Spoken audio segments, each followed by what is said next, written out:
Okay, hello again, everybody. We are back. We are live. I'm Larry Lickstein, and welcome to the second part of today's show. This is the second squad of the day, fourth of the tournament here at Lightning Strikes. We're watching the State of Florida USBC Ladies Championship. We've got a strong squad today, lanes 25 through 50. Now, keep in mind, Chrissy Stewart is on this squad, and yesterday in the team event, she bowled 755. Now, Jennifer Peacock ended up with 2134 all events.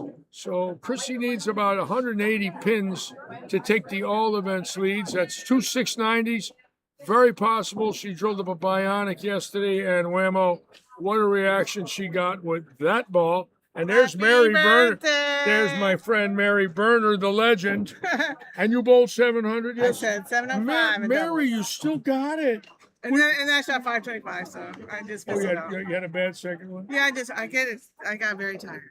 I'm sure you did. 700, though, pretty good. Yeah, it's the first one I bowled in about 2 years. Really? Well, I really haven't been doing much bowling or anything, but yeah. Really?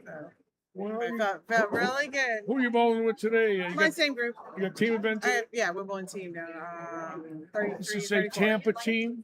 Yeah, St. well, Peter's I have Barb, Bill, and Ginger.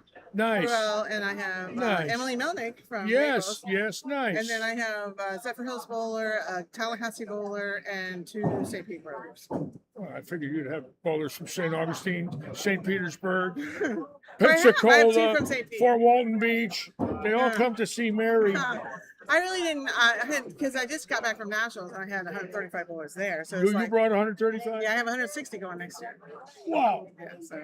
Did they do anything for you? Yeah. They give you a room and some dinner Yeah, or something? Caesars really rolled out the carpet this year. They Caesar takes care really of you? did well. Yeah. I mean, not only, usually with the captains, I'm in a platinum captain, so they have a lot of perks there. So if you bring a lot of entries, they do you a favor here. Yeah, they do. Hey, this is a Dunedin board. Nice. How you doing there? So yeah, they really treated me right. And they gave us an hour like get together, like a cocktail party. Yeah. So my group got together and we were able to meet with each other and meet people that I picked up this year, so like that. So it was really good. Yeah. But yeah, Mary currently lives in Webster, right? Yep. I used to go to the Webster flea market. Yep, that's right behind me. I loved it. Used to park there overnight. Yep. 25 years ago, used to park there. It was the largest flea market in Florida at one time. At one time, yeah. It was great. The Shop-A-Rama is right next door to us, and then there's Home right there, and then I'm on across the street. Yeah. Culture shock difference from here to I love there, it huh? up there. I hate this traffic. Quiet and peaceful. Yeah. I have sandhill cranes that visit me every day. Yeah. I've got 10 different species of birds. Yeah, just under 2. Wow, she got a little room. Yeah. Wow, nice. Check with your teammates. We're missing 4 people. Off of what exit? 275, 280? 309. Oh, you're that far up. One exit above Brooksville. Above Brooksville. 309. And then you go across to that little county road over to 301. Go up like a quarter of a mile. I know where you live. 478 takes you right into it. I know where you live. We live right off 478. I know the area. I would have to travel it again, but I know it. It's still a lot of country, but I mean it's slowly becoming. Yeah, but it's quiet up there. It's very nice. Oh yeah. The love bugs are really bad right now, but that's the worst thing that happens. It's about 10 degrees cooler there. It seems like. You gotta wash the front of your car every day, and you're off the hook. Yeah, you're right. That's what we do just about. Oh, you gotta spray it. I know. Yeah. All right, good luck. Thank you very much. Nice to Hopefully, I'll see shoot you. a 700 right now. I'll shoot 700. All right, Hall of Famer, Southwest Florida Bowling Hall of Famer, Mary Berner. Always nice to have her back here visiting us. She's a lifelong resident here until a few years ago, and a terrible tragedy. She lost her home during Hurricane Ian. But more than losing her home, this is an unbelievable story. She lost the land. And you might say to yourself, how do you lose land? Let me tell you how you lose land. A 50-foot wave comes in at 150 miles an hour, and it takes the land with it. And the water was 8 feet high in her house, and the house was destroyed. And they treaded water for 3 hours with their dog above their head with 140-mile-an-hour winds, scared to death. Finally, it died down. They went out the next morning. The yard was full of debris, steps, garages, roofs, debris everywhere like a tornado, and 2 feet less land. So it became below the building code, and they couldn't even sell the land. They lost the land. It took it away. It's gone. And it was 5 acres, and they couldn't rebuild, and that was enough for them, and I don't blame them a bit. Can you imagine losing your home and you can't even rebuild on it? And they went up north, and I'd have probably done the same thing. I said, that's enough. Oh, she could have replaced the land for $1,300,000 with 500 or it's 1,000 dump trucks, loads of land over 5 acres to fill it back up to the 2 feet that she lost. Unbelievable story, but true. All right, we're going to show you our lanes now. We're on lanes 25 and 6 today. 27 to 30. And that's Chrissy Stewart now. She's on a pair where she set this association record about 4 years ago with 847, 33 strikes. Now, yesterday she had 755 in the team. Today she's bowling doubles. So she needs about 180 over today to take the all events lead from Jennifer Peacock here in weekend 1. How did I get through all of that without screwing up? It's beyond me. Okay, 27 to 30.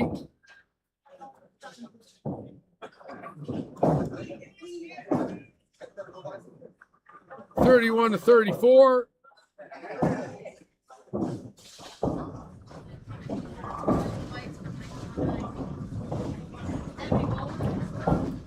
$35 to $38.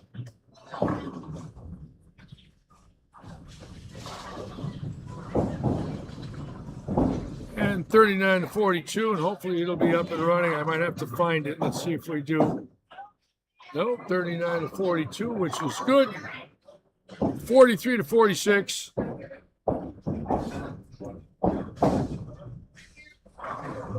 And $47 to $50 here at Robert Eddy's living room on 4140 Fowler Street in Fort Myers.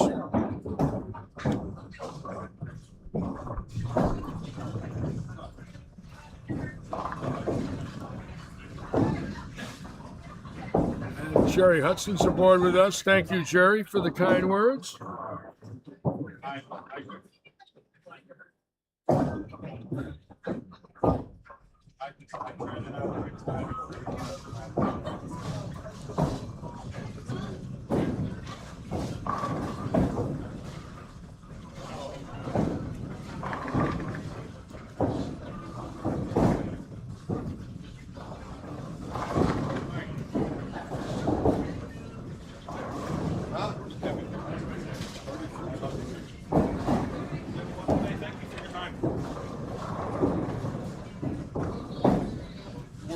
Boy, I've had so many people wish me a happy birthday today.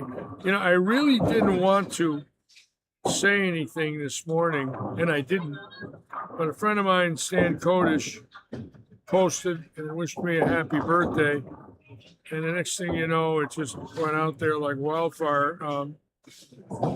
Sometimes I really wonder, you know, with other things going on in the world, that is my birthday that important, especially when you watch the news and you see so many things that are not good. On the other hand, I've got so many friends that went out of their way to say nice things today. So I want to thank everybody for that. I'm just lucky to be alive. You beat cancer twice, you have a heart condition, your health is good. I've lost so many friends in the last 5 years. I still, every day, I grieve, and I grieve hard sometimes. So I'm truly blessed to be with all of you and still be able to do something I like, which is be in a bowling center, have a little show, talk about bowling, and if that isn't a blessing, I don't know what is.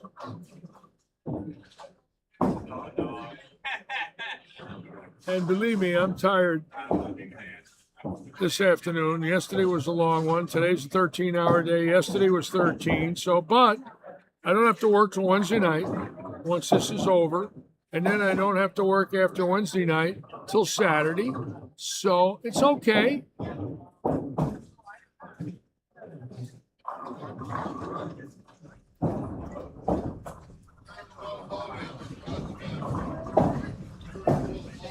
Could be a lot worse. I could be bowling for a living. Oh, that would be a lot of fun on the senior tour, finishing last every week. Oh, yeah, that would be great.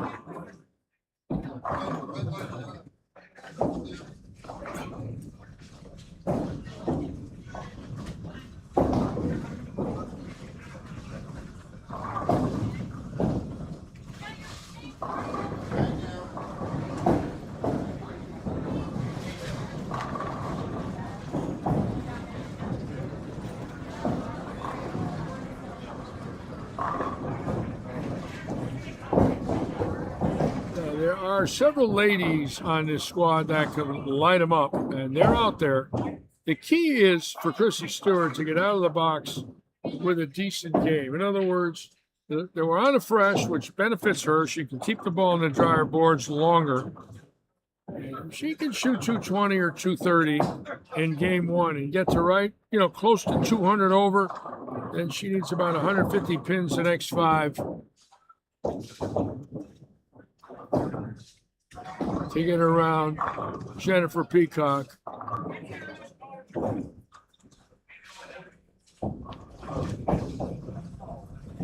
Happy birthday. Hey, Angelica, how are you, my dear? How you doing? All right. Good luck. All right. All right. You working today? Yeah. Yeah? Get any sleep? Sleeping a little, I hope? Yeah. Good. You gotta sleep. Tough week. Yes. Yes, very tough week. Happy birthday. Thank you, my dear. 77. Ooh. Getting up there.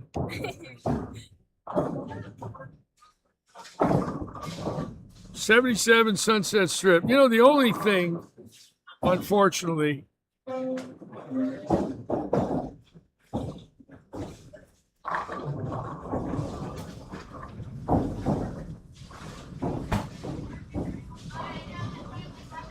I was kind of hoping for my birthday, that I would get something I really wanted. I've had, a lot of birthdays and got a lot of things.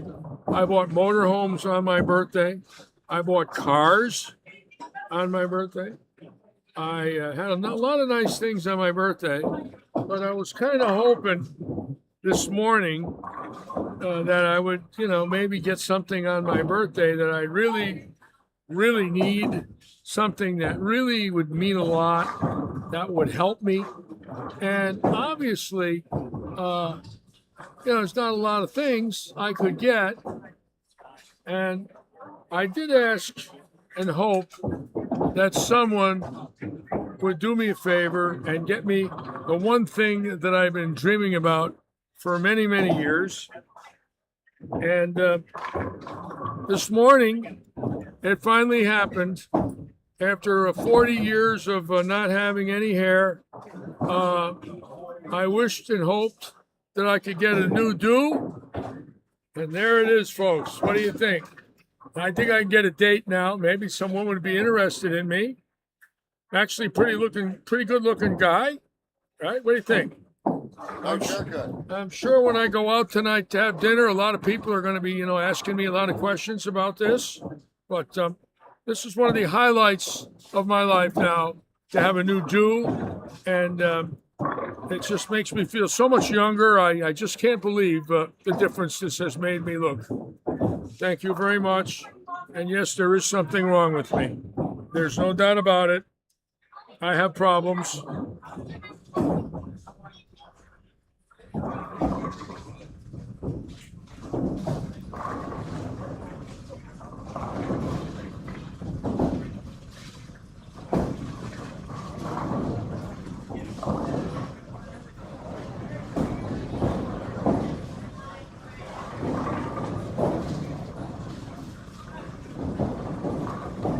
Now we're going to have a lot of fun today because this pair right here, this is the end pair.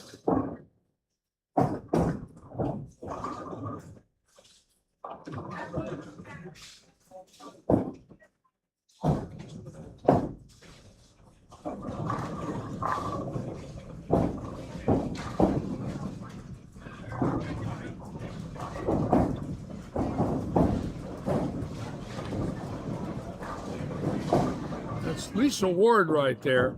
Lisa Ward is the wife of six-time PBA champion, the 1991 Rookie of the Year, Ricky Ward. Ricky owns and operates our pro shop here, and he does an outstanding job. It's called RPM.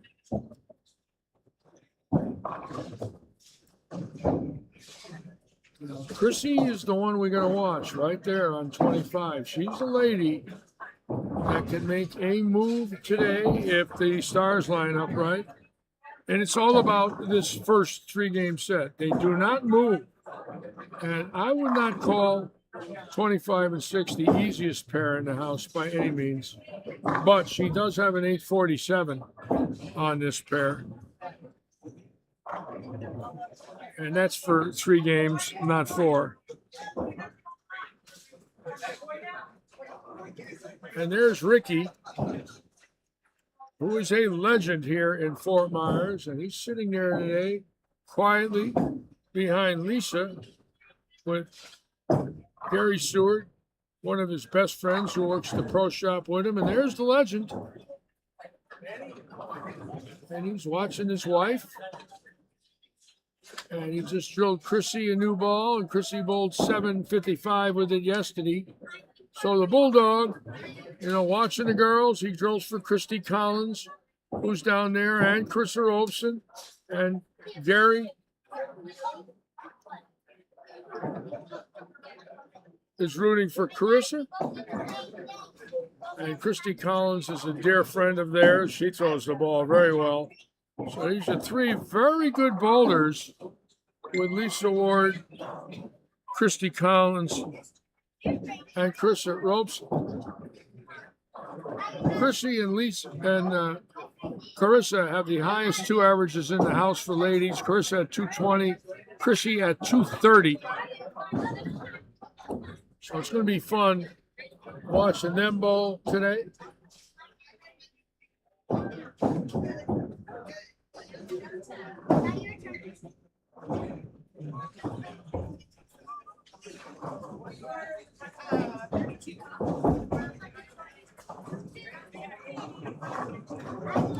And we're ready to go. Yes, honey.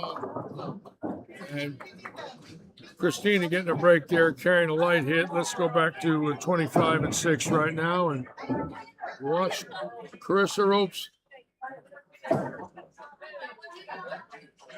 Oh boy, what a reaction from that ball. That ball's got a little movement on it, and it will swing to the left. Now, Chrissy had 755 with that ball yesterday, but it looks like she's went to the hammer.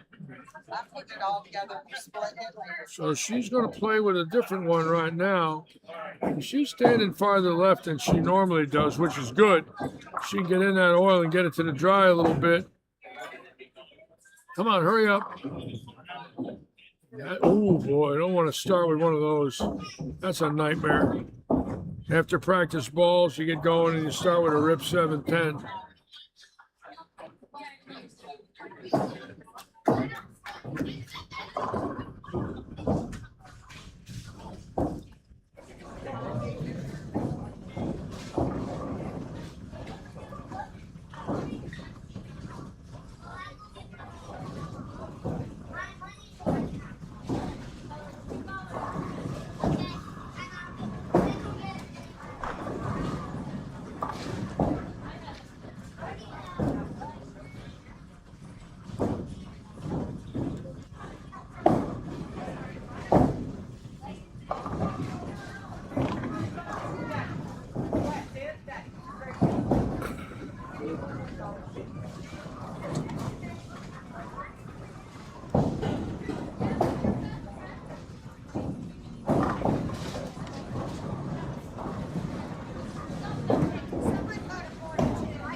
Now, Carissa is bowling with Chrissy.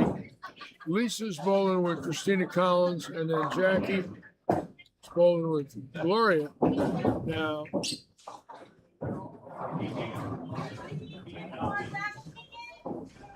it's nice to talk with Jacqueline, and she's a wonderful lady. Nice talking with her. We're going to go back down to 25-6 now and watch Carissa, who started with a double, and she's deadly. She bowled 738 in the league a few weeks ago, right before the roll-off. So she's right at 220 in this house. Beautiful physical game. Look at that stroke. Oh, yeah, that's there. How's that, huh? Oh, is that beautiful? She's got a little room, too. And she knows it. And when a good ball in your hand, you get room. When a bad ball, you don't. Christina ripping the rack. So these girls right now off to a pretty good start. 4 for 4.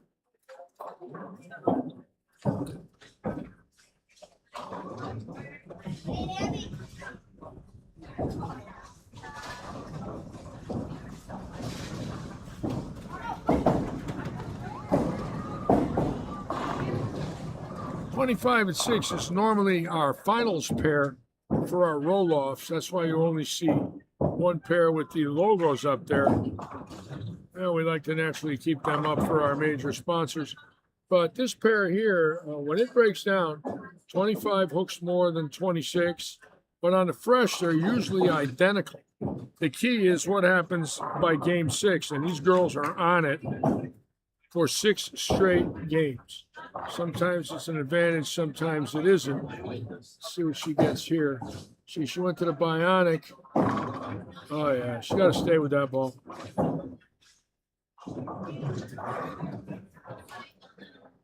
Bionic is Storm. She's been throwing basically Brunswick, but the Bionic has got such good reviews that she drilled it the first 3 games yesterday. She had 755 with it. Usually on my stream, I don't like to get into the bowling ball game. There's enough of that without me.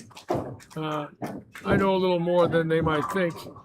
And I don't say that to be sarcastic, but there's so many experts out there that I don't need to get involved with it. And one thing I can tell you, there's so much great equipment on the market today that if you get the right ball in your hand, you can do wonderful things with it. And if you have the wrong ball, it could be a bad day at Black Rock.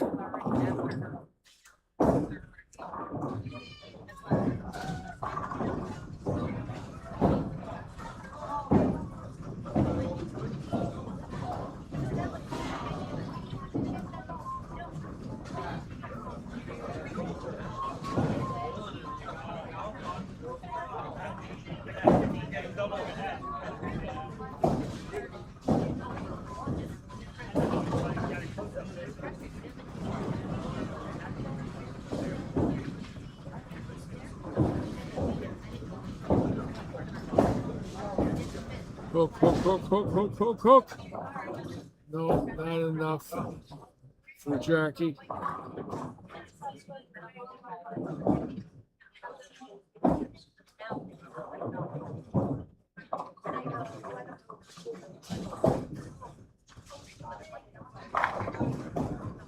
That's the dreaded ring and 10 on a great, great shot. Her angles are so steep that you'll see the six wrap right around that 10 a lot with her, because the ball is not breaking later from like 7 or 8, then coming in at a different angle. It's coming in real steep, which will throw the 6 around a 10. But that's her game. She does not hook the ball a lot. Never has. Accurate, yes. Great shot maker, yes. Hold on. No, didn't want to do that either. There's not only a ring and 10, but a mistake on the spare. And Christina getting that 10 out of there. What a girl.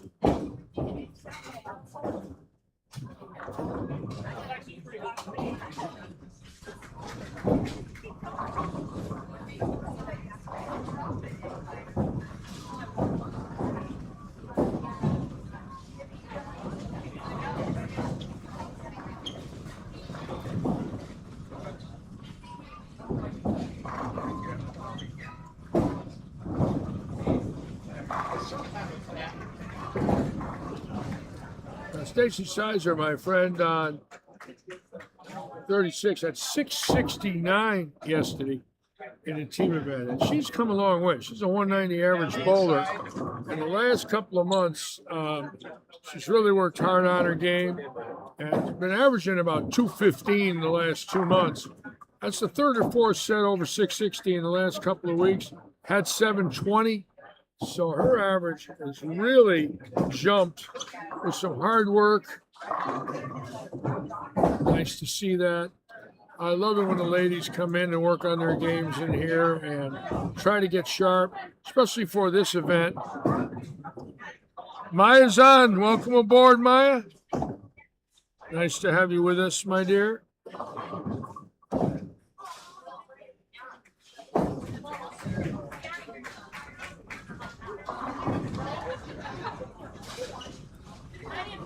When we have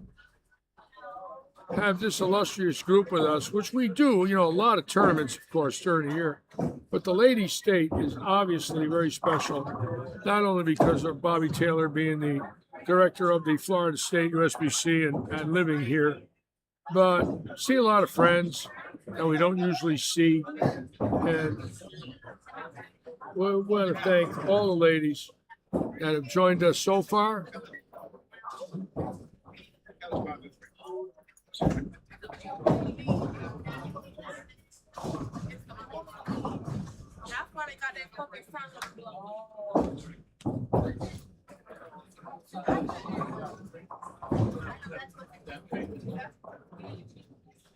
This morning watching Amanda Flood, wow, boy does she throw it good. I had her in the booth, it was great.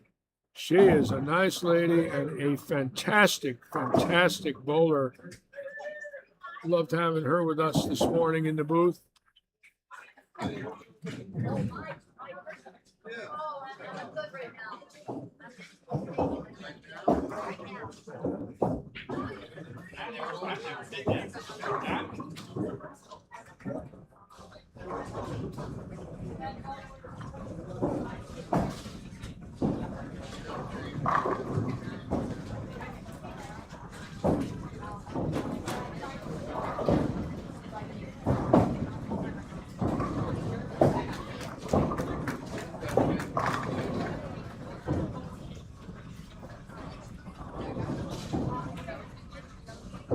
And we do have a great group of ladies from, naturally,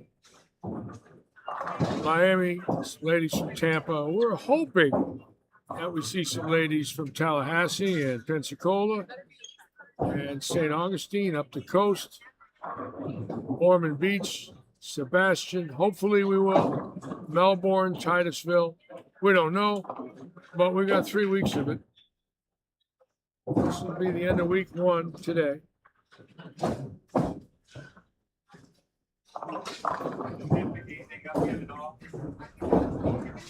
The great Pete Couture, my dear friend who passed away 8 years ago, was from Titusville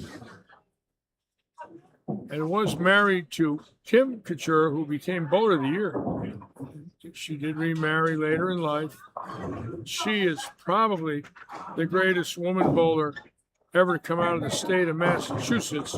Came from Long Meadow, Massachusetts, and married Pete in the early 80s, and he coached her, and she became a WIBC and I believe a USBC Hall of Famer. She's a nurse now in Titusville. So we have had some great women bowlers from our state become Bowler of the Year. Lisa Wagner, who was here this morning, obviously. The great Paula Sperber Carter. Of course, Judy Sutar, still alive, living in Bradenton, was the 73 and 75 Woman Bowler of the Year. So the women history here in Florida is a good one. Several bowlers of the year have lived in Florida, namely Walter Ray Williams, who still does, and Norm Duke, who still does, right? Dave Davis lived in Miami, so did Billy Hardwick, both Bowler of the Years.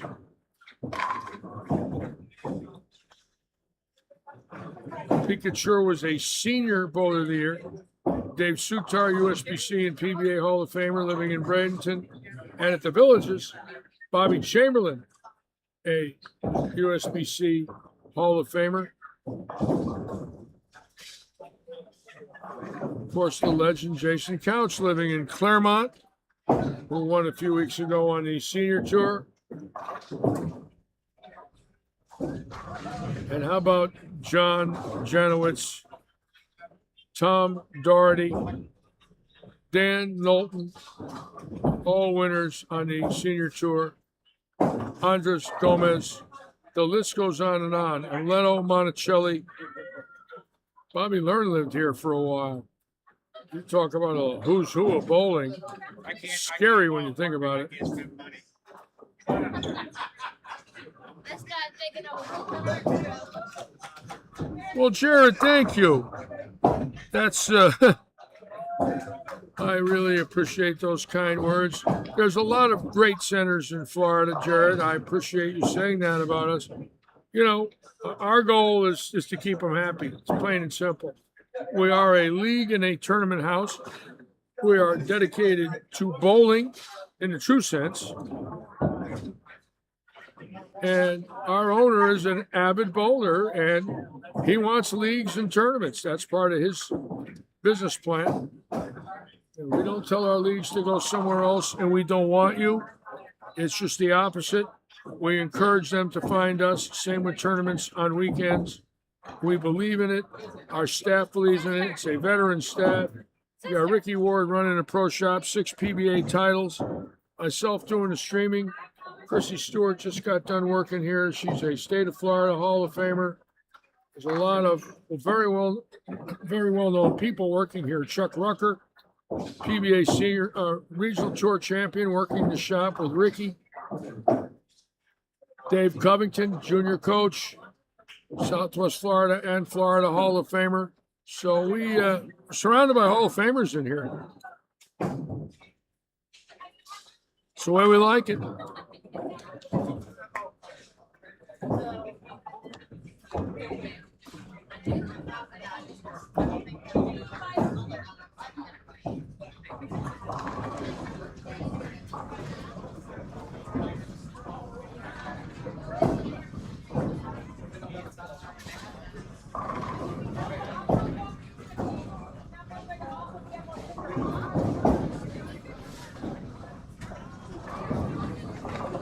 Well, thank you, Michael. Again, it's been my life. It's what bowling really did for me. I'm the benefactor of all this. If it wasn't for bowling, my life would have been a bore. I started as a kid and ended up staying with it my whole life. And I'm not alone. We've all had a journey in bowling that they're all a little different, but the bottom line is we loved it. Look at Chris Barnes' journey. Now watching his son, his wife, a great bowler, and all Hall of Famers, and then a young boy on television. And Tommy Jones, watching him last week with Ronnie Russell, and just thinking about their lives in bowling, now that they've hit 50. Tom Doherty winning. Bowling Mika again. Was that something unbelievable to watch? And all of us that bowl, that have been pros, traveled to PBA with the PBA or the ladies tour, or the proprietors or pro shop owners or whatever, there's a labor of love. We all have it in our own way. Mine has been several, obviously. Being the player service director for the tour and founding the drilling business in '75. I started with one bowling ball in an old bus. By 1993, my business drilled 16,000 balls, and I had 4 drillers. I built that business. I built bowling, ball drilling on that tour. And then the PBA bought my business in 1996 and has owned it ever since. But I must say, without the PBA, I'd have had nothing. Never would have had the life I have. Thank you, Kevin. Carl Zahn, Scott Cooper. And that reputation from the PBA got me a job here. So I'm really here because of what happened to me before I moved here. And then luckily I had a shop for several years, and now I do this. So it's been wonderful. Carry it. Now got that in a little bit. See it? Just touch the oil, maybe a board early. Give me 10 back. They have breakfast. I'm so proud of my friends that stayed in the business. I love Amuleto. 2 pro shops up there in Clearwater, and I drilled his first ball in 1983. His father brought him to me from Venezuela, and they were in Chicago for the World Open. I was, working a tour stop there, the Brunswick World Open. And half his ring finger was gone because he had an inch right in his ring finger. And the whole right corner of the ring finger was down in a bone, and he had 10 patches on it, and it bled the whole tournament. And I said to his dad, "Give me that hand. Let me get you some balls." We went to Brunswick. I got him 4 Brunswick balls. I put them on his hand. His father and him looked at me. He said he never felt anything like that in his life. And I'm thinking, well, that's because nobody in Venezuela knows how to drill. So a year later, he was back and got a check. A year after that, he became touring player. In '88 and '89, he was bowler of the year. So, we'll have this wonderful history.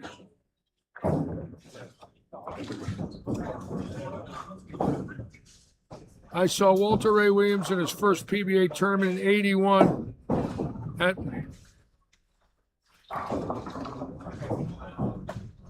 Torrance, California, at Gable House Bowl in the PTQ, the Rabbit Squad. I watched him bowl. I thought he was pathetic. Barry Asher says, "Watch this kid, Litch. He's going to be good."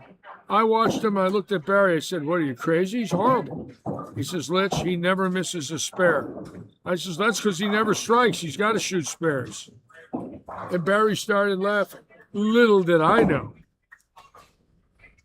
that he'd only win 47 times on the regular tour.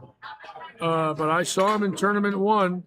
And interestingly enough, when Walter Ray and I have talked about that on a few occasions, and we went over that tournament, what was going on in his mind. He's got a photographic memory. Can you imagine watching him in tournament 1? And believe it or not, Earl Anthony in his first tournament in 1970. We both made the finals. And he came up, introduced himself to me because I was out 6 months before him. And we became best of friends. And he became arguably the greatest bowler that ever lived. So I was there during his beginning, Walter Ray's. And they eventually became my customers. And I drilled them bowling balls. So it's been a wonderful life.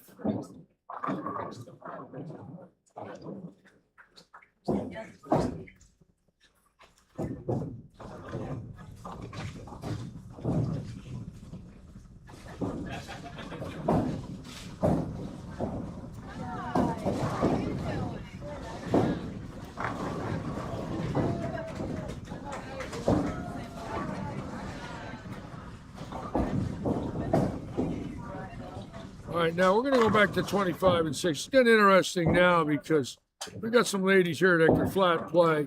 We're going to watch Christina Collins, and she is real good. Come on.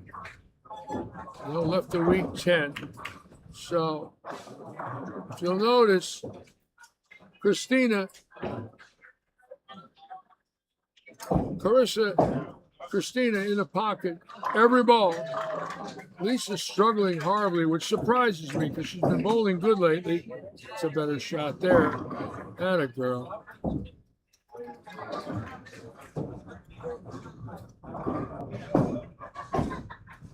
Now, Gloria, who's bowling right here on the bottom, throws the ball great. I watched her yesterday, and she is an excellent player.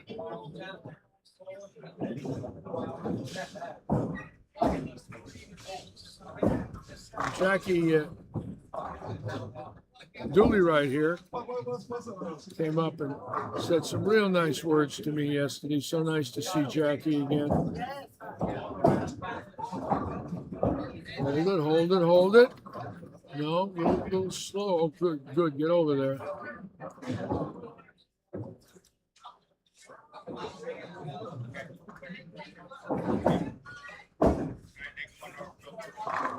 Oh, yeah. Boy, that bionic, see, that's breaking at the perfect break point. So it's going to be interesting watching Chrissy.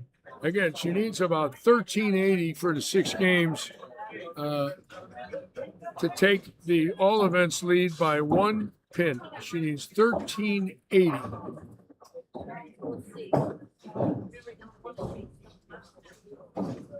Atta girl, Jackie. Jackie's very nice. She's always smiling. Jackie. Jacqueline.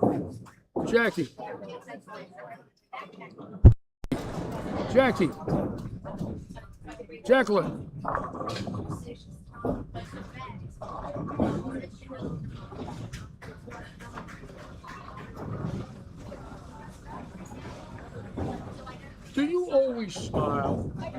Why are you always smiling? I have to ask you that. I'm going to ask you a question. I'm going to give you the Larry interview.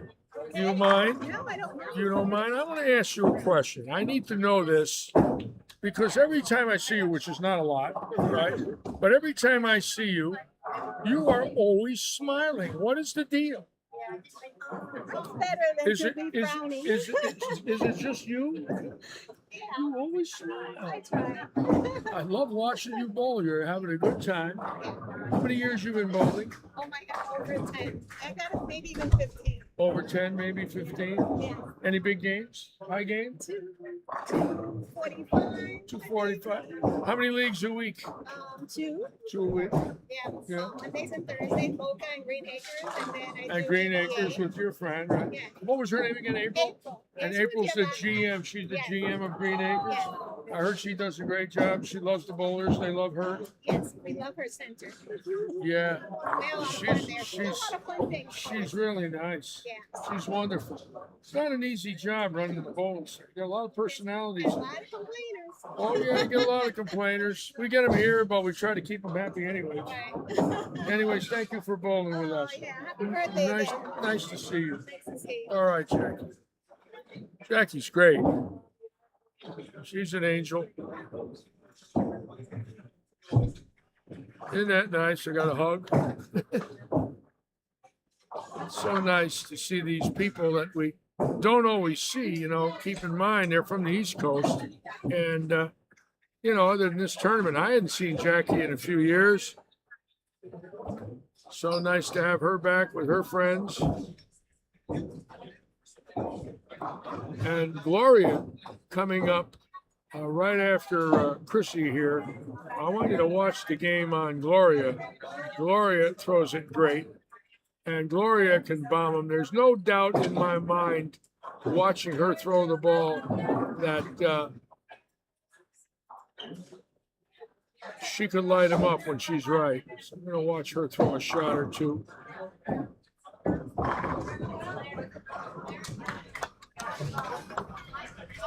Watch this here.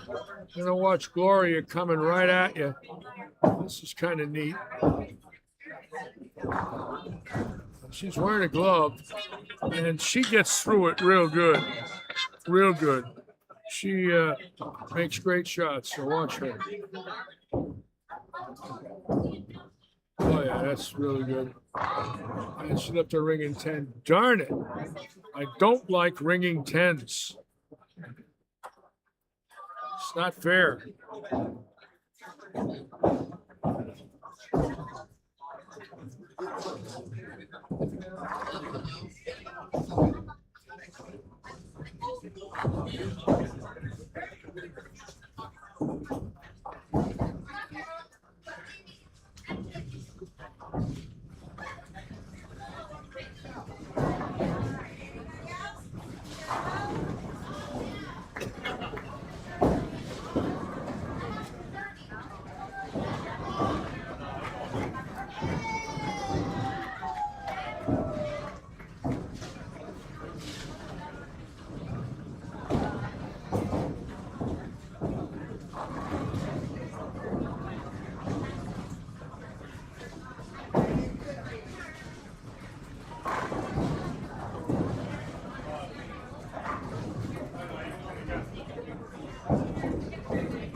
Sorry.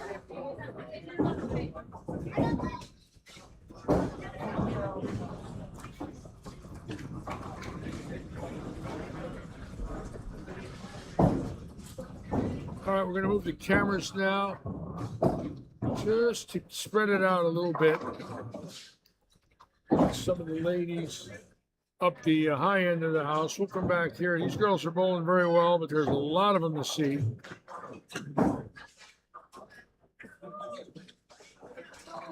To notice, not much in the scoring department here at all. In fact, very low scores across the board. A lot of struggling right now from lanes 35 to 50. I don't see a triple, which is about as rare as my hair growing back. I don't see a triple here at all. So, but on 25 and 6, there's some good players. We've got a potential 257, a potential 223, a potential 249, 234, all games over a deuce. I'm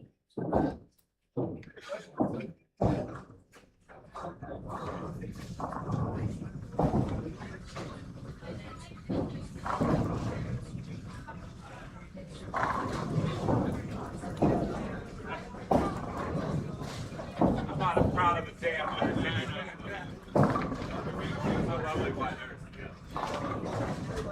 Jeff Meyer, I don't know her, but she throws the ball fantastic. I had no idea. You know, again, sometimes they can be, you know, only a couple hundred miles away and I miss them. But she's got it. Beautiful game. I watched her yesterday, and she can bowl.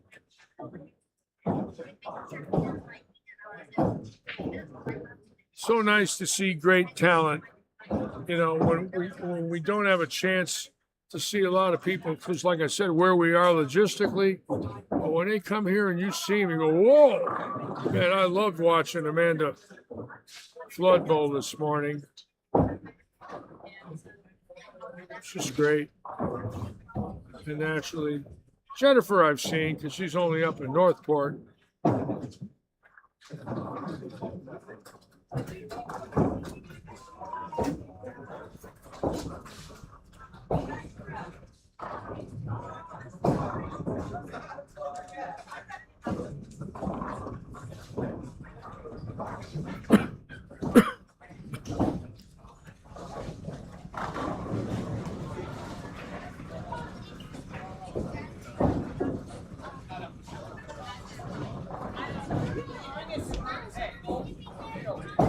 There's several types. I think there's several types of eagle winners. Number one, eagle winners at the Usbc Nationals, where they're being held now at the bowling stadium. If you win singles, doubles, teams, or all events in your division, you will win an eagle. I don't know. I'm sure there are other eagle scenarios. I don't know them all. But when you say she is an eagle winner,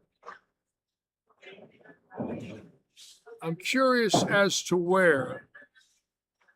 So I'm sure she did it somewhere. You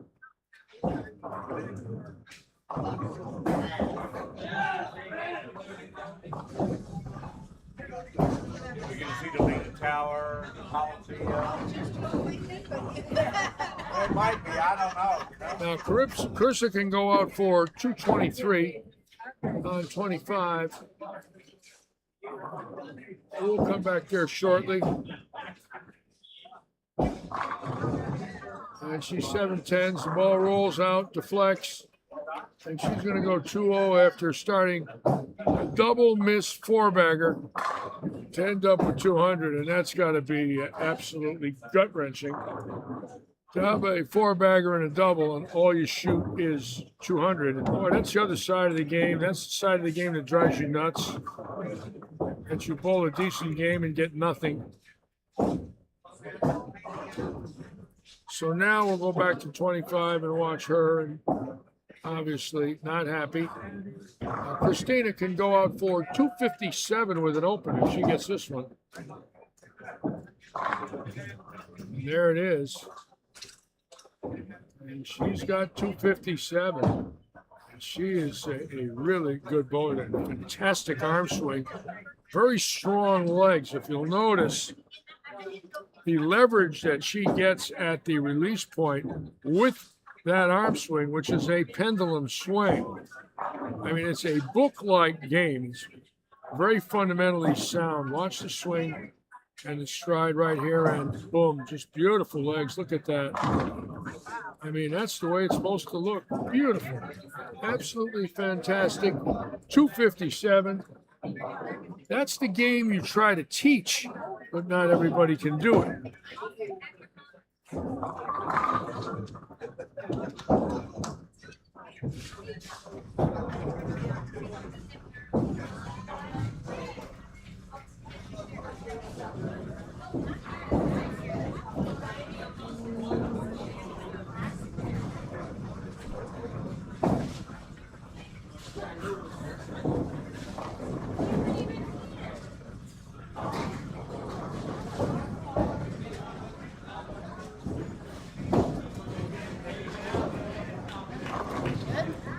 Hit it. No. Now, this is big for Chrissy. Keep in mind, she needs 180 pins exactly over 600. She needs 1380 to take the all events lead. So every time she's on a strike, it is a big shot. And that's her, boy. Was she good? What a stroke that was. That was a strike off her hand. And she's right where she wants to be. It's right over 10-11 right now. And that ball has given her some finish. And if she could stay right there at that angle, right where she is with her eyes and feet, she's got a shot to put up a number. This is for 249 in game one if she gets this one. 249 potential. She would have picked up 50 of the 180 in one game. And there it is again. Hold it. And got it in one. And you see there's enough oil in there to give her that. Again, she knows she missed a board or two left.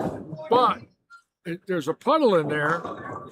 You've got to hit it at the right point with the right speed to take advantage of the area.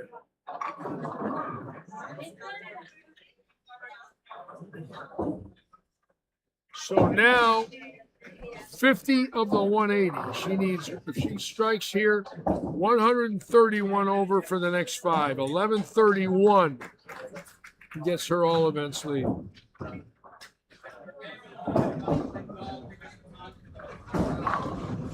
Hit it. All right, 132. Beautiful game. That's what she needed out of the shoot, too. Needed a good one.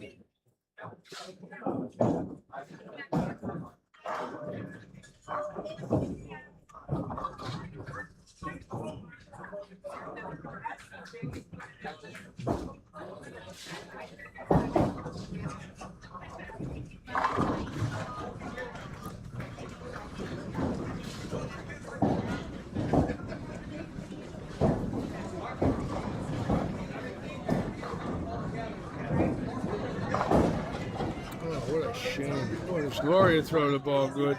That was really a good shot. I really thought it would lay up. See, that lane just hooks a little more than 26. And I think she got fooled that maybe she can't hit that hook spot that early because it'll come back if you hit friction.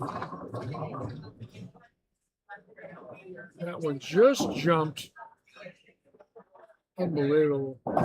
Open in the first, open in the 10th, and really good bowling in the middle. Oh boy. That's disappointing. Look at that. 198 with a chance to go out for 230. Thank you, my dear. Thank you. Thank you. Thank you. Happy birthday, Larry. I didn't know you were so close to me. Mine was TJ, 3 days ago. TJ, I hit 77 years and put myself in shock. All right. Never mind the fan club. TJ, Happy birthday. every bookmaker took the under on 50. Just remember that. Hey. I'm burying the bookmakers, TJ. All right. If they take the under on 80, they got no chance. Okay. Perfect. I'm gonna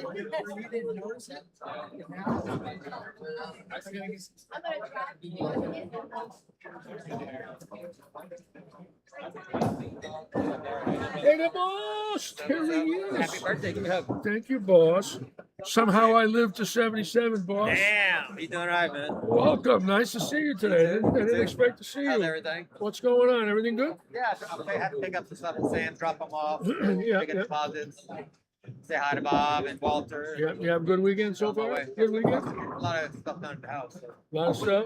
yeah, got a lot of stuff done yesterday. So How's Spencer? I ain't seen he's Spencer been much. working. Put the clinic, right? Clinic, and then he works for Tommy Bahamas at nights, you know, Whoa. making Yeah. making big money there. You know, Really? yeah, 500-600 a day, maybe sometimes. Really? It slows down now. It's a little hit and miss. Where's that at? Marco? Downtown, Naples. Downtown there. Yeah, yeah. He's a handsome boy, and he's $700-800 meals. a handsome, nice boy, and he's a nice boy, talks to people. He's very good at it. Oh, he's good at it. Yeah. Yeah, I love it. I love it. Having a wonderful weekend here. Bowlers, everybody happy. Everything's good. We're all right, boss. We're all right. Robert Eddy coming in to say hello. My boss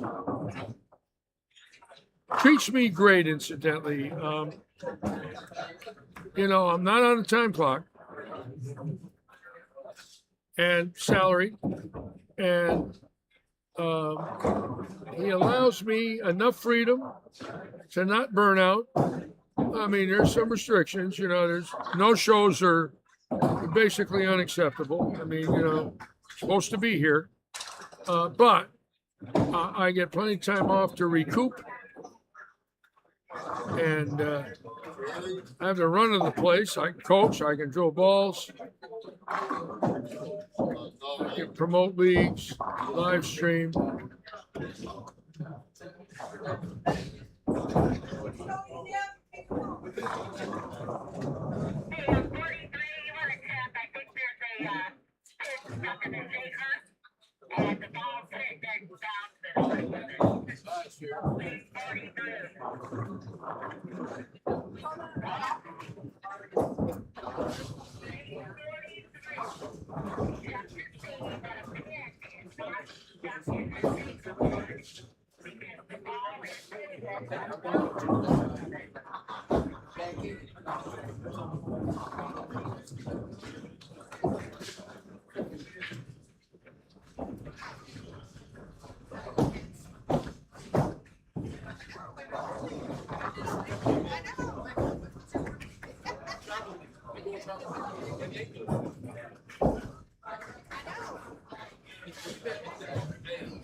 How you doing there, President? Getting slowing down. I'm tired. Are you tired? I'm getting there, Larry. I'm getting there. I'm sitting here talking to Danny Hyam now. You are now the, and I want to try and get this right because I'm terrible with headings. You are the association president of Southwest Florida Bowling Association? Correct. Yep. So do I call you Nothing. President Hyam? No, you just What, call me what, Danny. what do I call you? Just Danny. That's it? I won't get demoted if I call you. Oh, no. I want to make sure I get this right because I need this job. Okay. I don't need you putting the axe on me, you see. No. So you're going to let me do this for a while? Oh, well. Well, thank you. 5 more weeks. No, yeah, you got 5 more weeks As too. long as I get your approval, I'm okay. Yep. Then we'll see what we can do for next year. Now, I asked Bobby Taylor what year he was in. You're in year, what, 42? Yes. 42. How do you last 42 years doing this? I have no idea. So you started. I started in '84 You started in '84 as a director. as a director. I was an associate director in '82. So you went and then worked your way up to this now. This is third time. Well, Third time being president. now have you been to the annual convention every year? Not every year. I missed. I had dad. I Yeah, took dad for 7 years there, and I Yeah. brought him in, and that yeah. he was more important. So I didn't go them 7 years. But other than that, I've been to all the rest of them. Now, as association director, do you go? Now? Me now, Yeah, president? yeah, the Yes, president, yeah. Yes. Yes, at this level, Yes. you have to show. Well, we still give it to our other directors now. We do. let it out for a vote. We go down through the. I got it. We're trying to get the younger generation to go out and see what it's like. How do you become a director? You just We got apply an and we got an application on Usbc. and then you're on our checked out, website. you answer questions. and Yes, sir. You get We got an most, interview basically. basically Yeah. between myself, Bobby, and Fred McFarland. Okay, I got it. Then we try to start everybody out through the associate program, where they come in and they don't have a voting right, but they still get everything else. They get, they still get everything to go to the annual meeting and stuff like that. Now, you don't mind if I talk about Gene? Danny and I have talked about Gene, and I think of your dad every June 6th, just so you know. I only met him once. Remarkable. What a story. He was a coal truck driver at the start of World War II, and he enlisted. And they asked him what he did, and he said, I drive a coal truck. So they immediately put him into tank school, correct? Yep. And on D-Day, July 6, 1944, he landed at Normandy, at Omaha Beach. He was the first one to hit after the first wave. And he landed that day on those famous 16 millimeter shots of that from that day. He's in that barrage. Yes, sir. Wow. What a story. Couldn't hurt him. Could not hurt that man. They couldn't Before get he- him. Before he passed away, they asked him, "Are you in pain?" He said, "No, I have no pain." Man, he had a broken hip and was walking. How many rounds do you think were shot at him that day? 1,000, 2,000 rounds? Who knows? It was a firefight from hell. Yeah, it was. And he got through He that. got through it. One of the only ones. Unbelievable. Yeah, I did have him in the stream before he passed. He was great. I love the coal truck story. Yeah. He told me he could shift those things. They stuck him in a tank. Well, yeah, I guess if you could shift, a big rig, you're going to go. Unbelievable. Well, that's how they did it back then. Yeah, it was. Yeah. Remember, they didn't have the hydraulic shifts either. Well, they asked my father and mother, "What do you do?" "We work in a camera store." "Okay, you're going in the photo division." Photo surveillance. My mother was in photo surveillance at the Pacific for Bradley and Nimitz.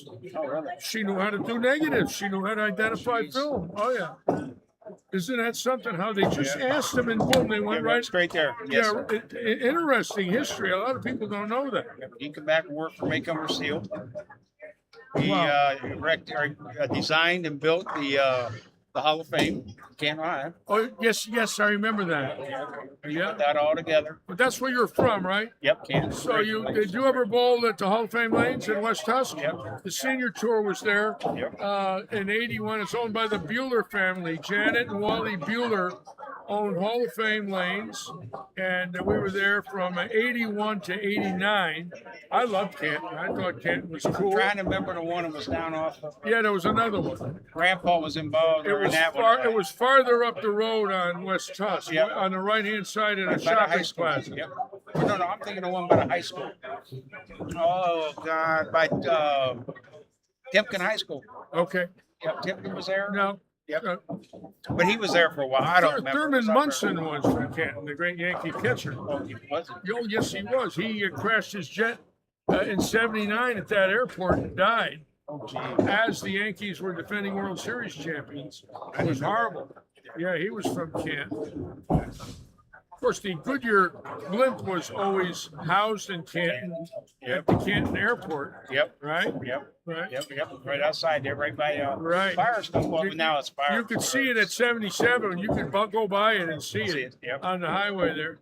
And Hoover vacuum cleaners are in Canton. My brothers worked there before he went into the service. And now Where the at Hoover. I worked at Hoover. Yeah, he worked. Yeah. Yep. I know a lot about Canton. Yep. But yeah, it was Domer Electronics was there. That was my uncle. Yeah. I also know of every bar in Canton. Keep in mind, I went out at night. Yeah. Yes, see, Larry used to do bar hopping Yes, sir. in his earlier life. Oh yes. Oh yes. Lots of creatures in those places. Yes. Yes. They were Akron Canton creatures. Yes. Yes. Yeah. And they had what was Kim Kimball? What was the name of the big football team that Dad had over? I've been down here way too long now. Oh, the Canton Bulldogs. Yeah, Massillon McKinley Bulldogs. Yeah. How did I know that? Yeah, I don't know. I don't. The memory is still there. Can you Yeah, I imagine? see I that. can remember the Canton Bulldogs. Yes. How is that possible? Yep. And well, we was actually in the east part of Magnolia, Waynesburg. I can also remember the Canton bill collectors. When I used to come to town, they were looking for me too. Keep in mind. Yeah. I know. Yeah, Dad graduated. Dad had 21 in his class when he graduated in Waynesburg. 21. 21. Oh my God. Now Christina Collins started with a triple after striking out for 247. So she's putting up a number here. Hold it. No. How can that be a flush 5-7? I cannot She'll make believe it.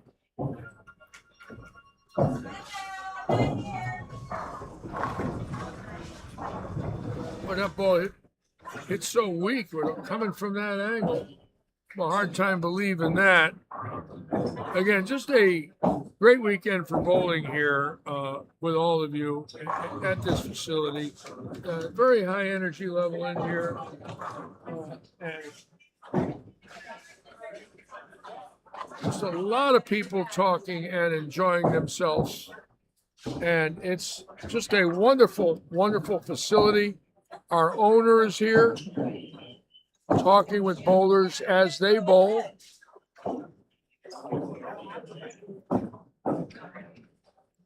And if you'll notice, Robert Eddy right there, you can barely see him when the camera comes up. He came in to have a beer. He's down there with his sweatshirt on. And just talking to some of the girls. And as you can see, quite a wonderful place considering that it was foreclosed on and the wrecking ball was waiting.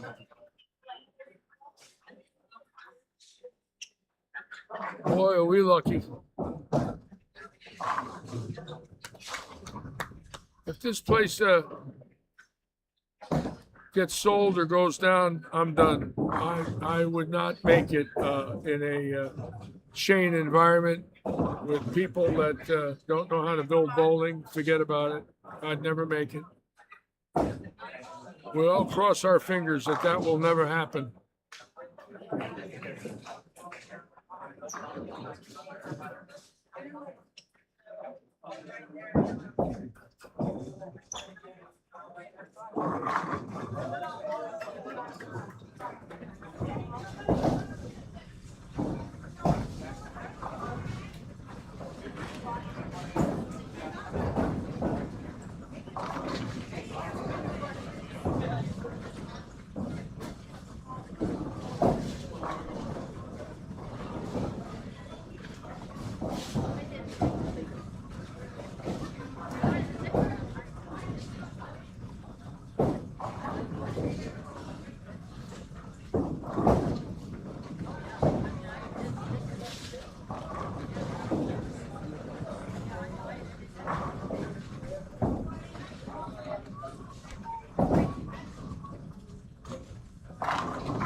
There she is.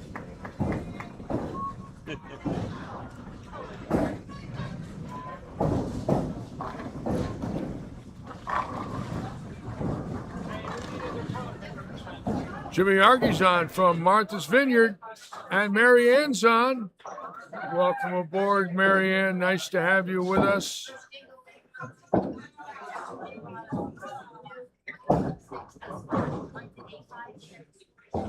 My dear friend Jimmy Argy from Barn Bowl and Bistro at Oak Bluffs, Massachusetts.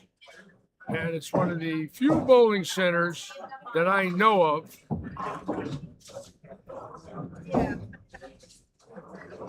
that if you don't live on that island, you need to get there by car, and you can't. There are no bridges. And the only way you're getting there is by boat, parachute, or plane.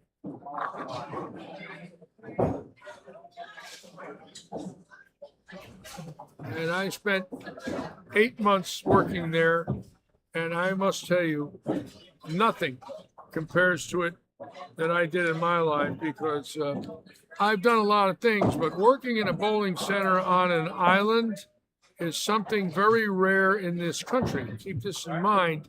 This is surrounded by the Atlantic. It's not some island, off of a river, or something like that. You're out there off the Atlantic, and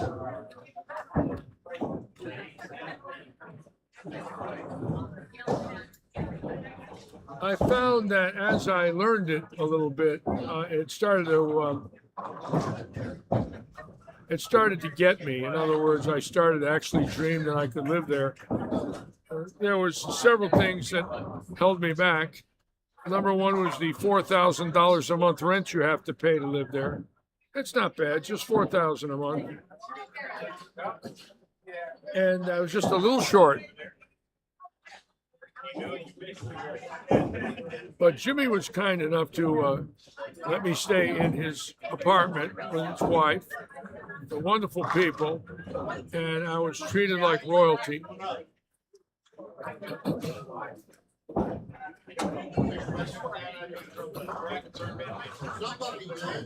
And his son, who's becoming a decent bowler, I might add. Keep in mind, they live above the bowling center, so the young boy can walk downstairs and bowl. He's got 10 lanes. And he's a nice boy, and he's learning how to bowl. And I watched him throw the ball recently in some of his videos. and he looks pretty good. I mean, he's figuring it out. If he had me coaching him for a couple of months, I'd bring him up 40 pins. He's got the skill level now to learn. Just missing a few little odds and ends that you have to think about.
Let's go back to 25-6 and watch Chrissy now for 6 in a row. And again, she got out of the box with 248. And she's now got spare in 5. And I have to say, now that she's got this pair wired, and she does, keep this in mind. Staying on the same pair is a benefit in one way, that you know the pair and you don't have to move to another pair. That's the benefit.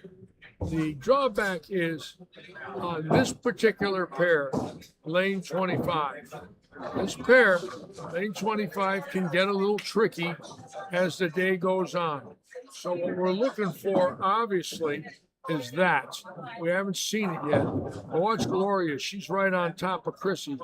Gloria's watching. Hold it. Really a good shot. Gloria is an excellent bowler, and she would bowl very well in this house. You know, she can definitely line up.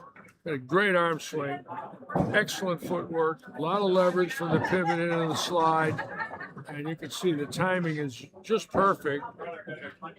Of course, they don't bowl here, so they don't know every little idiosyncrasy. But with a physical game like this, they'll learn it real quick. Hang on, hang on. Got a girl. Ooh.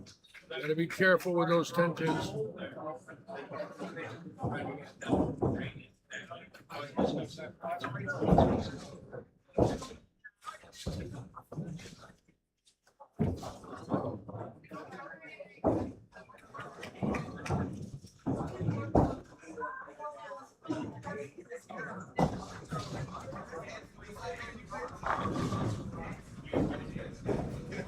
You know, the women of today, especially on that kids tour, they fascinate me. I was watching some of those girls. My God, you talk about greatness. That girl leading, Erin.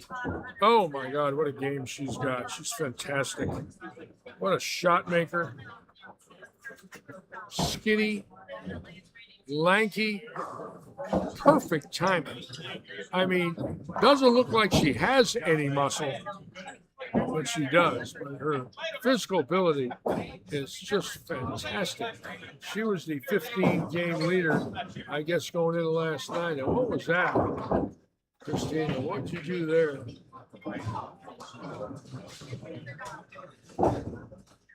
And Nora Johansson, the two-hander, wow, what power she's got. I love watching them bowl.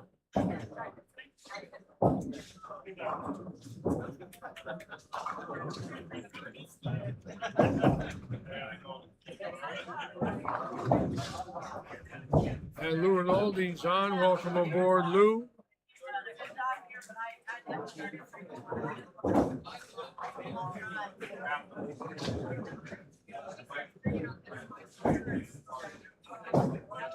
That's got a chance. Hold it, hold it, hold it. Oh, man, ring in 10. What a shot. God. I mean, she's locked in. She's in the pocket every ball, if you'll notice. Her game is flawless. You know, obviously she's not going to carry every pocket hit, but that last shot right there was dead on for the solid 10. Again, that steep angle is going to cause that 6 to fly around the neck of the 10.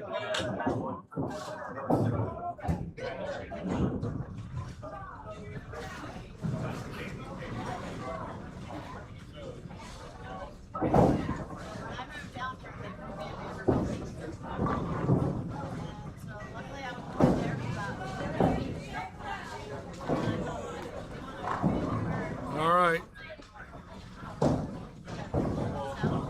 Unfortunately, the rest of the squad is really struggling. This one pair of lanes makes, the lanes look very playable for a lot of the girls. But if you look across the rest of the house here, there's nothing. Oh, there's a floor bagger on 40, thank God. So a lot of the girls are struggling here.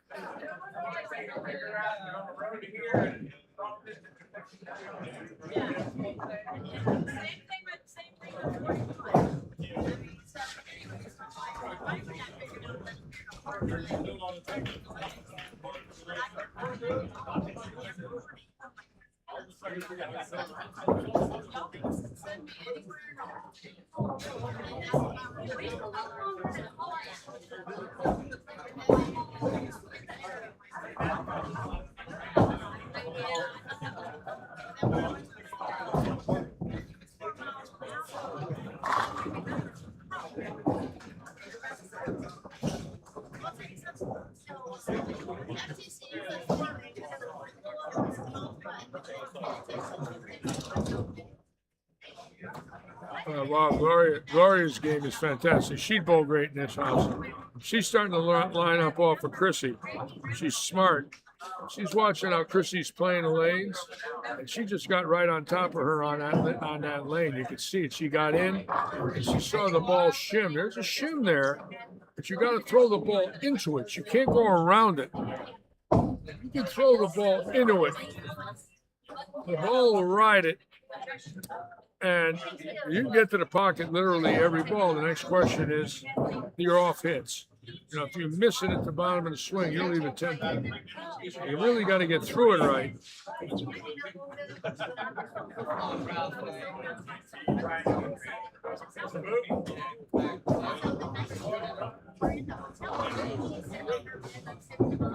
What do you do?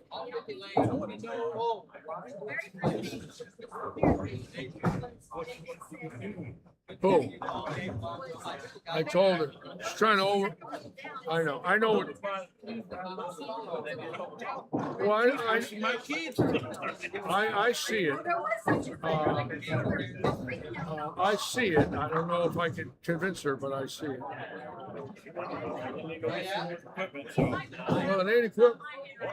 If your fundamentals, if you're wrong, I said, you're not walking correctly. I said, your release is well, she's not focusing on anything that she should be focusing on. She loses focus.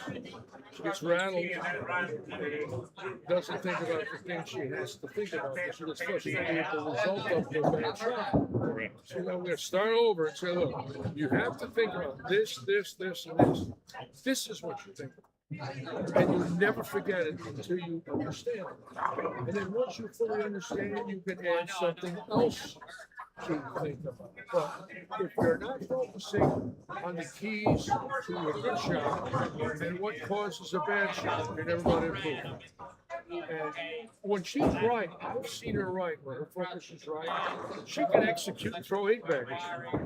And then a day later, it's like it's all over the list. And it's frustrating because I know she's got the talent. It's in there. But she's not fully what I would call committed to the thought process. And that happens to a lot of bowlers. They get emotional. They keep looking at the score. The last thing you can do is look at the score. The score is meaningless. It doesn't end for 3 games. Why would you look at the score in the 5th frame? For what reason? The 5th frame is nothing. It ain't over yet. And some of them, they look at the score and then they lose their thought. Where to push, where to hold, the movement. You know, a couple of shots. Why are you so forward? I said you were leaning over. Yeah. I said yesterday. I mean, you were nice and easy. You Yeah. were reaching Yeah. with the shot, Yeah. and you were scoring. I said, what happened to that girl? I understand. She's the sad part is I think it down deep she could do it. But she's got to go all in and commit. She's got to say, well, enough's enough. I'm not going anywhere now. I may as well try something new before the next season because the last one wasn't too good. Although there was some bright spots. You know, there was some series that were nice. You know, all of a sudden it's like she didn't know how to bowl. The next day, it's like up and down. There's no consistency. And that's enough to drive you crazy watching. I understand. I watch it about it. Like a lot of ladies when they're right, they're fully focused, they get it. Well, we'll see. Oh my God. Start crying. I was like,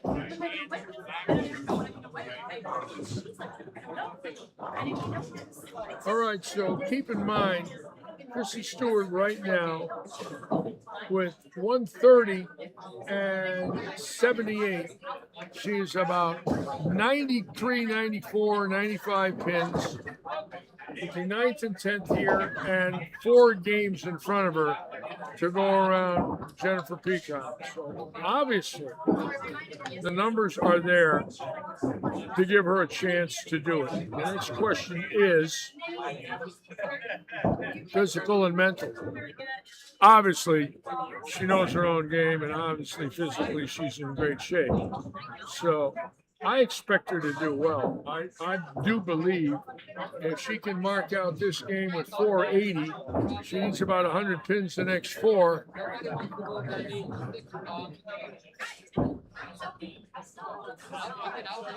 And I do think it's very possible. But we got to wait and see.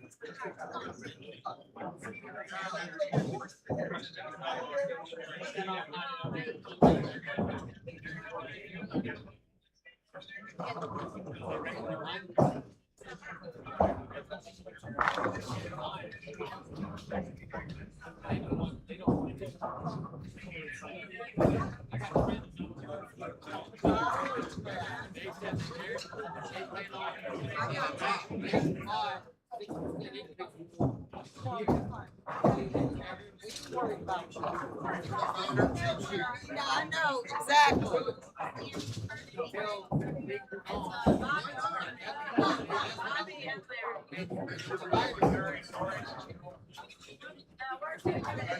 Oh my God. Big birthday.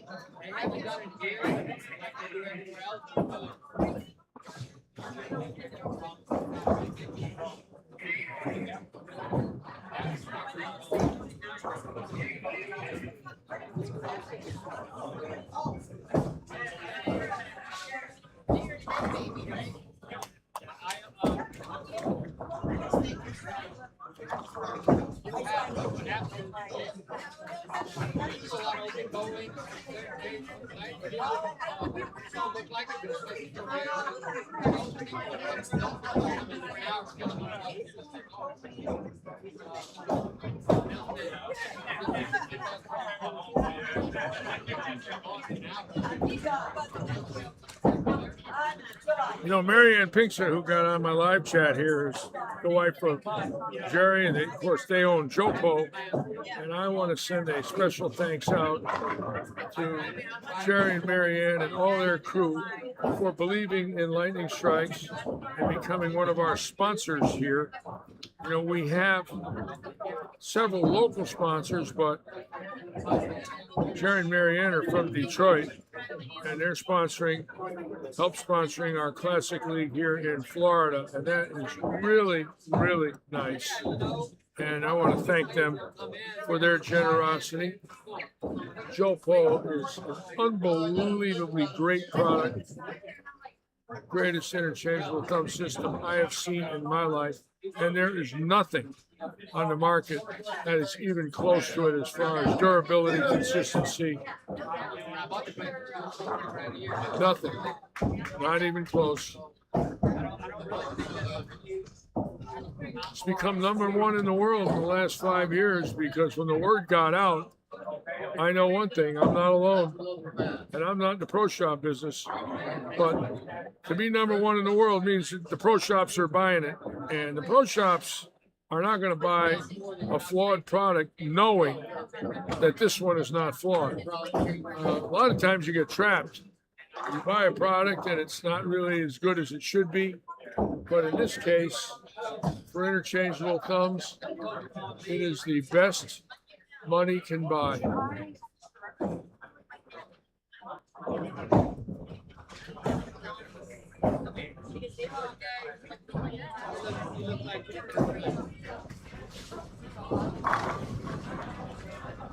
Oh, get over there.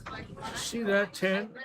See, that's that steep angle. She's coming in straight, just like Chrissy. Not breaking it, you know, off 7 or 8. She's around 12, 13 when the ball makes its move. So she's really a steeper angle, which will throw the 6 in the air around a 10 on a lot of shots. Chrissy had one earlier in the 8th frame. Standing right around 20, probably looking 10, 11, maybe 12. Let's see.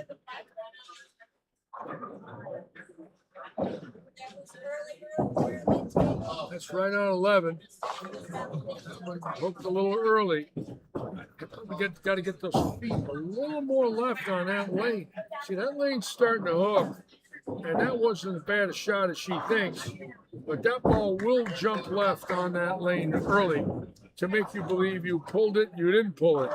It's the lane starting to break down in that zone, and they've got 2 games on it and 4 to go, and that's the part that I'm wondering about later on in this competition. Can that lane stop Chrissy Stewart? Now, we know she's bowled very well on this pair, but in recent years, 25 has started to overhook compared to 26.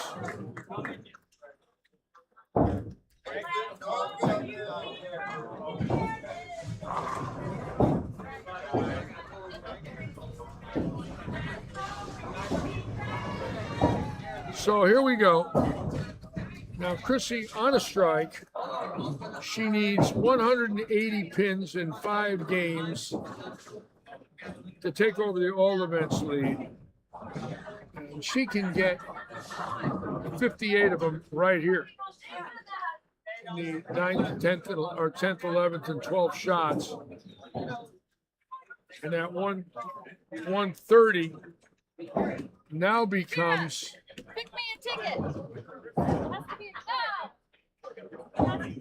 about 76, and boy, with 4 games to go, I'm not going to say it's a gimme because she hasn't bowled yet, but she's definitely got the odds in her favor to go 876 the next 4. She'd have to be totally fooled to not bowl that the way she's throwing the ball right now, especially if she strikes this out. She would need right around 900 the next 4 if she does a strike. Let's see if she gets on this ball right now. And the solid 4. And again, that's where she might have to start what we call playing the pocket.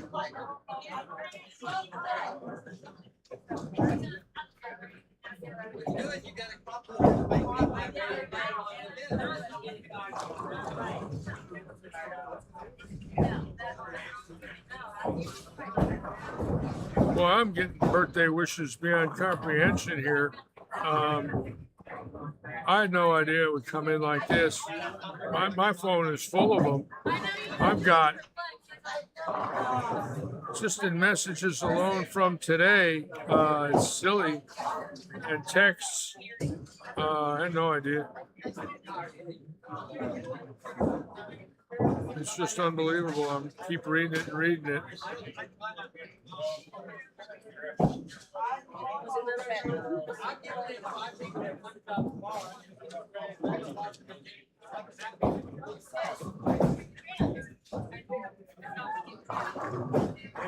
So those went high. So she got to start thinking now what's going on. She either balls down or moves left. So she needed 130. She picked up 38. She's about in the 890s to take the all events lead.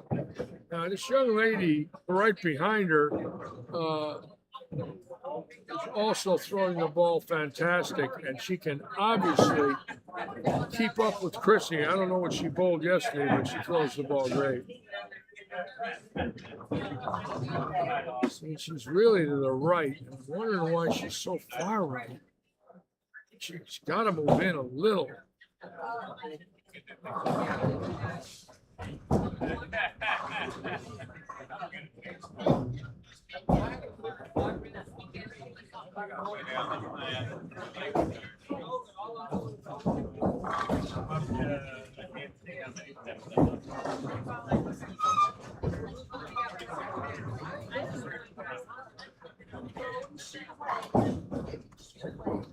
All right, 2 down, 4 to go.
down the highway, Dale.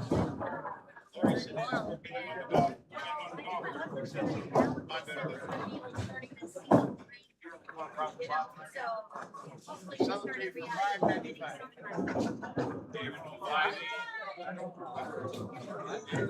there's hiding.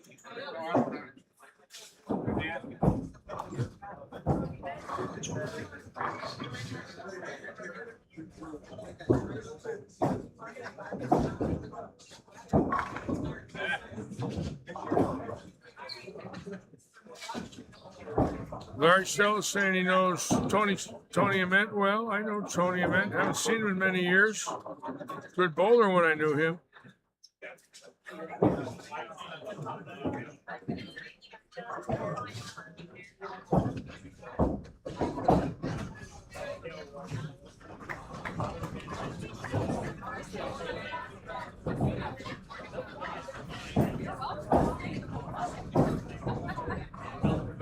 You know, it's funny.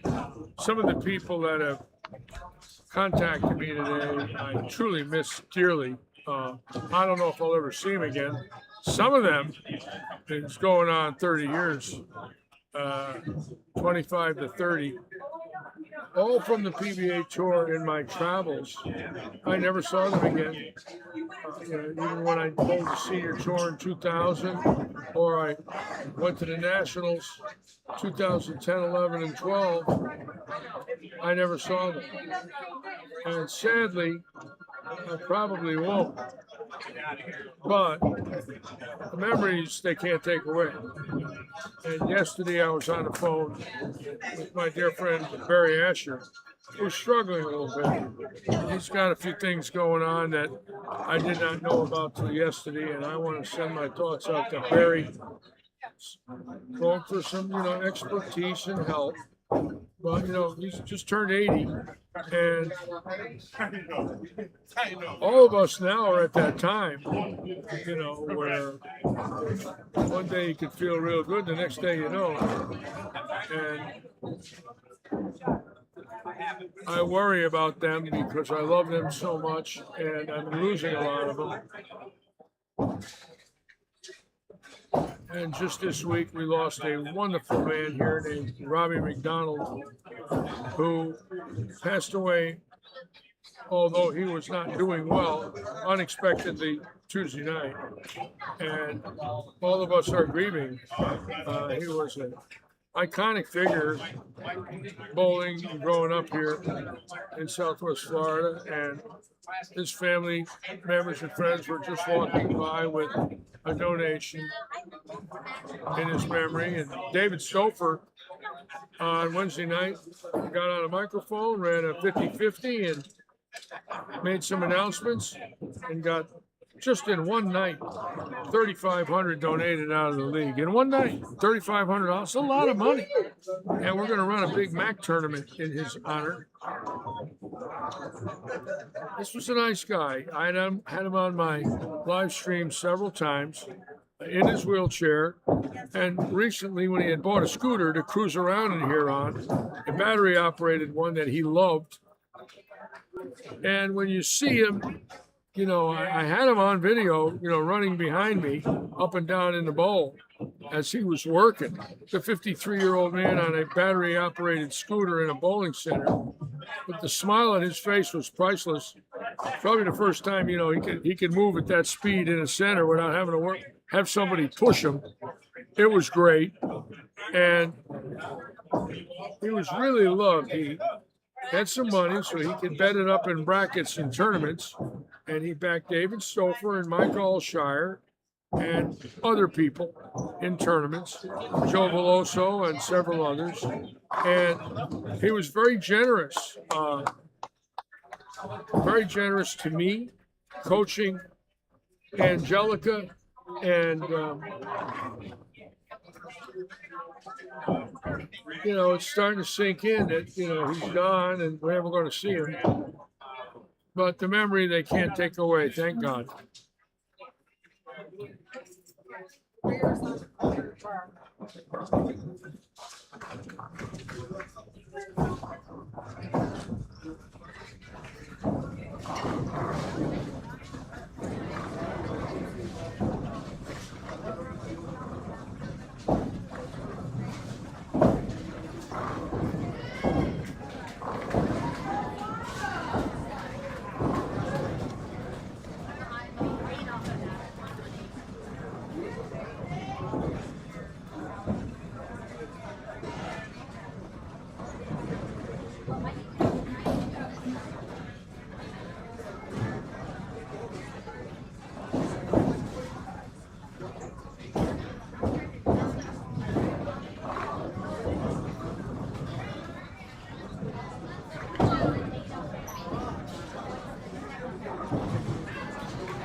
sir. How you doing?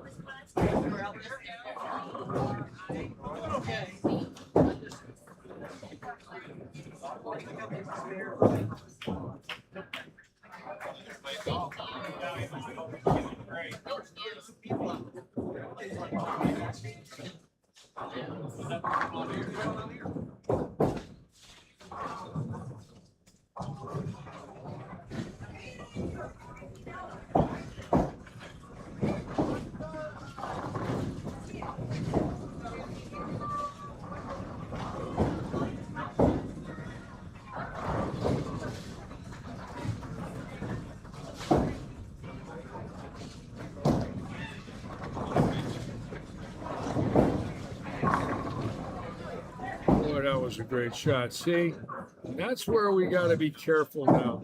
She does not have a real high rev rate, and she's steep. And if it breaks late, it's going to leave that.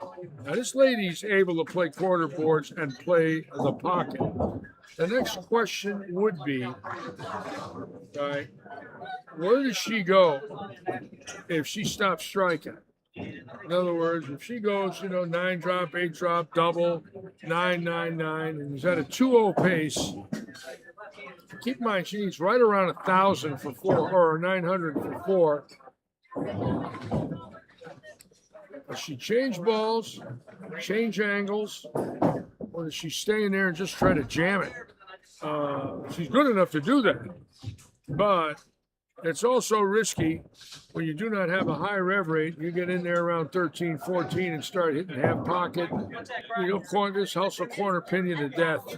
So she might be in a position to have to make a decision real soon on how to manipulate this pair.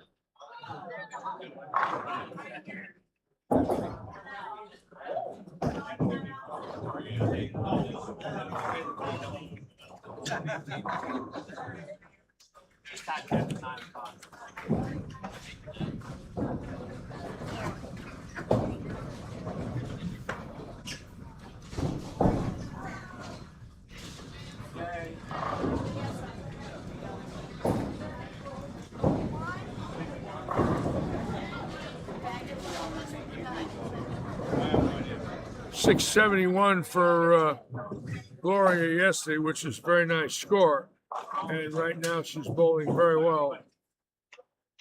I love the way Gloria throws it. It's a classic game. Look at that racket, got shredded. It's a fantastic game. I mean, her game is as good as I've seen. All right, we're going to go up, watch the higher end now, and see how the girls are doing.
Looks like Chrissy's made a ball change and went to the hammer And I think it's a good idea because she's good enough to give it a few shots.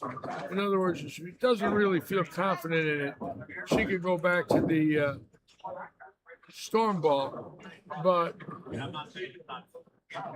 blue hammer's going to get her a little farther to the right. Boy, that ball hooked. She's maybe stood one board farther right than she belonged.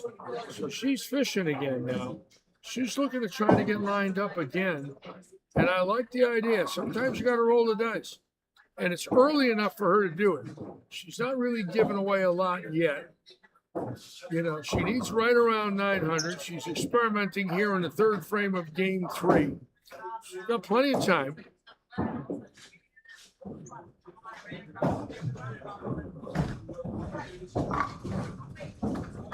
I want to watch Stacy Sizer right here.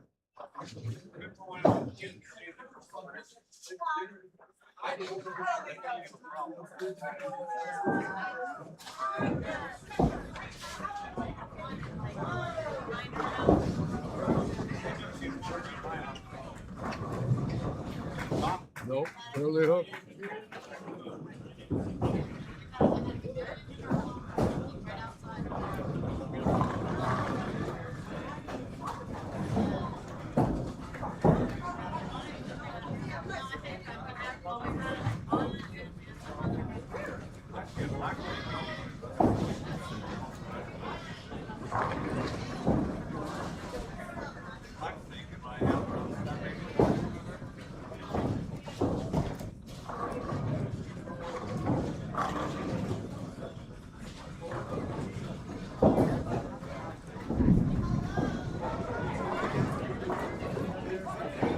That was Dad in his day when he went into service. Wow.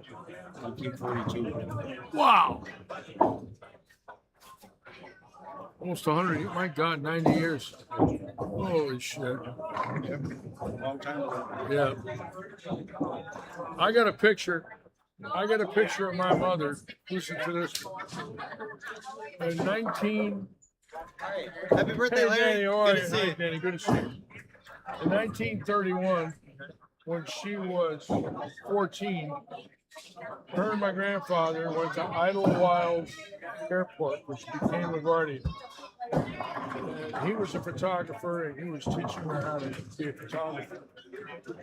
And they were sitting at the end of a runway.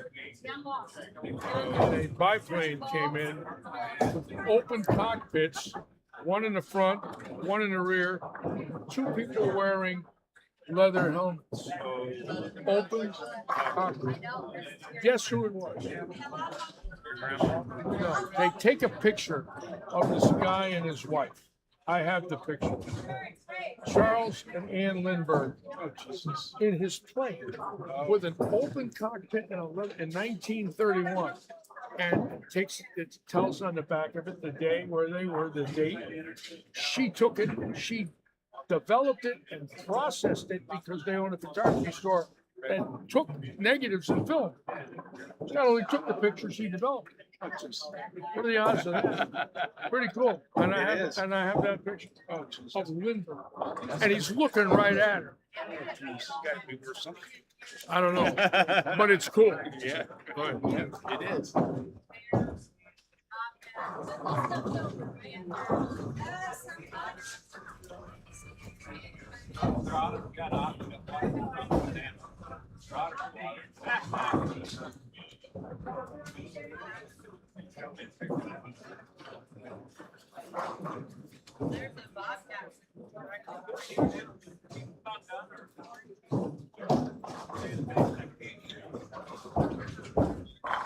See, that's a little different there. Switch balls. And that's interesting. She's so good she can do that and, execute. That's the key. Never mind switching. The next question is, can you throw it right? You can change balls all you want. What good is it if you deliver them differently? Let's watch this next group. We're going to come back and watch Glory in a moment.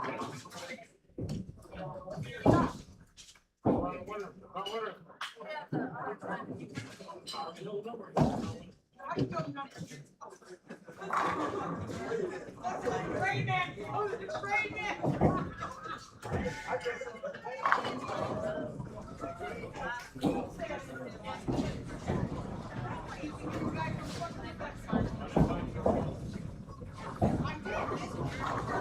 Very tired.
You want the big one? Of course you did. You were coming, Ken.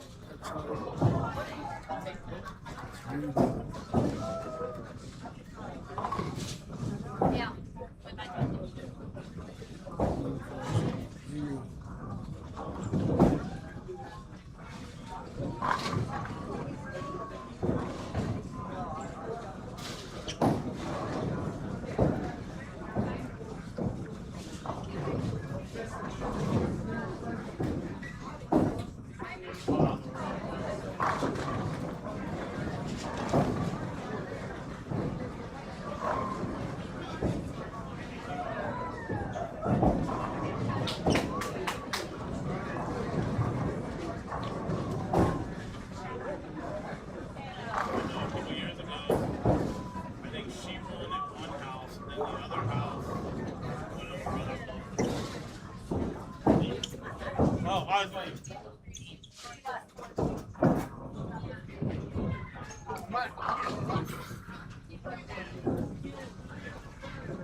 You know, I just got a text from a friend of mine that I haven't seen in many, many years or a post. His name is Bud Horn. And when you read the name Bud Horn, Alvin Horn is in the USBC Hall of Fame. That was his father. And Bud Horn is a PBA champion.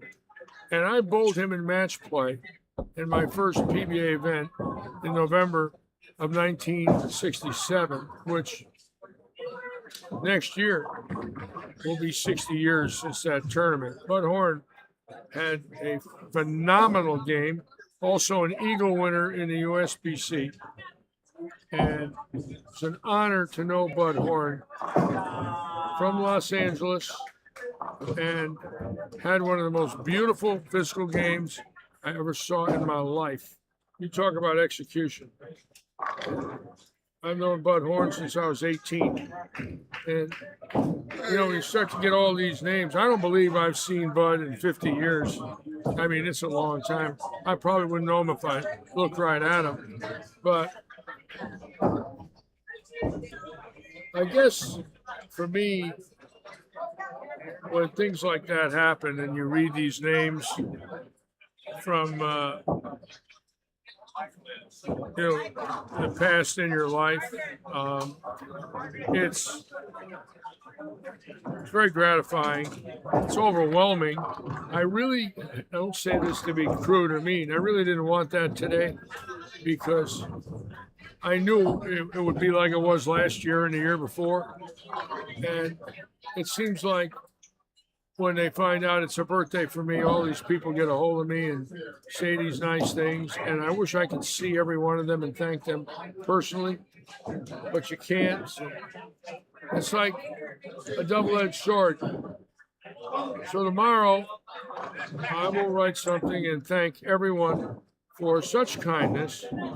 And I'm going to take a picture of me, probably on the Caloosahatchee River, and do what I do. And there's a little area about 5 miles from where I live where it's a public park, and you can sit along the river and just daydream.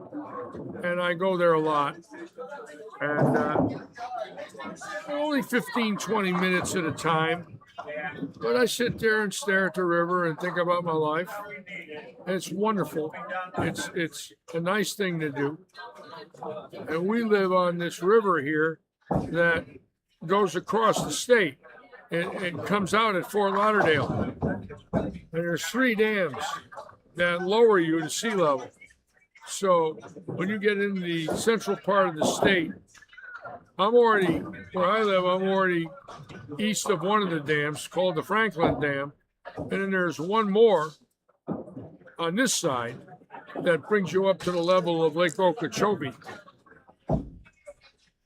And it's a fascinating area to drive by Okeechobee because that whole lake is surrounded by levees. It's a man-made lake.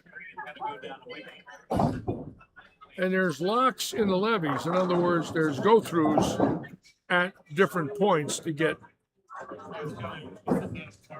water out in case of flooding to drain it into the water system of the of the farmland here. And that's what waters the farmland, is the water from Lake Okeechobee. Very interesting setup. Government built. And Chrissy coming back with a strike, so no doubles this game.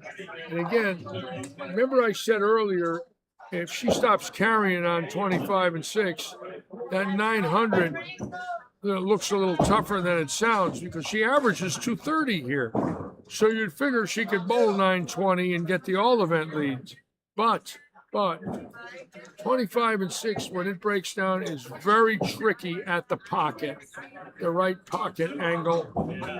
And it could hold her back. I don't know. I don't think it will. I pray it doesn't. I'd like to see her, bowl well today. Same with Jennifer. I'm glad Jennifer took the lead. Jennifer is a wonderful lady. Don't really want to see anybody fail. Means so much to all of them. They all want to win.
This is the first time today on 25 and 6. None of the girls are at a, believe it or not, 200 pace. Now, you got Gloria who can light them up.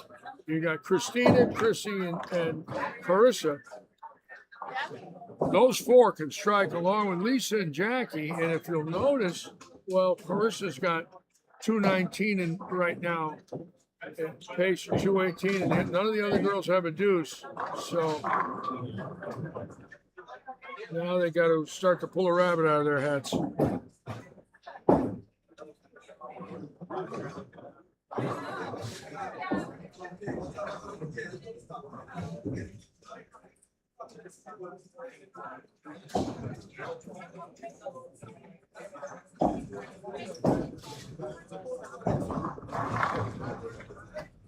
There's a dead flush there.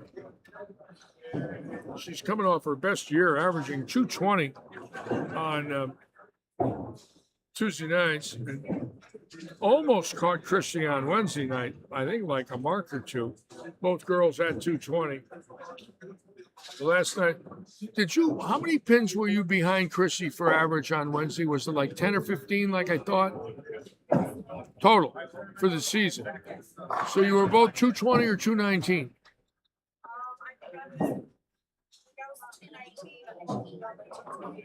Yeah, but it was like 2 marks, right? Yeah. 1 frame. 1 ball. 1 open versus 1 strike. In between strikes, 1 ball. In 108 games. 1 ball. Yeah, she was 1 ball away from going around Chrissy. Now, Chrissy just doubled. And again, that's really big.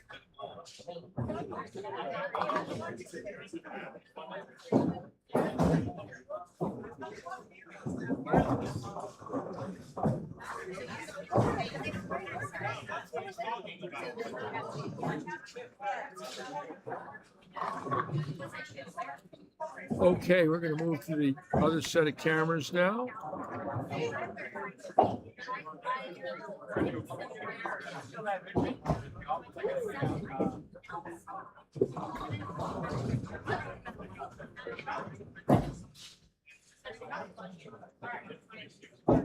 Keep in mind, we'll be on the air next Wednesday night at 7:15, and then next Saturday and Sunday at 9:15 in the AM for week 2 of this weekend 2 of this 3-weekend tournament. Ladies from Miami to St. Augustine to Orlando, Tampa, St. Pete, Fort Myers, Naples, and out west, Tallahassee. I'd love to see some ladies from Pensacola. I don't know if they're going to take that ride. That's about 500 from here. That's 1,000 miles to bowl 9 games if they drive. I'm not so sure they really want to do that at $5 a gallon, but we'll find out.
Hi, Luke.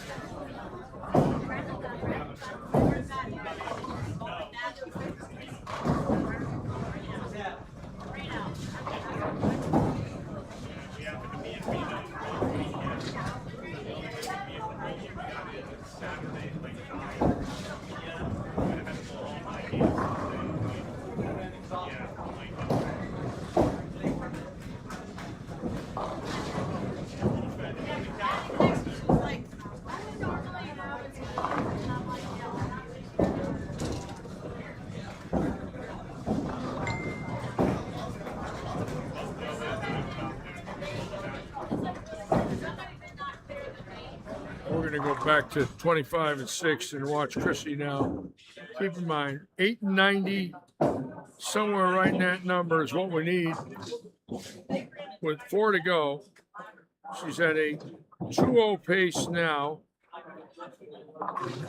And this could bring it up to 2-teen.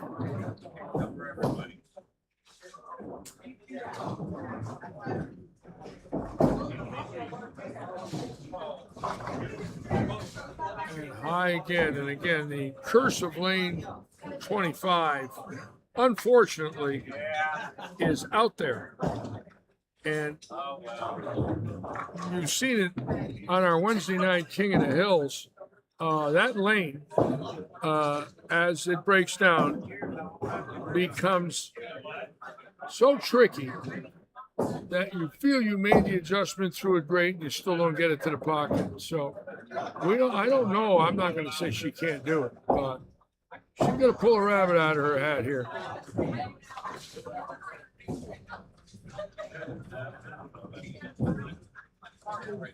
And she's not happy. You can just see it. She's a little frustrated, talking to herself. She knows 890 is a low number on most pairs for 4 games, but I'm not so sure about this one. You can see even Gloria is struggling here now, and Chris has got 220 going. She's a lot harder and straighter than both of them. Gloria's got a wrist device on. She goes around it a little bit, and Chrissy spins a little. 2 entirely different roles than Carissa. Chrissy's right up the back of the ball, a lot of speed. Gloria's around it. Oh, is she good? What a shot that was. Boy, that lady can flat play. I love watching her bowl. What a classic game. All right, we'll come back.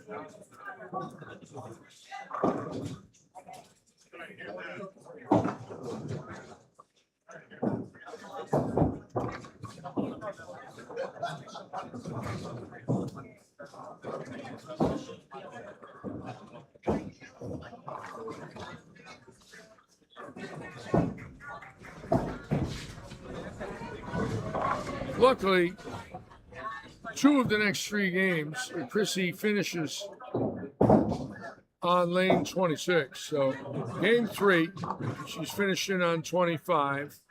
Game 4, she's finishing on 26. Game 5, 25. Game 6, 26. That is a key because 2 of the next 3 games, she gets 7 shots on 26 and 5 on 25. And that does make a big difference when you're trying to take the lead in a tournament.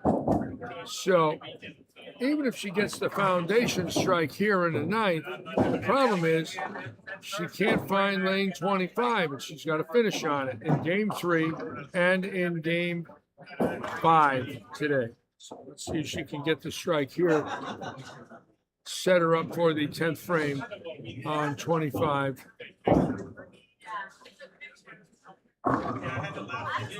And no carry there either. So all of a sudden now, 890 becomes 690, and that's not good.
Boy, that wind is whistling out there right now.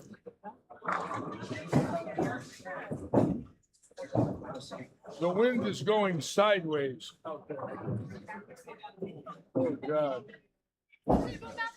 We got some 30, 40 mile an hour gusts out there right now with a lot of rain. So we got to be hoping that nothing silly happens here. This region, when the wind comes off the Gulf, can play havoc with electricity. So we got to cross our fingers that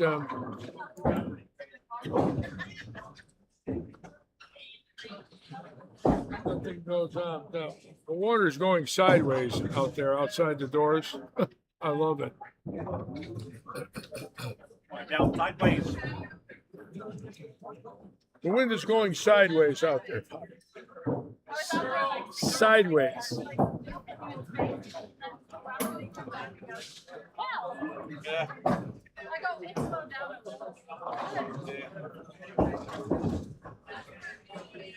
It's okay.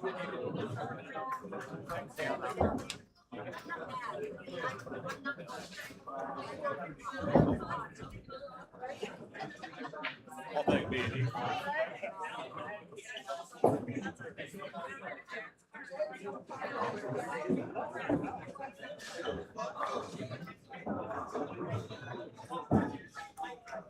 So are you surprised for his birthday?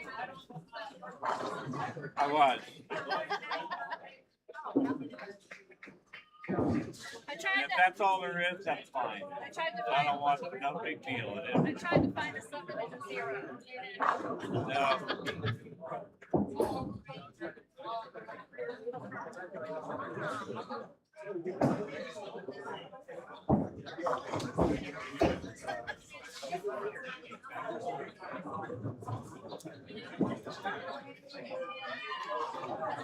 Come on, I can swear.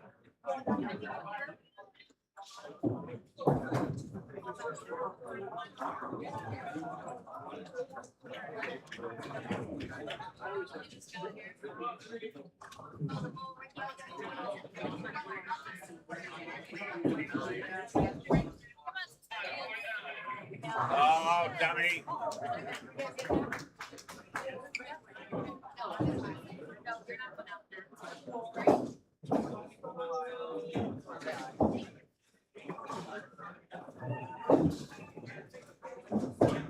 He actually talked to me yesterday. I didn't care what you did or didn't, but he had a post. He had a post. Yeah, one list. Dude, list the 5 top people he didn't even know.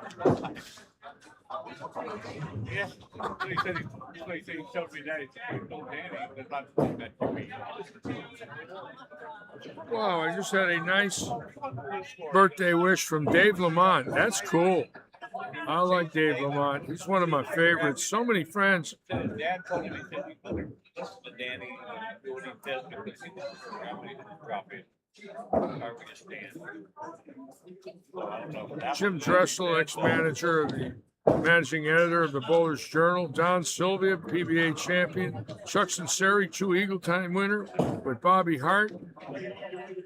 Wow. Some really nice people finding me, and I'm overwhelmed with it. Danny Wiseman. Just so many names from the past. Oh my God.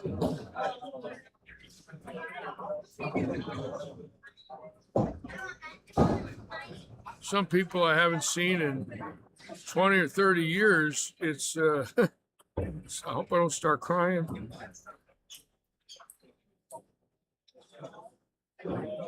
It's amazing to read it. I just didn't have much time today, and I started going through the phone here. Oh my God, it's from another world.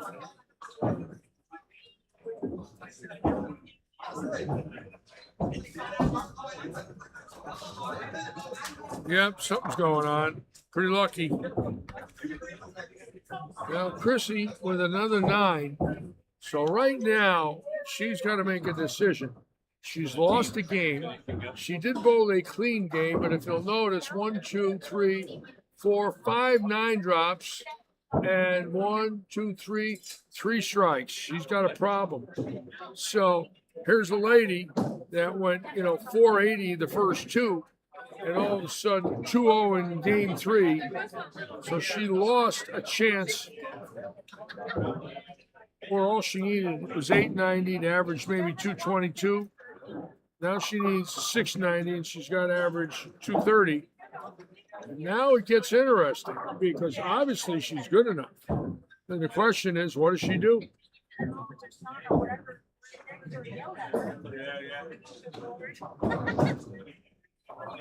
She just moved in and circled that. And same thing, 4-pin. So she's changing equipment, moving her eyes, moving her feet, and getting 9. And then, of course, the minute you leak one out and it doesn't come back, you leave a 2-8, 10 or something. So obviously now she's going to have to make a decision. And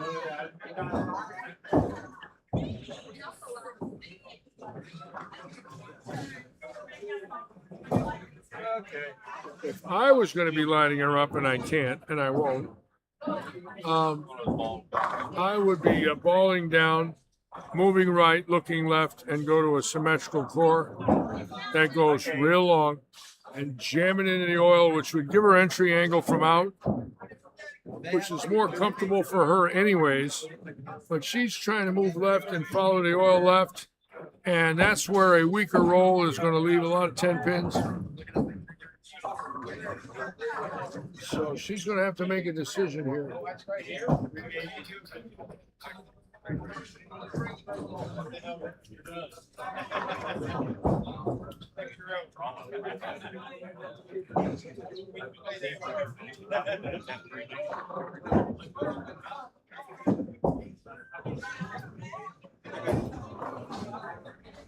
If you'll notice the same thing with Gloria, who favors playing from out, as good as she is, if she's too aggressive and she's got to move left, there's less of a chance to carry. But if you keep Gloria out between the first and second arrow, that's her wheelhouse.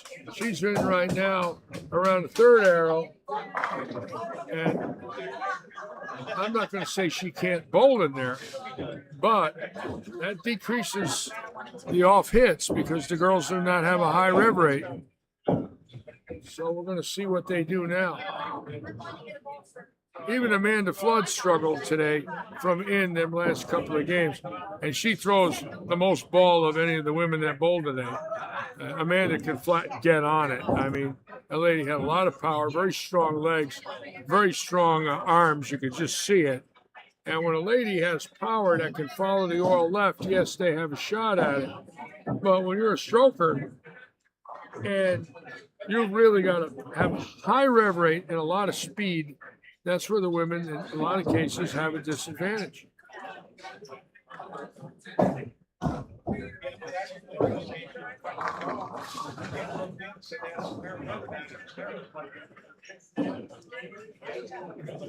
So that's going to be the interesting factor of these next 3 games.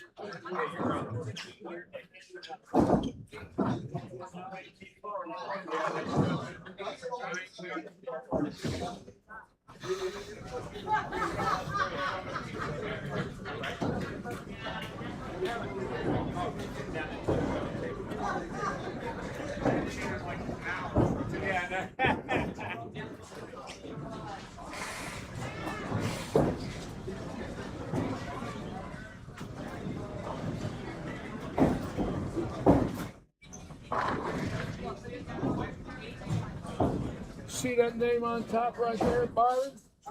No, Byron Nelson, see it? In 81 and 82 at the Forum Home in Dallas. Larry, how's everything going in the old truck?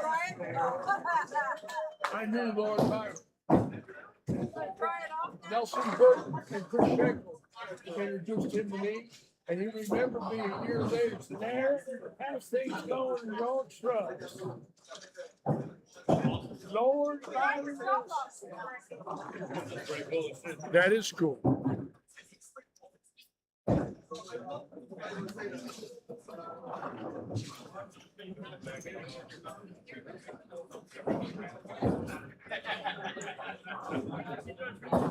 All right, game 4. And again, the best is yet to come. These next 2 weekends, we will have a star-studded field of ladies. There's many from the state that are coming here. I'm excited about it. I can't wait.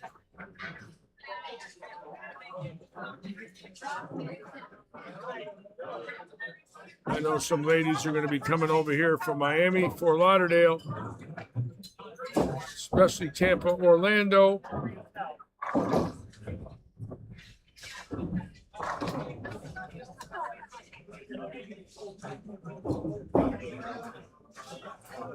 The key now is for both girls here.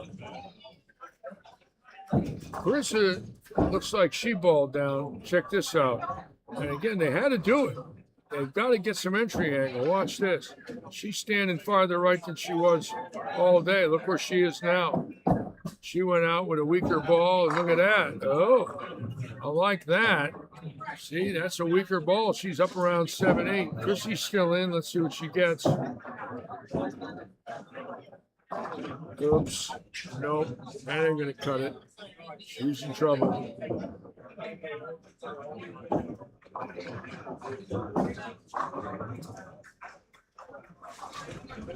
You can feel the frustration when you know a bowler is a good bowler and they're fishing and they can't get it. I noticed it my whole life.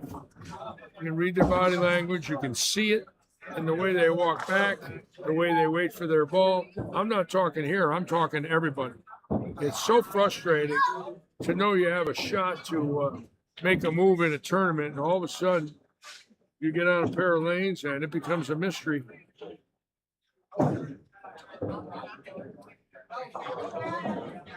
All right, we'll come back.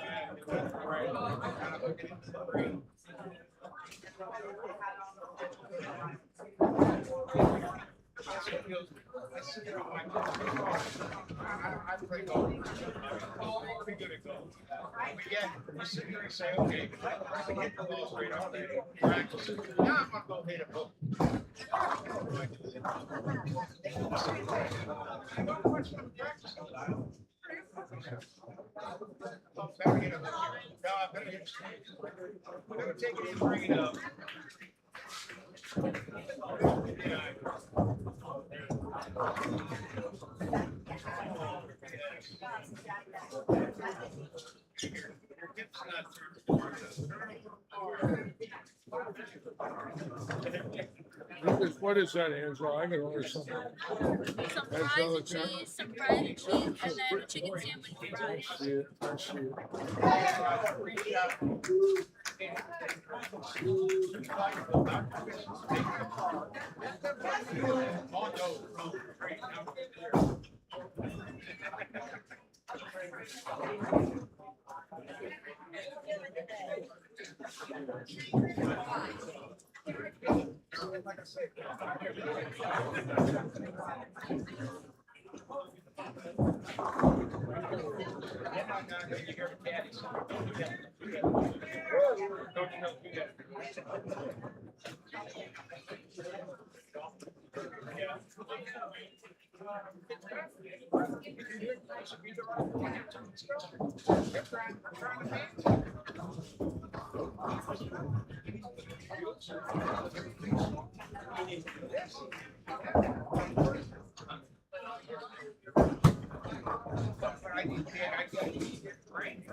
I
think everybody is finished. So I have to go.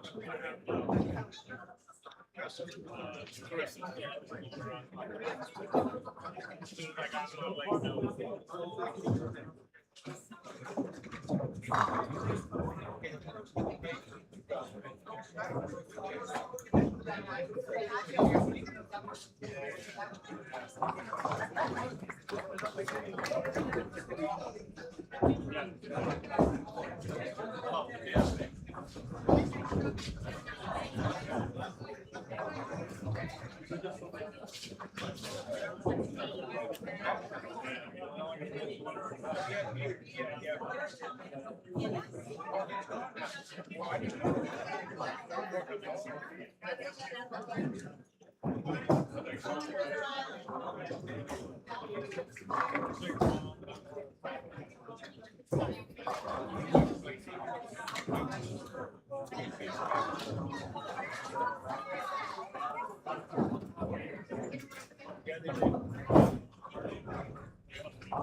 Well, we're going to go back to 25 and 6. Now, Chrissy Stewart, since our last break, went spare triple. So all of a sudden now, she's found something. She's changed balls for a third time, and it looks like she's farther left in the oil. And this could be real interesting now because she got lined up again after not having any strikes last game, maybe 3, and one of them was for a double, one little run. Now all of a sudden she's spare triple with the 3rd ball that she's tried since the 9th frame of last game. So, and again, this is really big because she gets 7 shots this game on lane 26. 5 on 25. This is her 3rd shot on 25.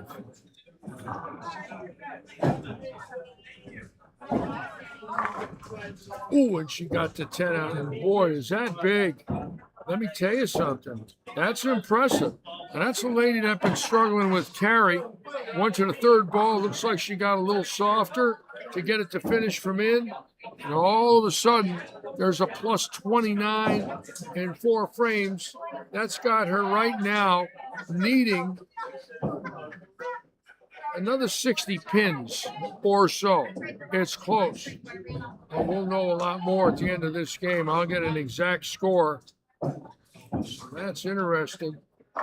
And look, Gloria moved in, and boy, did she got the lanes. Obviously, are playing about 7, 8 boards farther left on 25. See where Gloria just got right on top of Chrissy there. And the key is, what do they do on 26?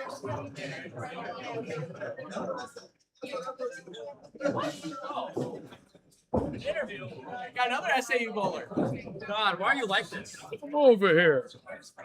Hi, I'm Larry. How you doing there, brother?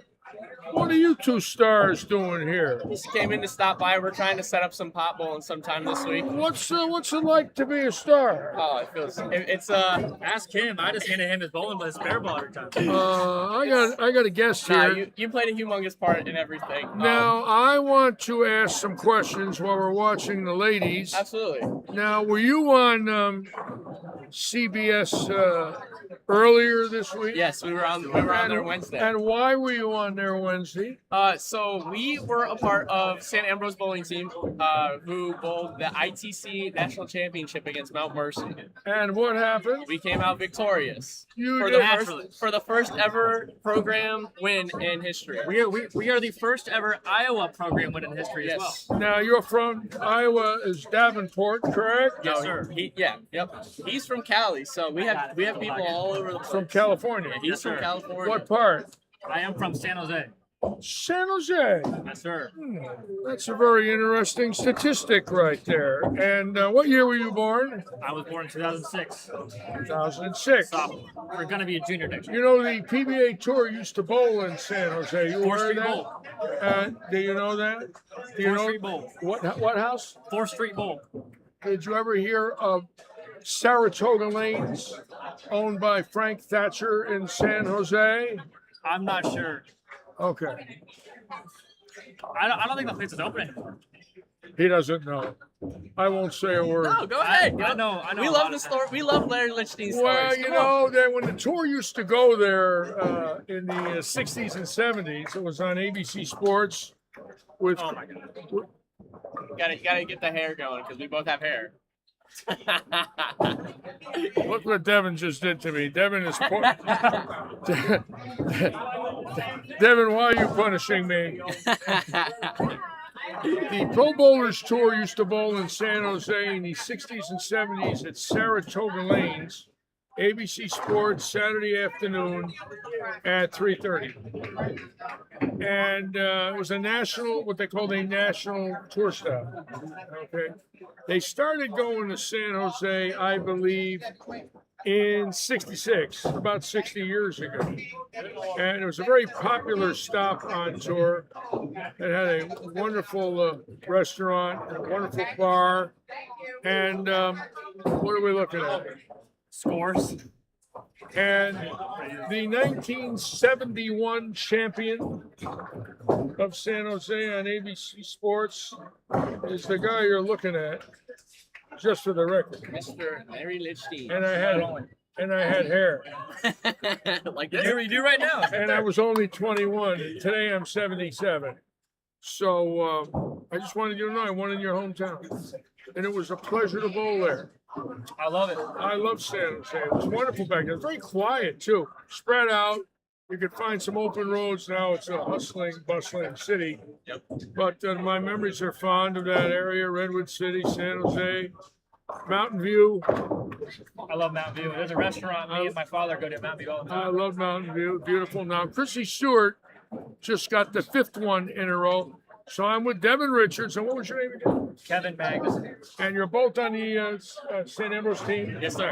And you train at Lance Lorfeld's Bowling Center, the one that opened in 1946? Baltimore Lane. Yes. And The Big River. Lorfeld family opened that in 46. They've owned it 80 years. And we bowled Davenport when I was a kid, the PBA Tour, 75 to 81, at Suburban Lanes. And then I forget the name of the other one. Suburban was in a cornfield, surrounded by corn. We were there in 75, 6, and 7 with the PBA Tour many years ago, half century. I love Davenport. It was quiet and peaceful and beautiful along the Mississippi. Very nice. It's not very beautiful anymore. It's just It's not. crappy. It changed. It's a little ran down, but it's, Really, right? Yeah. Well, industry town, farming town. Not a lot of growth there on the Mississippi. So how long are you here for now, Devin? I'm here until probably middle of August. So that means you're going to be bowling our weekend events. I'm gonna maybe if there's a couple of scratch ones, I'll head in and bowl.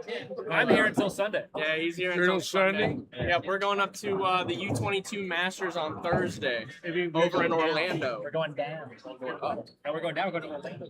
Orlando is up. Orlando's up? Orlando is up. I don't know the map. But yeah, we go. We head up to Orlando Yeah. on Thursday to bowl U22 Masters. 16 games. So I'm shooting 14 games. Now, 7 and 7. now, Devin, when you won this tournament, is this the same one that Evan Baranicki won? It is the same one that Evan Barnett And Nick Larson? Yes, sir. So you're the 3rd junior from our junior program to win that prestigious title. Evan and Nick and yourself And I believe I'm the only one outside of Weber to win it too. outside of Weber. Yes, sir. Very, very interesting. No doubt. And it's fantastic. You know, well, when we started to hear about it, you know, we went, whoa. You know, again, it's, you know, we are a small association here. Yes, sir. You know, only 7 centers compared to places like Detroit, Chicago, Yep. St. Louis, you know, I mean, the big city. Remarkable. It was an absolute blast to bowl. We came back in 2 matches down. We were more or less down for 49 frames. And Right. the frame we won Right. was frame 50. Right, right. I knew something about that. That's remarkable. That you're hanging, and then the last chance you get it. Kendrick Siders. The odds are slim and none. Hey, a name that you need to watch out for is Kendrick Siders. He's currently bowling his first PBA regional event ever in Minnesota, and he's leading by 100. He's plus 398 for 7 games. Kendrick Siders. Yes. From Alaska. Yep. From Alaska. Eagle River, Alaska. Hold it. And look at this. Chrissy with 6. And all of a sudden now, I want to bowl here right now. I want to bowl. oh, you like it here. You move left, there's some he's- hold. Kendrick Siders from Alaska. Yes, sir. Yeah, we got people from all over the country on our team. And how old is Kendrick? He is 21. He is my age. And Anchorage? Or what part? Yeah. Anchorage? Eagle River is like a sub. Of Anchorage. Yes, sir. Now, he was on your team, St. Ambrose? Yes, he was our anchor bowler. He is the He team. was, Yeah, he, he is was, anchor. he was your anchor bowler. Yes, sir. So he went from Anchorage to Davenport. You went from Fort Myers to Davenport, and you went from San Jose. We have another kid from California. Wow. On the varsity team. Wow, the longest rides, all yeah. of you. I mean, it's a lot of miles back and forth if you think about it. I personally believe that we are the most underrated team in college bowling because we don't have anyone flashy. We don't have Team USA members. We have a junior gold winner, but he was 12 years old. Yeah. We don't have any big tournament winners, but we have great bowlers. Well, you got chemistry. I think it Obviously- shows that. Obviously, the chemistry and the skill level is why you won. I think it shows that it doesn't matter what you win, it matters how you act. Well, and yeah. have a good team. You have to be a team player, and you got to be humble. And you gotta- We had an absolute blast this year with the team. We lost a couple of people halfway through because of ineligibility. But the kids that came in that took their place, they came in and it was like they were there since day one. We have 13 or 14 bowlers who could be varsity right now, and you can only bring in. Yep. 13 or 14. Yep. Why? That could realistically be varsity level. Why do you think everybody's going there? A small town on the Mississippi. Because our coach is one of the best recruiters in the nation, and it is not close. And I don't know how he got snubbed for Coach of the Year. What's his name? What's his name? Eric Liddick. Eric Liddick. We were ranked #1 in the country For the first time ever. for the first time ever with no seniors. We started our season 23-0 in match play. We won our first 3 tournaments. How many? We started our season 23-0 in match play. 23-0. Yes. In match play. In match play. And won our first 3 tournaments. How many bowlers on the team? 5? 8. 8. Yes, sir. So all 8 bowled?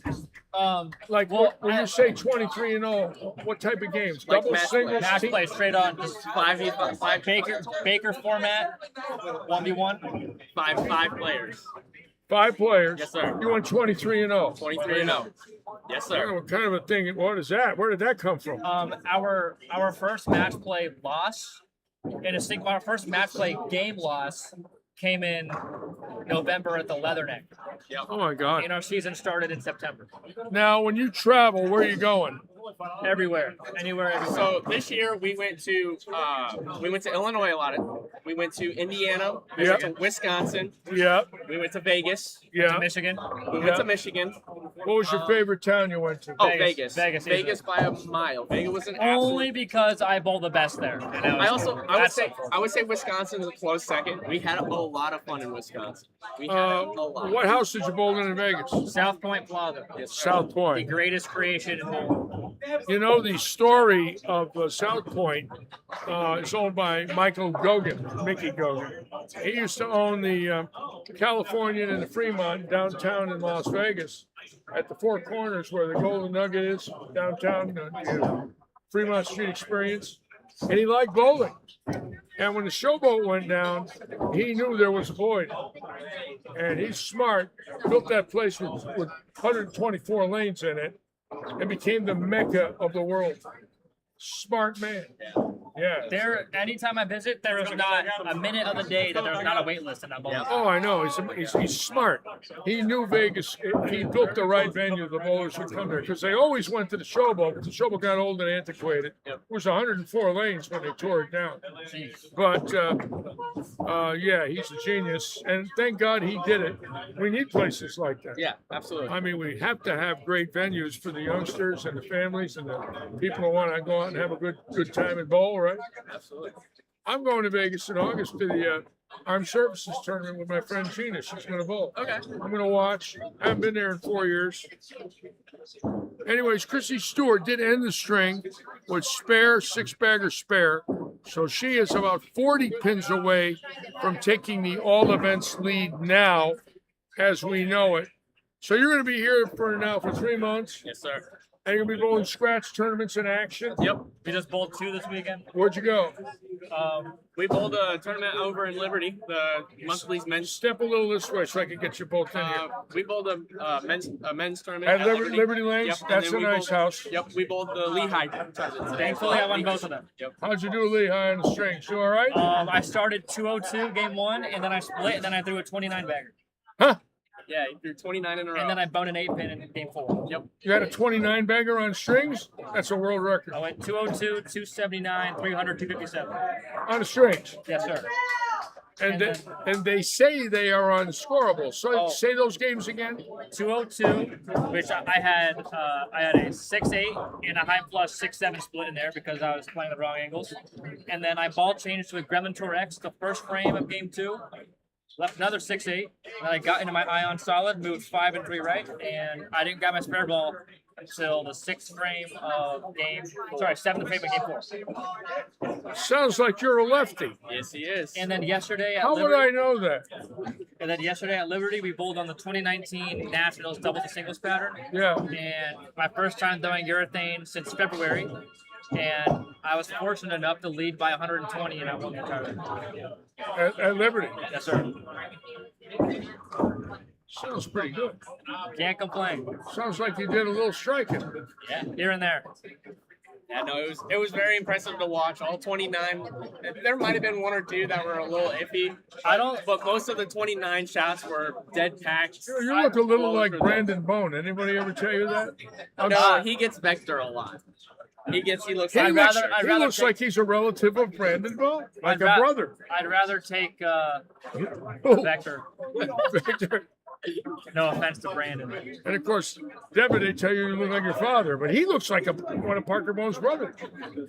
I look just like an old man in a booth with a microphone, but I understand. Nah, you look like a PBA legend, man. I don't know about that. Oh, PBA legend. Oh, we know. I don't know about that. But I do know that we're watching Chrissy Stewart, and she needs 690 the last three to take the all events lead. And right now she's shooting 249 in game 4. So we're rooting for Chrissy because she obviously is one of us from Fort Myers. And we're going to watch Chrissy right now, who can put this game out for 259 and get within, I believe, 30 of the all events lead. If she strikes out. Boy, it tomahawked that 10. Now, I'll tell you something. That's the kind of hitting power she needs from in there. And that ball was, she's got 269 in the wood. She could get within 20. Can we tell somebody to lace up? I don't think he wants a ball right now. Everybody's talking to her. Now, what equipment did you throw?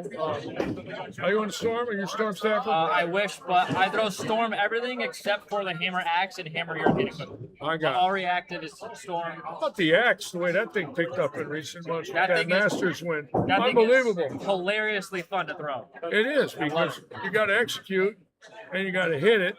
And there's less core and less cover, but it'll still hit if you get the right angle. Yeah. It's fun to throw those sweeper balls. They make you thread the needle. I use knowledge I learned a few months ago. I learned that if you get your ball to track over the logos, it'll pick up more. So I drilled my axe so that it rolls over both of the logos, so it hooks more. And mine hooks a wow. That's fun. His first shot out the box after he hit it with like a 360. Is that what everybody's doing? Is they're just sandblasting? Yeah, he got the 7 clean off. I was talking to Book Kroll. Yeah. And he told me to put the logo anywhere in my track and just watch it hook.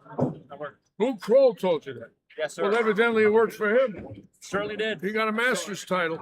That is interesting. You know, I knew a lot, but I never heard that one. That is an interesting thought. Well, obviously there's friction there. Obviously there's something that's going to grab, right? Interesting. The label on the roll, on the track. Wow.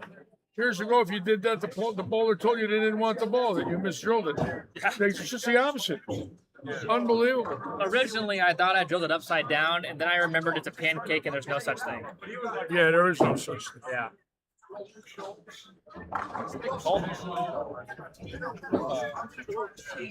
But yeah, no. Sometime during the week, we're gonna try to set up some pot bowling on a, I wouldn't say a hard sports shop, but on a sports shop. I'm planning for the pattern to be the last year's doubles and singles pattern, and my opponent supposedly is gonna be Sydney Schroesch. I know Sydney Schroesch. He sat in the booth with me last. He throws it great. He throws it fantastic. He's wonderful too. He's a very nice man. He's a big man. He's humongous. He could probably get my butt in the ground. He bowled here Wednesday night, and he subbed on the Stouffer team. And Sidney, of course, he won that one-ball tournament in Vegas for $50,000 that Gary Beck ran. What I love about Sidney is he's a kind soul. He's a wonderful young man. You guys will become friends if you haven't already. I bowled against him yesterday in the title match. That's how we ended up. Oh, you did? Okay. And then after that match, we're gonna see if we can set up a couple other stuff with other people. A lot of things going on around here. You'll find something. Absolutely. If you put the word out, you'll find something. Just because I'm on vacation doesn't mean I don't want to make any money. Well, all bowlers want to bowl for money if they're any good, right? Most of the ones I know. They want to get out there and show off their skills. Get in a 10th frame and double for 500. It's fun. The way I look at it is this: in action bowling, either you lose and it humbles you, or you win and it boosts your confidence. Money always comes back, and opportunities don't. What's the most you ever won in an action match? I have yet to bowl one. You've yet to bowl. Yet to bowl one. I'm new to the action scene. Usually I'm a bracket bowler, but I haven't had the opportunity because I've been away at school. I got it. The action scene, is very unique, very different. Because when the money's coming out of your pocket and you got to throw a double, you'll see what you're made out of, right? I pride myself in my shot making, but I try to be as humble as possible. Because one day it'll bite me in the butt if I'm not.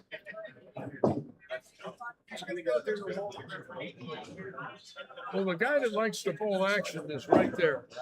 I don't think he'll want to bowl me. And he is not afraid of anyone. And I'm sure you aren't either.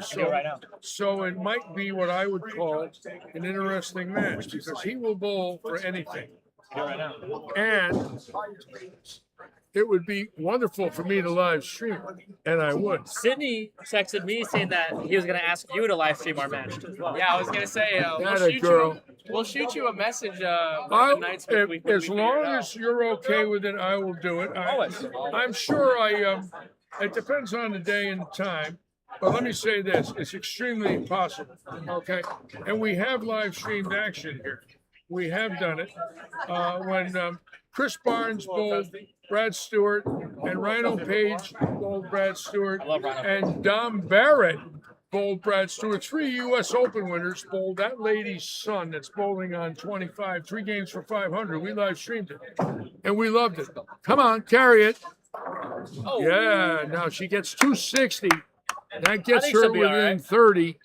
She needed 690. She's got 69 of it right now with 2 games to go if she strikes. Yeah, we live stream those matches. And right before COVID and after COVID, those guys were here. And it was great. We had a lot of views. People love watching the action matches. It's exciting. And you being a youngster and him being a veteran, I think that would be a wonderful match to consider. I mean this in the most humble way possible. I like when I'm bowling somewhere new and I have something to prove because it brings more out of me. No, you're not bragging. That's just your mindset, and you're allowed to speak it. That's legit. You're not being mean. You're not being what I would call unreasonable. There's a reason to do things, and if it pumps you up and the juices flow, then so be it. There's nothing wrong with that. However, I would not want to bowl somebody on house because that is a carry contest, and I believe that takes 0 actual skill for a bowler with a lot of hand, power, and rotation. It takes a lot of skill out of play. If you lay out a 2 or 3 to 1, there's still a hook on the outside, but you got to build the ball in the right part of the lane. You can't just spray it. Well, that would have to be discussed by you and your opponent. Obviously, we have 2 Kegel machines here, and one of them could certainly have a program put in it. Interesting, though. We haven't, to the best of my knowledge, we haven't had any challenge matches on other than the house. This would be an interesting scenario. To the best of my knowledge, in other words, both bowlers have not agreed on a pattern and bowl for money. It's always been whatever's laid out that day. We plan on putting up 2,000 total, 250 per game, 4 games, and then 1,000 per series. So that way, someone's guaranteed to leave up some money. You can't just break it. Yeah. McNeil bowls here, Matt's damn good. Matt bowls here. I don't think I'd bowl that man. He averaged 253 here 3 years ago to lead the nation. And he just bowled 45 or 48 games here as a sub and averaged 251, but it's house. Yeah. But when he starts striking, it's 805 to 820. All right, so now if you'll notice, in transition, the girls struggled. Now look on the right lane, 243, 268, potential 228. So now everything has changed on this pair. The girls got lined up again. Chrissy Stewart right now, right about 30 pins or so behind the all events lead with 2 games to go. So that's going to be very interesting watching that.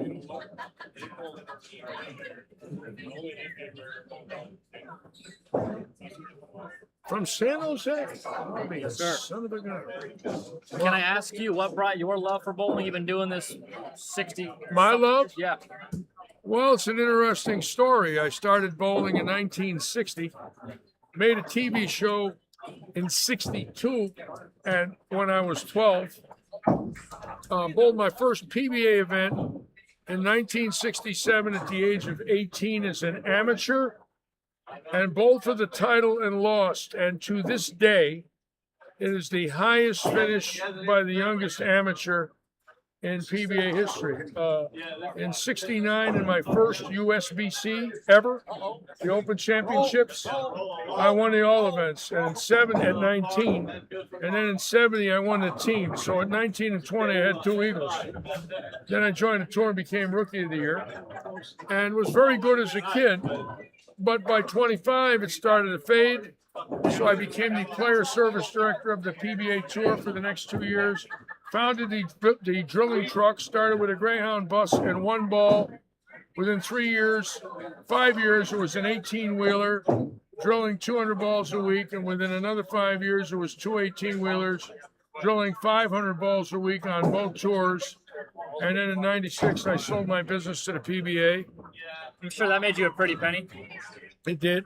But I love bowling. It's the only thing I've been involved with in my life. I would love to bowl a national stop. I feel like I would have a decent chance. Oh, you'd have a very good chance. I mean, I could tell already you would. My friends call me, my friend Jadrick, I'm in his phone and his contacts as second place merchant because I love getting second place. I've only ever bowled 1 regional, and I led by 150, and I swept I beat PJ Haggerty 3-0. I beat Ardani Rodas. He is a bowler at St. Francis 3-0. Made it all the way to the final match and lost by 20. Wow. Bad carry. Wow. Wow. I don't know if you know the Greater Iowas that Joe Engelkiss runs. What's that? The Greater Iowa Bowling Association, the GIBAs. No, I don't know it. Do you know Joe Engelkiss? No, I don't. Well, he hosts big events out there. Like where in California? No, in Iowa. In Iowa, like 3,000 for first or 3,500 for first. Okay. I love getting second in those two. Last year in the title match, I led qualifying. I outbowled Cam Crow and Spencer Robards in qualifying. Cam Crow and Robards, you beat them? I lost to Robards in the title match by 2 pins, 215 and 213. Did Cam Crow bowl yet on the show? He did. Did he win or lose? I think he finished tied 4th. Okay. And then this year, in February, with new urethane rules, I had to throw a black hammer instead of the purple, and I qualified as a second seed only behind Brandon Rump, and I made it to the title match and lost again. Wow. So. Well, obviously, you're bowling great. It would be fun to have my first major tournament win. You'll have it. To be on national television. It's just a question of how many and when. But right now, you got the foundation. The key is just got to keep bowling, that's all. But for a career, I really want to be a mechanical engineer, and I want Really? to, and I want to video produce as well. Really? Yes, sir.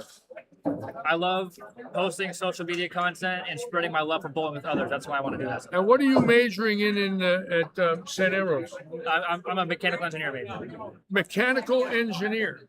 Well, what does that mean? What does it mean when you say you're a mechanical engineer? What is of what? Honestly, anything. Engineering is one of the most. Okay, I don't know if the word's like varying. Like, there's the most variety in the job field. Yeah. Because of the skill sets you pick up. And you're learning that at St. Ambrose and bowling. Yes, I am. And winning in bowling.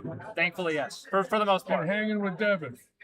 And Devin's winning in bowling. I have not currently been doing that. My ball roll right now is a little funky. You need to tell Devin to learn how to get around the bowling ball. But I've been watching his changes. He's changes a lot. He tries a lot of things, which is good. You got to find out. The only way to know is to do it. So what I like is he's willing to work hard, experiment, and do different things. And sometimes you fall into something where you don't like it initially, and then a month later it works. You gotta try it. Yeah. You gotta work at it. I just got to work on getting around the ball. I've been so forward with it that I just can't get any of the corners out. My ball rolls out, and Are you drilling a lot of equipment, or are you staying with old stuff? I'm He drilling. loves the old stuff. I know he I does. love old stuff. I'm drilling a couple of the new stuff. Are you on the staff? I'm not. Yeah, I'm trying. Almost. I'm working on it. I'll tell you something right now. If you're throwing No Mercy or the Bionic, I threw the Bionic. Oh, don't get him started on it. He hates that ball. you don't like the I Bionic? do not like the Bionic. It's Really? too forward for me. I either got 6 or I flat 10. It's I too just forward. Really never- rolled early and checked. Yeah, I Checked on you. checked couldn't- or just rolled You out. couldn't get it rolled out. You got too much forward roll. You couldn't tilt it enough. Yep. I like a lot of the equipment that bowlers don't normally like. I love the Origin EX. Yeah. That ball is fantastic for me. I found a way to lay them out so they roll like urethane. And what else do I throw that nobody likes? Devin, what resin balls do you bowl with? Like, if you were going to drill a new ball today, what would you drill? If it was I would resin def- big block, ASIM, I would definitely drill up another danger zone solid. a danger zone solid. That ball is one of the better balls I've thrown recently. Is that the black one? It is. I yes. love the black one. Oh my god. I it's just so good. recommended it to a friend of mine, and that's a symmetrical. That thing's got enough on the back. That thing comes off the oil, boy. I am going to drill up an Evil Eye, Yeah. and I'm going to drill up a GB5 Hyper as well. Another ball I love is the Gremlin Tour X. Oh my god. Nobody, that ball's sick. nobody likes that ball. What is the gravity? What's that? Brunswick? No, it is Rotogrip. It's Rotogrip. It's a ace. Sorry, excuse me. It's an ASIM. It's a very small ASIM, but it's a hybrid tour cover stock. Yeah. All right, now we're in game 5. Here's the situation. Chrissy Stewart within 30 of the all events lead, coming off of 269 with a ball change. And now she's lined up, and as long as she's playing where she is, I don't think she's going to have any problem, because she can spin it through the front. It isn't going to hook early on her. She can definitely get it down the lane. Oh, float a million. Oh, it is. That's gross. See that? I can't do that. She just spins it, and it hits that mid lane oil and just rides it.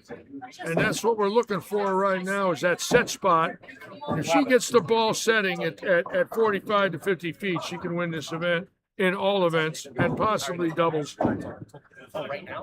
I told him, I said later in the week we're gonna put out a shot. What is that? He said just let me know. And I'll get for it. We probably won't know until the day of. Now, did you meet Sydney's mother, Samantha? She's very nice. We became friends on Facebook. I think she was there, but I don't think I've formally met her. She's really nice. She's a bowling fan. That's a good shot. Oh, it's a shot. It's the Jack State. Yeah, one team that is a team that you don't want to bowl when they're bowling is Jacksonville State. The only team in the country that's better than us right now, and Jacksonville State. it's a the girls' female team. Jacksonville, Alabama. They set the record for the highest win percentage, largest margin of victory per point, Really? and highest most wins in a season. Jacksonville State. Yep, Yes. led by Shannon O'Keefe And Brian. Shannon and Brian O'Keefe. All right. Nice to meet you, sweetie pie. My son Michael won a World Team Challenge with Brian O'Keefe and Rudy Revs, and Patrick Allen, Patrick Allen wins. in about 2006 or 7, 5, right in there. And Brian bowled with them. Patrick, Michael, Rudy, and Brian Bogosian, a strong team. And Brian O'Keefe bowled very well. I like Brian O'Keefe. He became a wonderful man. I like him. He's a very nice person. And his wife is a great bowler. Boy, I love the way Shannon bowls. But Oh, yeah. But yeah, no. So this year at ITC sectionals, Yeah. I'm pretty sure they set the women's record for Total pinfall. total pinfall. They also set the total women's largest margin of victory from first to second. We set the over under at 1,000. They led by 1,600 pins. How much? 1,600. And they did this while Shannon O'Keefe used a random number generator to decide their lineups every single game for fun. Yeah, that's how good. Are that team you is. serious? That's how good. She Over the randomly changed the order and they led by 1,600? Yeah. I never heard of that in my life. And How's they that did possible? they did the same thing at nationals and won nationals. Oh my! Over the season, they I believe their record was 108-12. Oh my and God! The second power ranked school, Vanderbilt University, they only had 74 wins.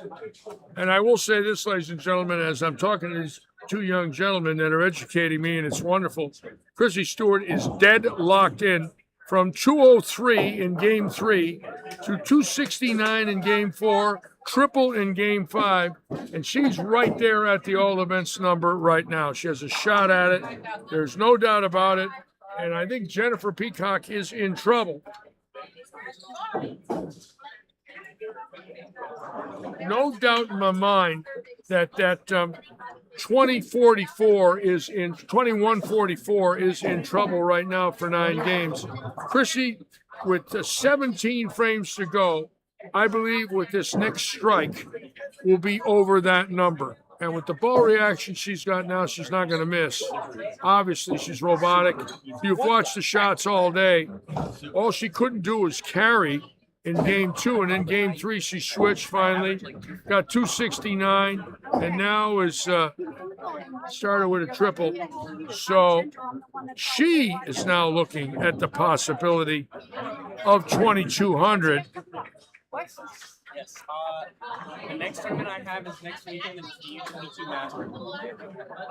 She's got her mother and father watching her right here next to me. So, and she's coming back every frame, talking to her mother and father like it's a mixed league on Tuesday night. And if you'll see right here, she's just right there talking to her mom and dad, and they're having a good old time together. And they're just enjoying their life, and she's sitting there waiting. And sort of amazing when somebody is that relaxed that they can come back between frames and just I'm going to make it into a YouTube get away from the bowling and then come right back and zoom in.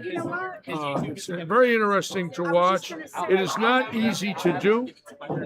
This is not something that is happens every day where you're bowling a major event like this. I have a loaded question for you. Go ahead. I've been loaded my whole life. Go Do right you ahead. think urethane has ruined youth bowling?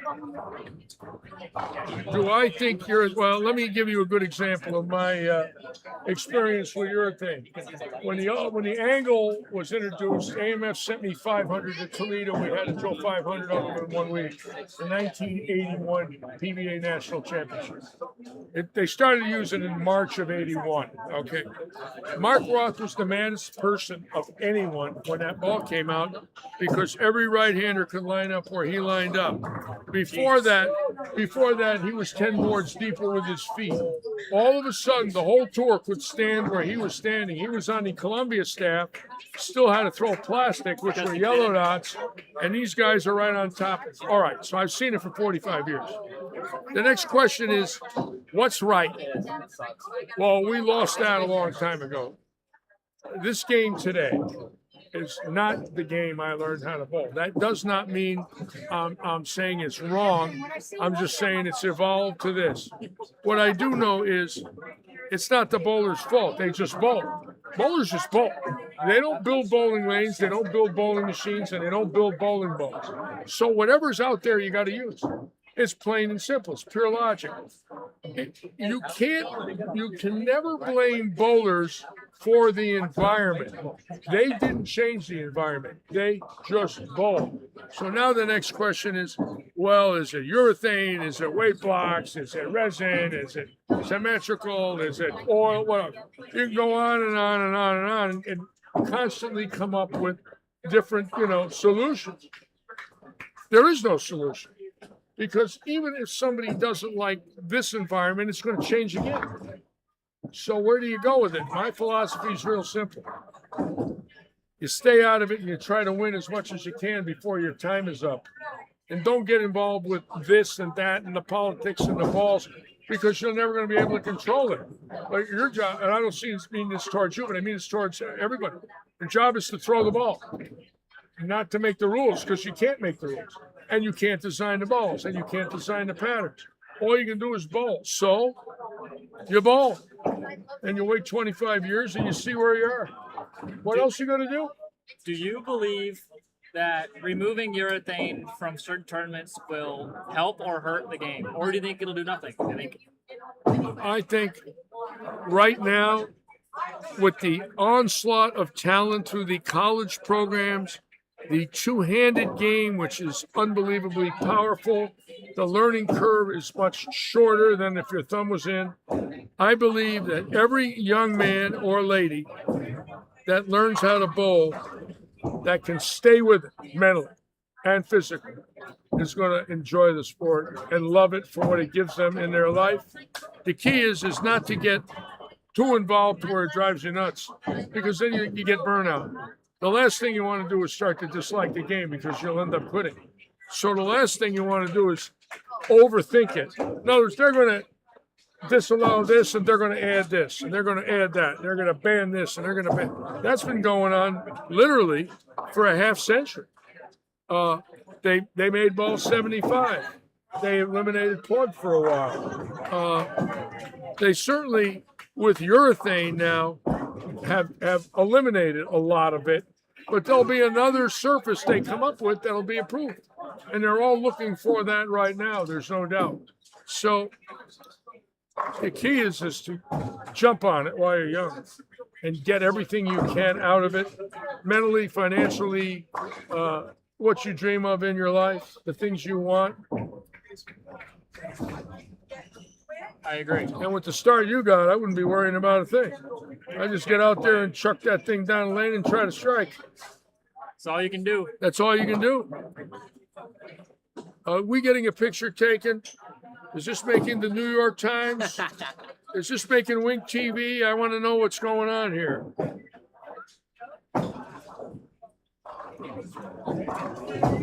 Chrissy with another one. What's that? I said Chrissy with another one. Yeah, Chrissy right now, folks, Yeah, is putting on that number is going to get obliterated. She is throwing it really good right that 203 2 games ago goes to 269 and start with a 5-bagger with a ball change. Evidently, it's the right ball. Yes. And now it's over, and she's looking at 2,200. And 15 frames ago, she was looking like she couldn't hit 2,100. Unbelievable. That woman can strike. All the women here can strike. She's a grandmother. She averaged 230 in league this year. She's a grandmother. Got a 35-year-old son with a baby. House shots in California are a little more challenging. Are they really? Yeah. Why is that? Well, also, they're not only more challenging, but also the pin decks are not as lively. Yeah. I mean, you could tell. So my home center is Morgan Hill Bowl, Yeah. 15 minutes south of San Yeah. Diego. Yeah. And those pins, I mean, not to toot my own horn, I throw at 18 miles an hour, 560 revs, and I almost leave 5, 6, 10s there. Really? It's insane. Is Futurama still open, or is that long gone? Long gone. And we were there in 82 and 3. I think Cook won there. Cook beat Couture. Steve Cook? Yeah, he beat Couture on ESPN at Futurama. They're all gone. Every one of them places are gone. When my mother lived in Sacramento, I used to bowl league at Steve Cook's Fireside. What was how about Country Club? That's still open. Country Club is the easiest bowling alley I have ever I bowled in was my there. entire life. We were there in the summer of '75. Bill Spigner won there, or 6. I was at Country Club lanes when I was a young man in Sac. At Country Club, they've become so easy that we bowled on, I think it was a 4-1. Not Yeah. anything impossible, but Yeah. they're very playable. Really? And I went plus 330 for 5 games, and I lost money in brackets. There were games when there was a You game shot 1330 and lost money? I caught 14 300s in one game.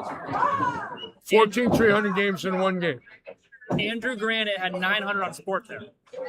And that I'm by no means saying he's a bad bowler, he's a great bowler. But You watched him bowl 900 there. yes. Wow. What a cover. 479. All right, so here we go. Here's the situation now. We've got Chrissy on 5, 15 frames to go. She is caught Jennifer Peacock. There's no doubt about it. She has got to, right now, 344 over with 15 frames to go. The question is, can she add to it or does she lose it? Right now, I think she's going to add to it. I don't see it. I don't see her stopping it.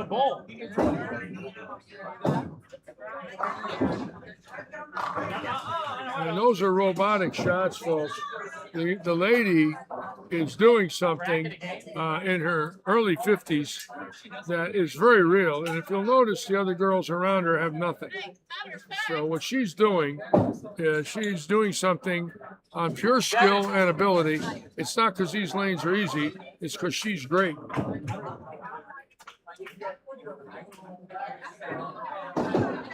And there is a difference. Devin, 30 a game right now. Right now, 30 a game. Go. I bet. Say no more. No, 30. 30. I'm feeling good, bro. I'm feeling good. Chrissy, these young boys are educating me. I'm getting an education here, Chrissy. 20 a game. 20 a game. This one here, woof. Wow. Oh, yeah. Unbelievable. He's just put me in awe.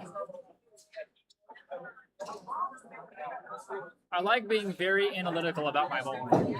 I keep track of everything. Every center I bowled in, what I threw, what lane service and pin setters. Let me tell you a good story. You've heard of Carmen Salvino, right? Okay. In 78, I was in his house in Chicago, and we were having dinner. And he says to me, Larry, let me show you the year of 1955. I says, okay. And he takes out a notebook of 1955, and he shows me every game and where he stood and where he looked. Then he shows me the scores. Then he shows me 56, 57, well, in 78, he shows me 25 years of loose leaf notebooks of every page, where he stood, where he looked, what he felt was his ball speed, his grip, where the high boards were, everything. What his carry percentage was, all broken down before computers. That's in notebooks 50 years ago. That's insane. Yeah. I'm blanking on the man's name who just made the Collegiate Hall of Fame for making the scoring system. I'm blanking. But I think the way he does, not to that extent. Obviously, that man is smarter than I am. He's done a lot for the sport. But well, let me tell you something. When you deal with, in my case, you know, the legends that actually started at the advent of the pin setter to now, the education still goes on. It's like what you were talking about. I would never want to see anything banned, but if it is banned, it is equal for everybody, and then they just keep going until they find something they like. And if you're analytical about it, you say, well, if no one has it, well, I can still beat them. In other words, if you look at it that way, you're off the hook. If somebody says, well, they took away urethane, I can't beat anybody, then maybe they should quit. Now, my attitude would be, so what if they take it away? If I'm any good, I'll find a way to beat them. And there'll be another surface that works. Now, we don't know until we see it, but they're not banning urethane. They're just banning certain balls. Am I correct? yes.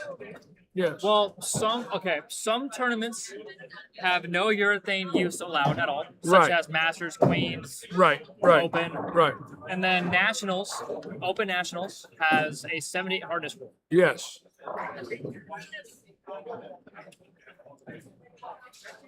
Now that I would love nothing more. she's mid-50s, Kevin, you don't have to apologize. Oh. But what we're watching right now is fascinating simply because when you deal with this idiot, when you deal with this and watch what she had 2 games ago to now, it's fascinating. 269 six-bagger after a 203, and this is how you win state titles right here. I am going to get my equipment out of the car. And So that's Larry, there. I will talk to you All right, later. pleasure to meet you, young man. Thank you for your time. I really Enjoy appreciate your stay. Thank Try you. my best. Thank you We'll for be down here if you want to watch us hoot and holler around. Thank you for talking with me. Thank you for giving your time. We're 35, 36? Say no more. I'm taking your Now, money. Chrissy, Again, you're watching greatness, folks. And if you'll notice, every ball has been flush. There's no lucky strikes, no Brooklyns, no messengers, no 2 pins forward, nothing whatsoever.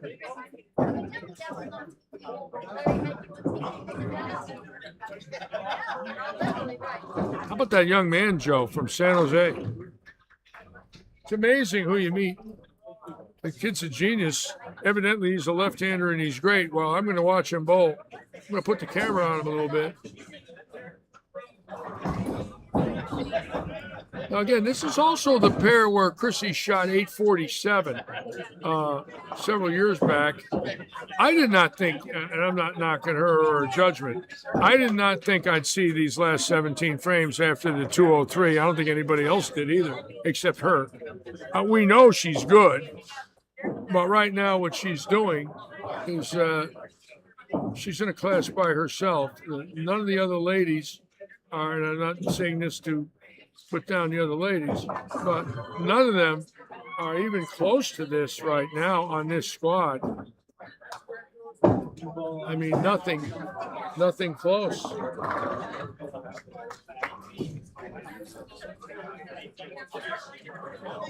Now, also what's very interesting is who she's bowling with. Now, Christina Collins started off great. She's shooting 169. Krista Robeson is shooting 198. And Gloria, who throws it fantastic, is shooting 2-0. And Chrissy is perfect with 7. So again, what we're seeing here is quite unique and wonderful. That's there again. Look at this one. Wow. Wow. Wow. You watching this, folks?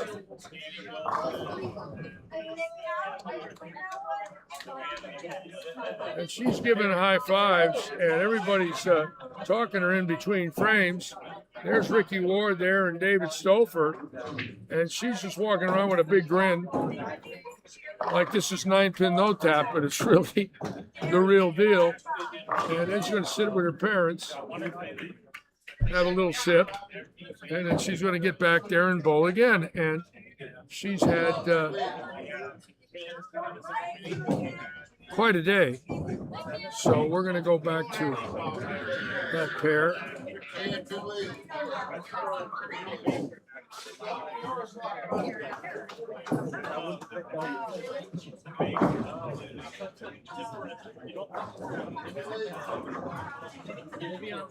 I'm going to put the camera on you. Now, the 2 St. Ambrose boys are going to do a little bowling today. Now, they won the Intercollegiate Championships, and they were on CBS Sports. And they're going to bowl on 35 and 6 and throw a few balls. And I'm going to have the honor to put the camera on them as well.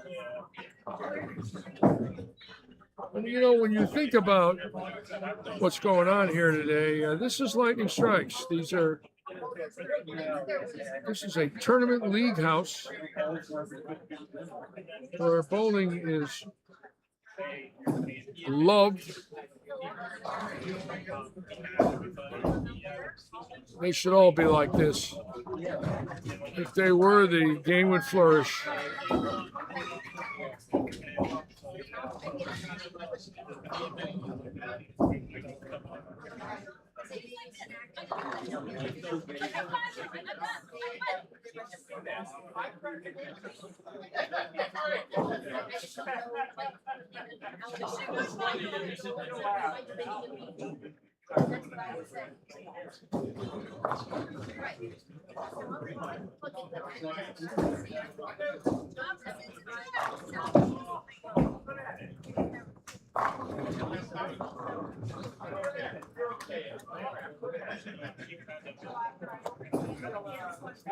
Right now, she's right at about 2,200 or so.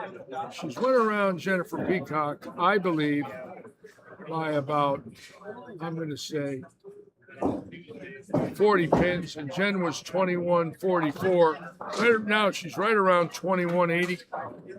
And obviously, this gets her right on the 2,200 number or real close. That's scratch for 8 games. Go, girl, let's go. Wow. 269 in game 4 and a possible 300 in game 5 after a 203.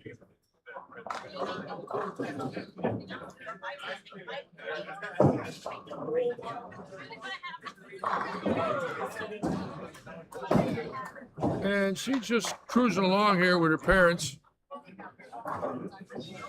sitting there and talking to her mom and dad like, you know, they're at the dining table in the living room.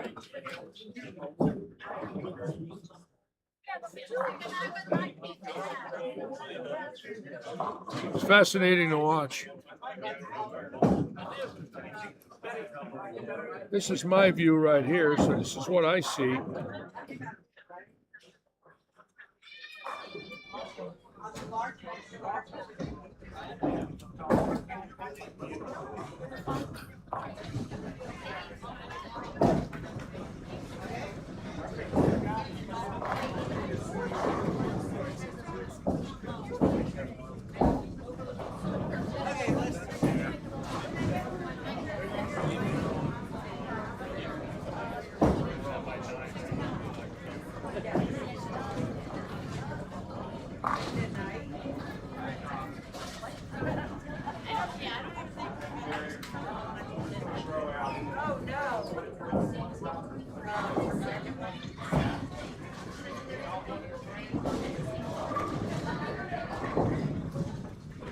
Unbelievable. You watching this?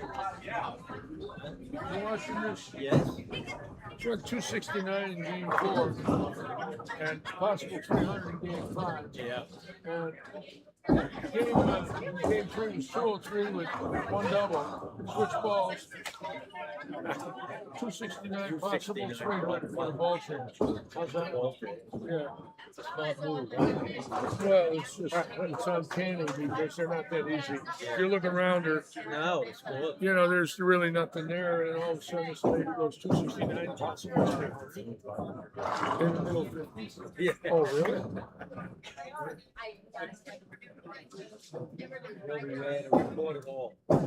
Oh, yeah.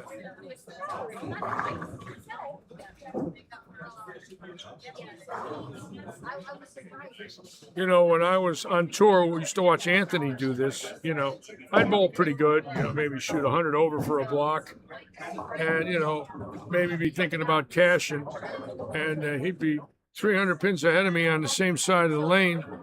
And I watched this literally in 72, 3, and 4. And one morning I woke up and I said to myself, well, I'm going to be 25 years old, and for the rest of my life, I have to bowl Earl Anthony, Johnny Petraglia, Nelson Burton, Mark Roth, Don Johnson, Roy Buckley, Dave Sutar, Jim Stefanich, Wayne Zahn, and Dick Richter for a living to feed my family. And I said, no, I don't. I'm going to look for a job.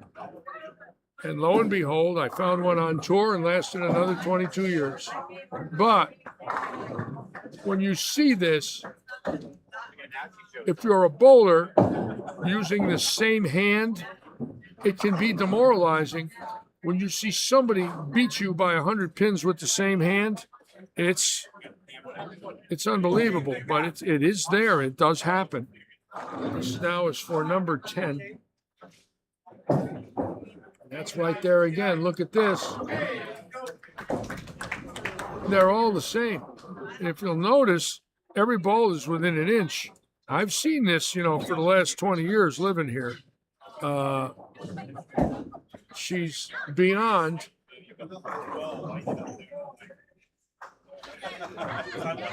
the rest of the field, and I don't say that to knock them, but they can't do this.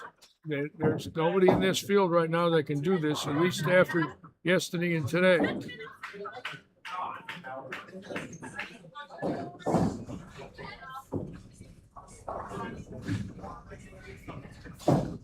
That's there again. Come on. Yeah. All right, so here we go. Now we got a shot at some fun here. This will be the first shot at 300 this weekend.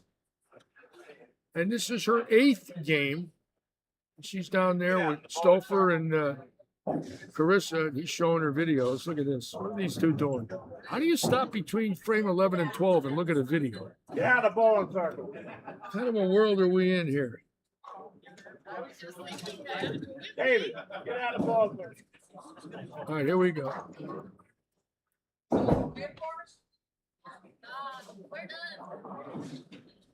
All right, this is for 300 and a large lead in the all events and 269 300 in singles. Think about that. Come on, hold it. No, it wobbled. It wobbled. All right.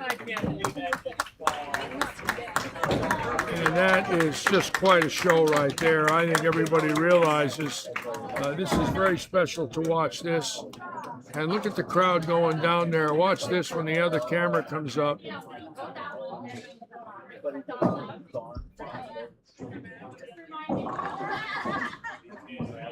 There's a lot of people here watching because they're realizing, obviously, we're watching possibly history. I believe she's got 568 for her first 2 singles games. I think it's game 7 and 8. Let me check.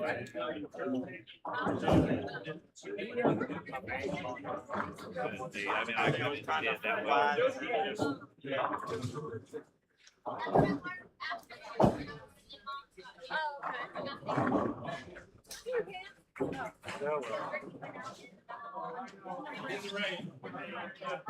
The rental down for me.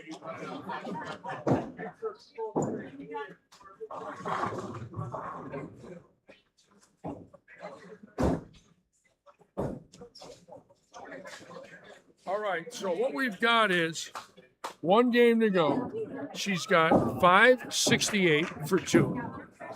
So what she's looking at here is obviously a possible scratch singles title, possibly a scratch all events title.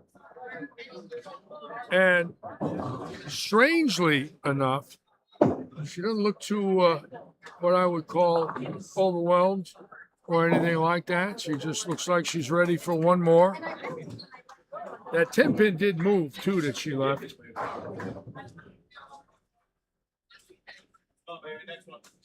So they're going to be ready. Now, them young men that I was talking to here are bowling on 35 and 6.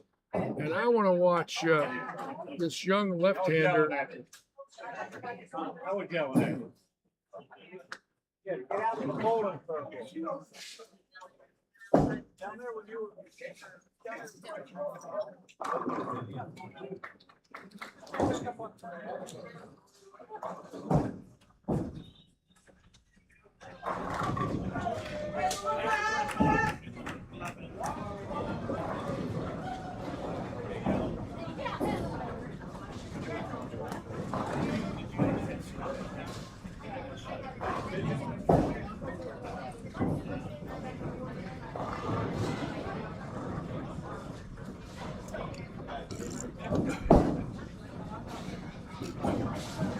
So keep in mind, I will give you the all events total at the end of the block, but I believe now she's on pace if she just bowled 200 for 2,200.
So Chrissy's got 687 in the doubles, 755 in the team.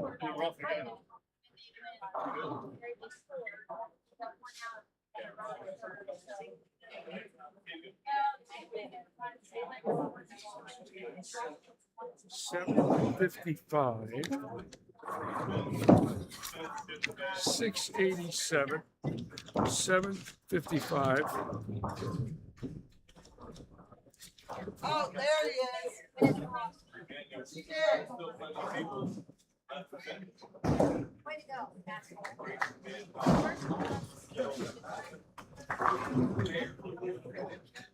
Hey, how are you doing? Four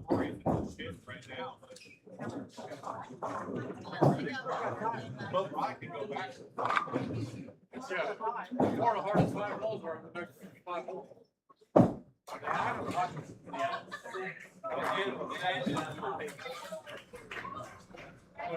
14, 15, 17, and 18 are the 4 that I talked about.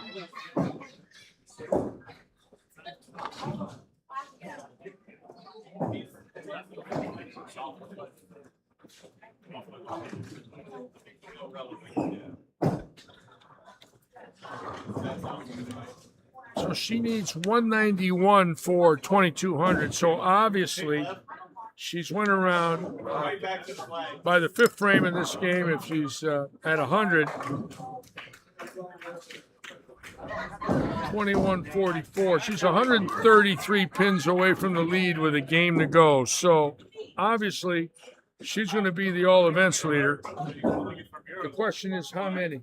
She bowls 191. She's got 2200. If she bowls 250,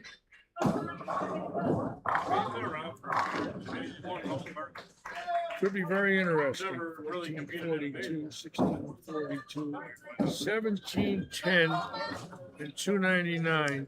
She's 2009 for 8 games. She's 409 over for 8. So that's obviously Jennifer now will be in 2nd place all events. I really thought she might have a shot at it, but this has been something we did not expect.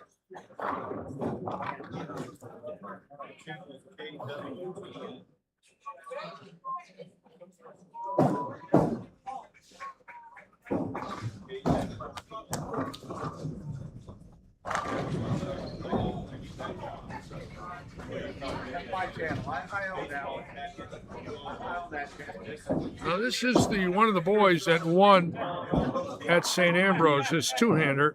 They were on CBS Sports the last couple of weeks. He's from San Jose, California. He's visiting here with Devin Richards. And this is a boy that's the intercollegiate team champion.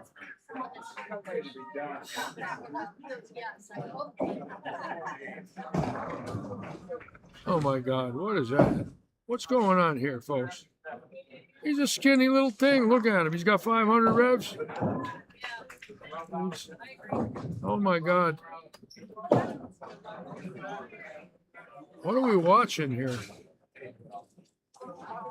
We're watching Chrissy Stewart striking every ball with one hand and finesse and accuracy. And we're watching a 2-hander throw balls all over, pins all over the pin deck. Who comes from 1,500 miles away? I got it. Okay.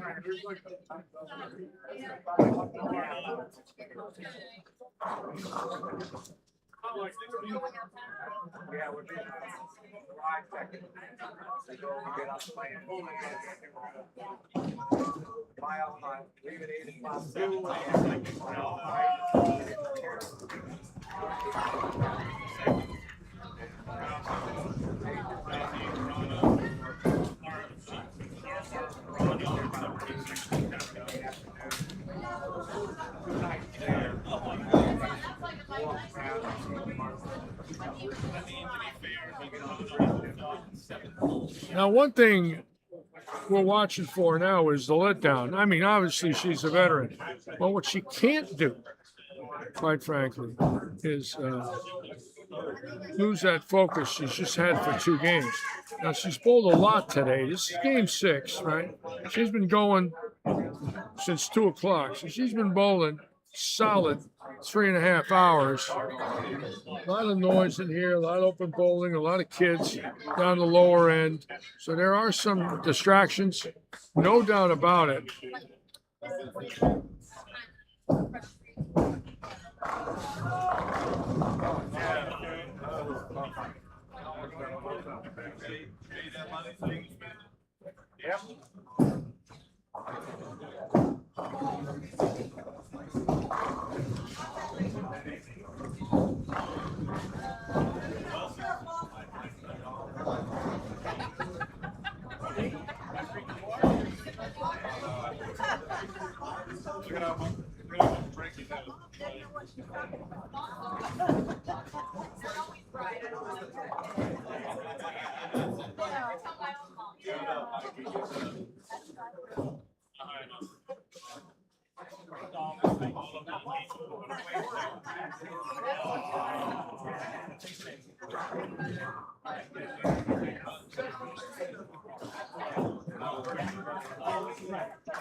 All right. I'm sure she would like. And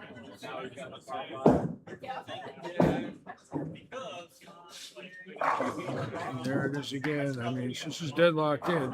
568 after 2, spare strike.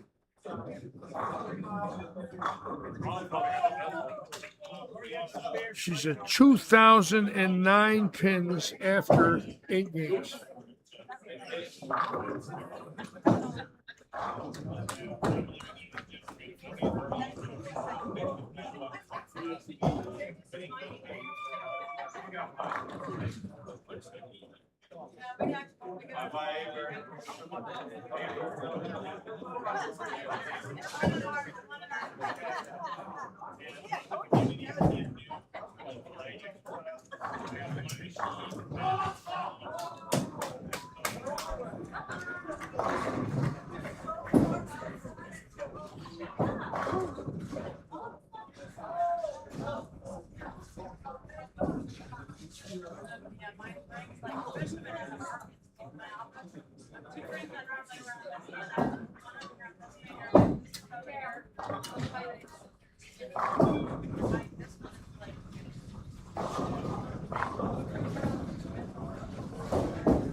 Keep in mind, we will be back next weekend, 9:15, Saturday and Sunday, and the following weekend.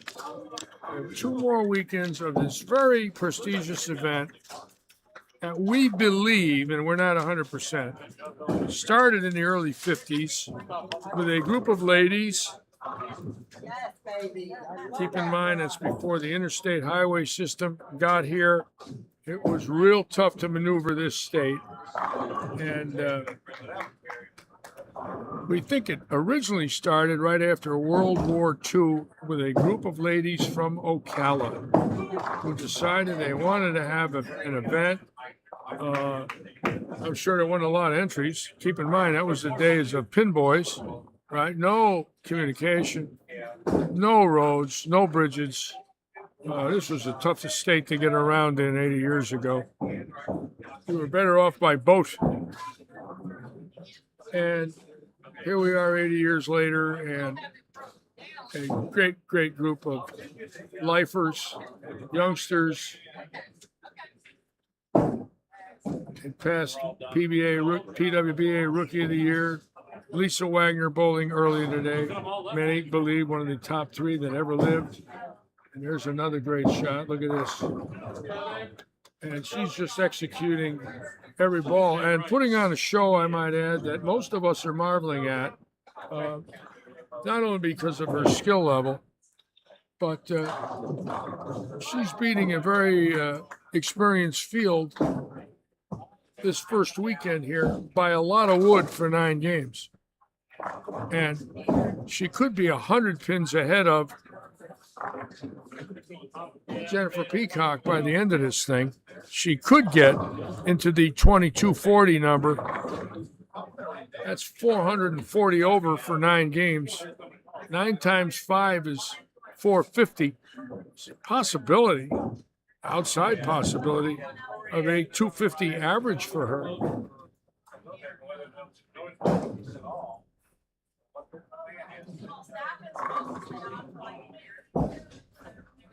Keep in mind, Danny Battles 5 years ago set the Florida men's state all events record here with 2,400, I believe 2,415, a low set of 790.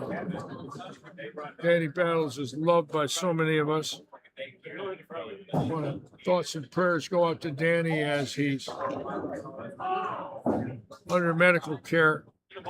But he does have, I believe, the men's state all events record here, set in 2021 or 2022. So I don't know about the ladies all events record yet, because this game isn't over and I have no idea about the numbers. But bowlers come here and do very well.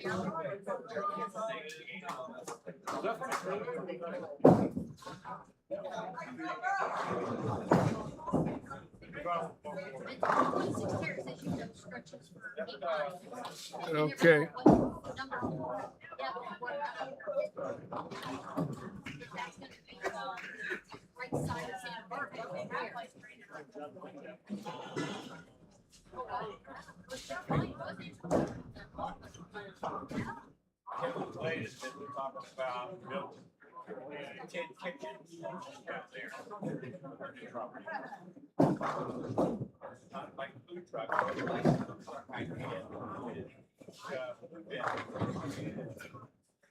All right, so here she goes now.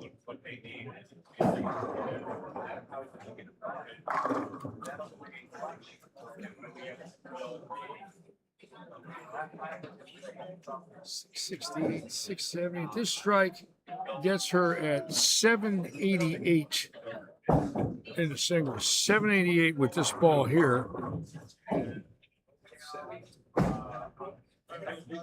Come on. No. No, we didn't want that.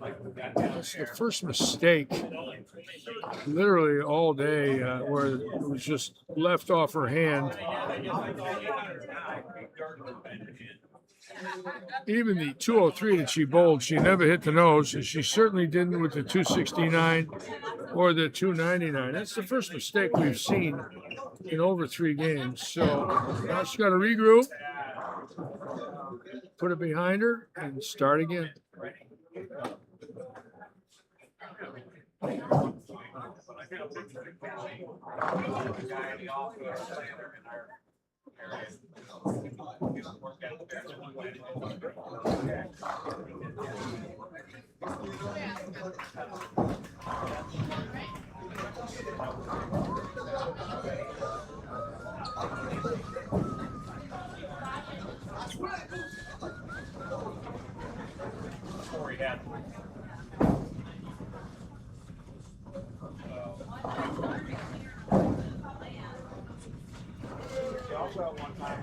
one time. 84.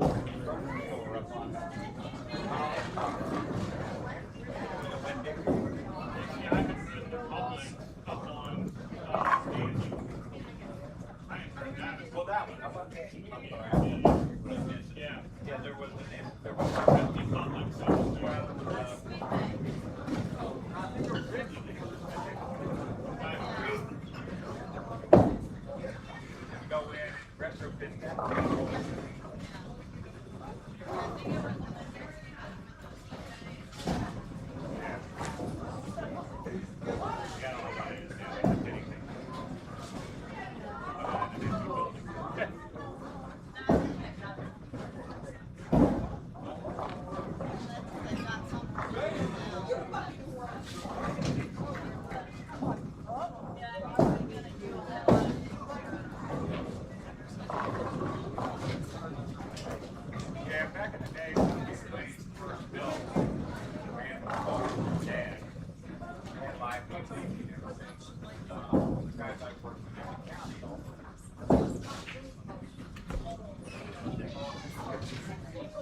And she split again. Oh my God, I didn't realize that. Now, with all that, adrenaline flow in the games 1 and 2 of the singles and going spare double, I did not expect this. But obviously, we know this pair could easily be in transition. And she's hitting her target every single ball within a quarter inch of it for 2 games. She's changing her own pattern. Those are not shots that are bad shots. They're shots because the oil is taken off the lane from her repeating shots. Total repetition causing transitions.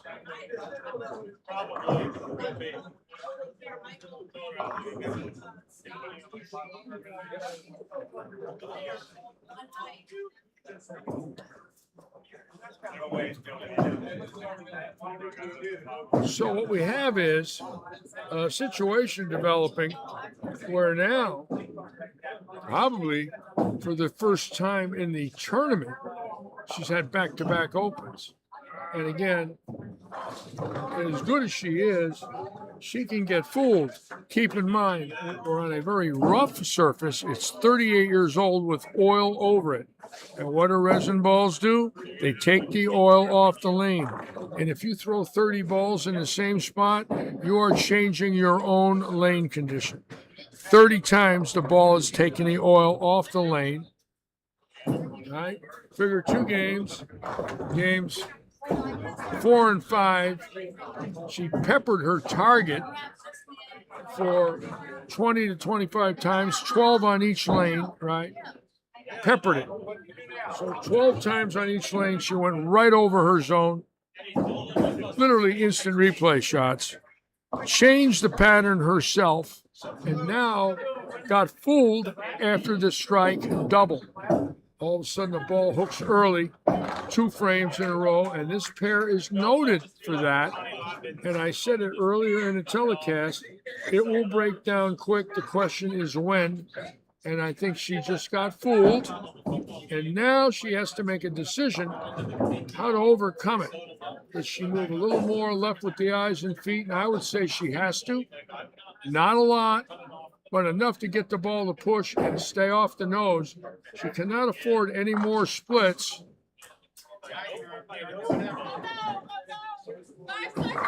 She only needs 130 to take the all events lead, but what we don't want to see this game is like a 160, because then she's vulnerable to lose all events because of this game. Just because she's got the lead today is not going to stop the women for the next 2 weekends that come in here. And they're watching. I'm sure they're going to see how she's lined up. And a lot of people are going to come in here ready to start off like that. And no different than the USBC when they show you the videos. People learn from that.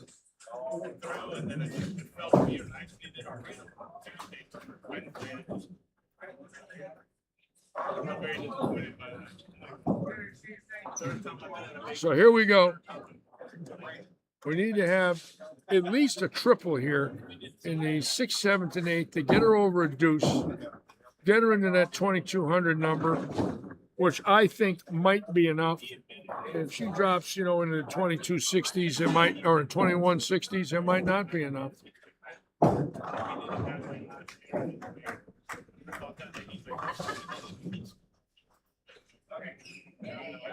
So here she goes.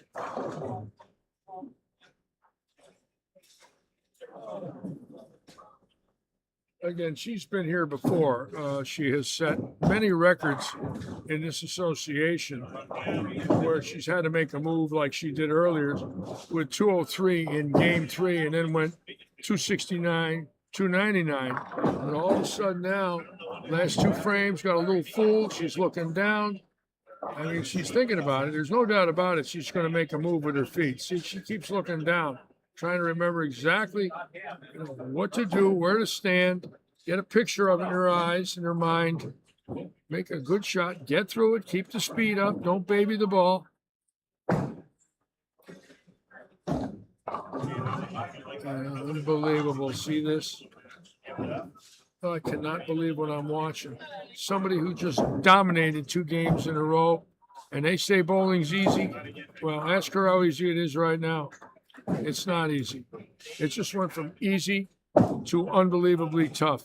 3 straight splits after 568 and spare double.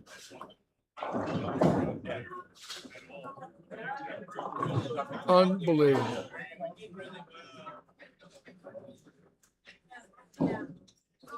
And if I were to say at the start of this game when she went spare double, she's going to split 3 times in a row and I'll give you even money, or give me 5-1, every person would have taken the bet, said it's impossible. She can't split. Look, 7-2, 7-1, 7-2 out of nowhere. Unbelievable.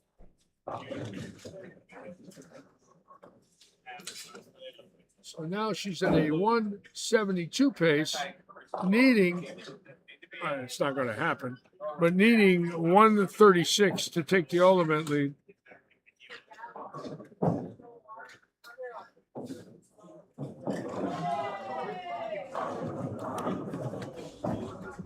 What an elevator ride this has been.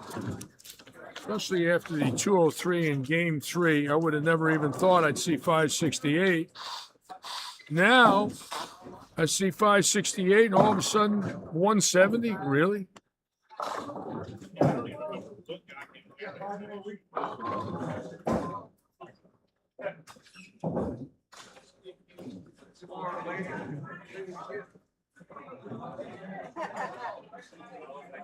She's definitely got to make a move left. She's got to find that skid spot in the middle. And she's got to trust it. In other words, I think at least 2 boards left with her feet and 1 with her eyes, or maybe 2 from the last 3 shots. I don't think she can afford to hit the nose again and drop into the 160s. That's like, how could that be?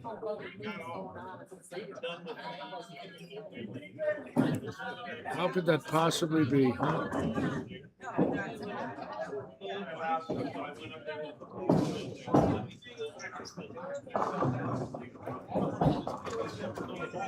See, Carissa jumped in there. You know, with 2 or 3 girls right off that same spot, again, that broke them down as well. It's just not only her doing it. Looks like she is more left here. She's got to get left, no doubt. Let's see what she does. That's a good shot there. She caught the oil. Wow, that did go a little high, but okay. So there's still time to put the game out.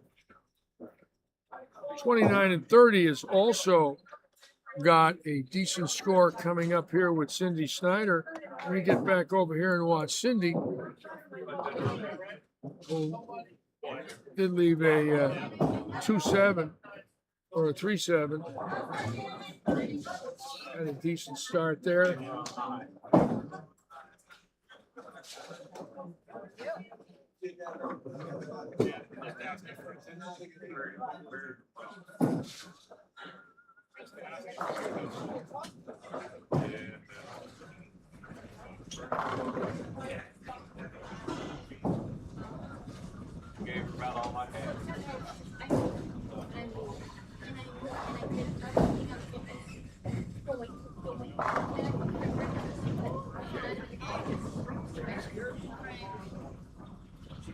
And again, these girls started at 2, so she's been going 4 hours.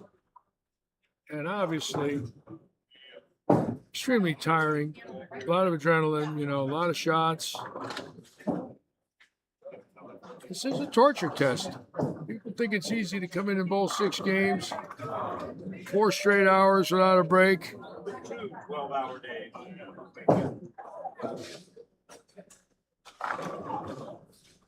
Our staff has been here since 8 this morning, 7:30, some of them, so it's a long day. I like Jacqueline. As much as she's struggling, she did get in there to try and get lined up off of Jimmy or Chrissy, and I like that. You know, obviously she's fighting the lane condition, but she's willing to move, try to play a different line, and I like seeing that.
And to me right now, this is the key shot for her of the day. Number one, and still gets her a chance to shoot 200 if she strikes. The last thing she wants is an open. Now, she's been on the nose in the 4th and 6th frames, so she's got fooled twice the 2 previous times on this lane. Obviously, she's got to make a move.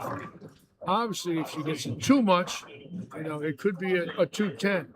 Not enough through the nose. She's got to make a move, got to get through it. Come on. Pretty good shot, but again, it jumped high. She has to finish on this lane. And boy, you know, it just went from domination to all of a sudden very fragile. The lowest game of the tournament after she bowled the highest game of the tournament for her, 299, and now this is her lowest game the very next game. People don't understand the world of bowling today can actually be so frustrating 1 minute. You know, you're on a high 1 minute, and the next minute, all of a sudden you got nothing. And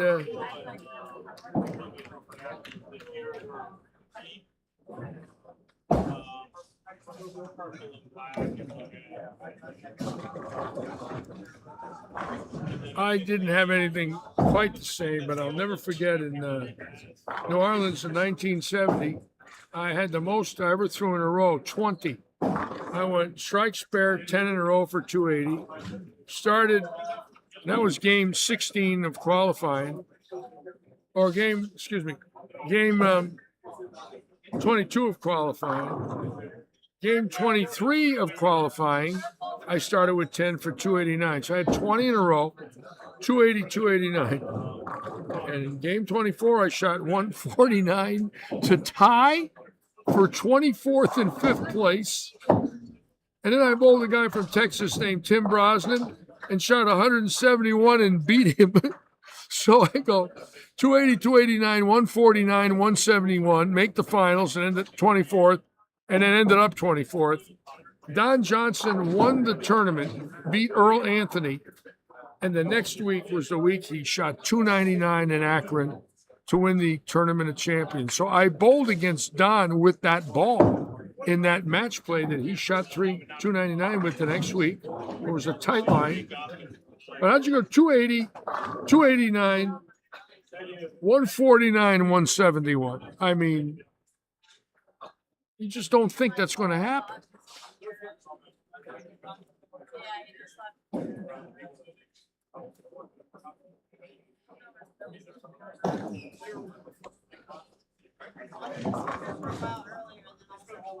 So obviously the singles, scratch singles at stake with 568 going in, and 170 would be maybe 738, which won't win the singles.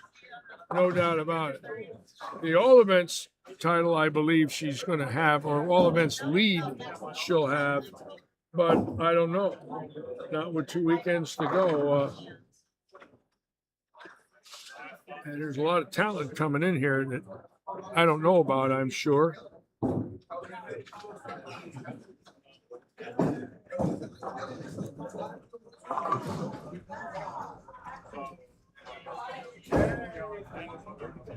Yeah, thank you.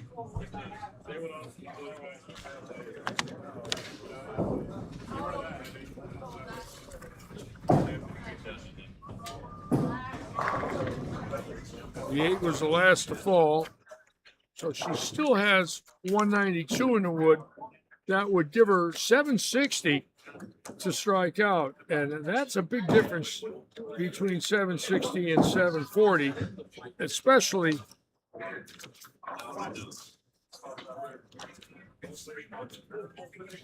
keep in mind if she were to open at 730. So she wants to get them all now. Post a number for all events. Post a number for singles.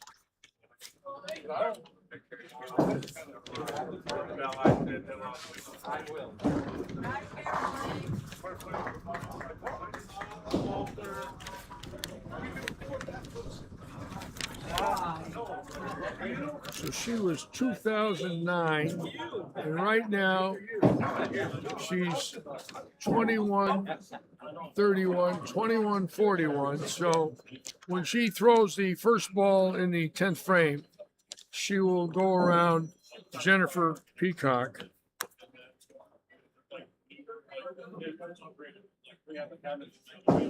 Whose all events lead lasted one squad. How's that one? Got done bowling today at 2, and by 5 she got beat. Unbelievable.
That's Kevin, I just read your post. Yeah, you guys are definitely living a very exciting life together, and I'm glad. A lot of traveling up to Wrigley Field and doing a lot of things that you dreamed of. Good for you. You know, you only got one spin around, so you may as well make it good. I did pretty much all the traveling I wanted to do in my life. I really have no desire to travel ever again, but I did, you know, see the country. Even if somebody came along and I never had to work again and I had a way to travel in a big RV, I don't know. I don't think I could possibly do it. I'm just tired sitting here after 2 days. How are you going to drive 1,500 miles, stay alert, you know, go from one campground to the next, or one bowling alley to the next, or one state park to the next? It's too much. If I had a chauffeur, I'd consider it.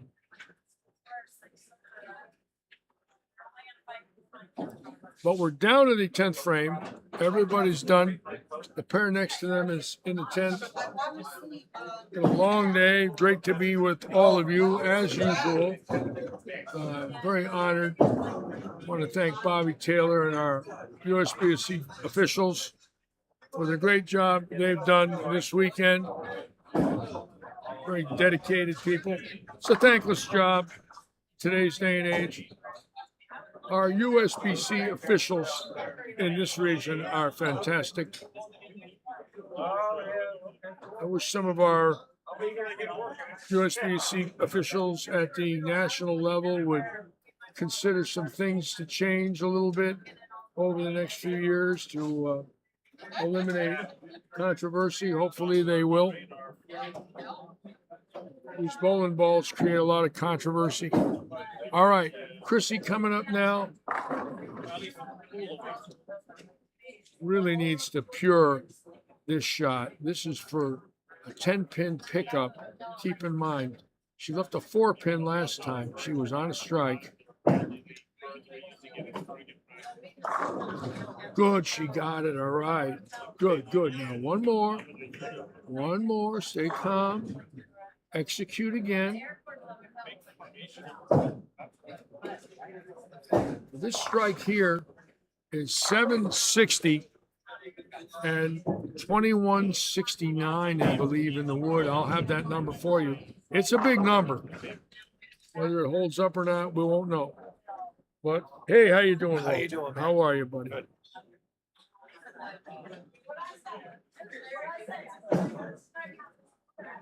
Come on.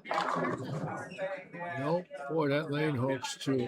All right, so she goes 180 and 209 is 2189 will be her total. 2189. I believe I'm within a pin or two.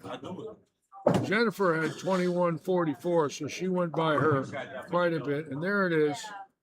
And boy, those 3 frames right in that middle of that game, even if they're spares, you know, she's, you know, in the 22-20 range. So I'd be a little disappointed the way it ended, but extremely proud of a fantastic 9-game total today of 2189, I believe. 687, 755, and 748. Let me figure it out.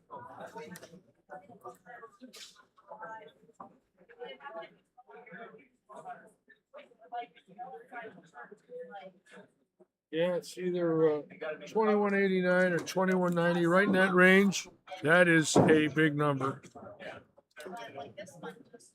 I don't know if the singles lead will be scratch. 748. I don't think she's got enough there. But you never know.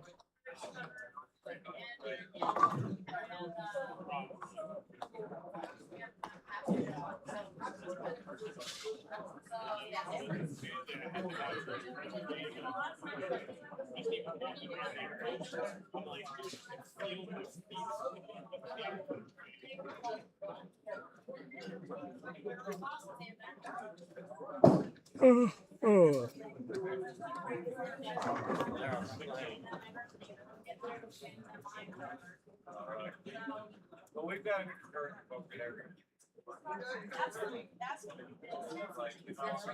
Well, it looks like what I'm reading here, and I could be wrong.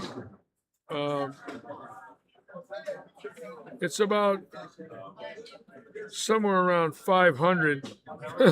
That's insane. 500 people have either posted or said something today since the word snuck out that I was 77. 500 people went out of their way to find me, but no banks and no bill collectors, so I'm real lucky. And we're going to see if we can get Chrissy in here. What a great performance, great player. April said hi.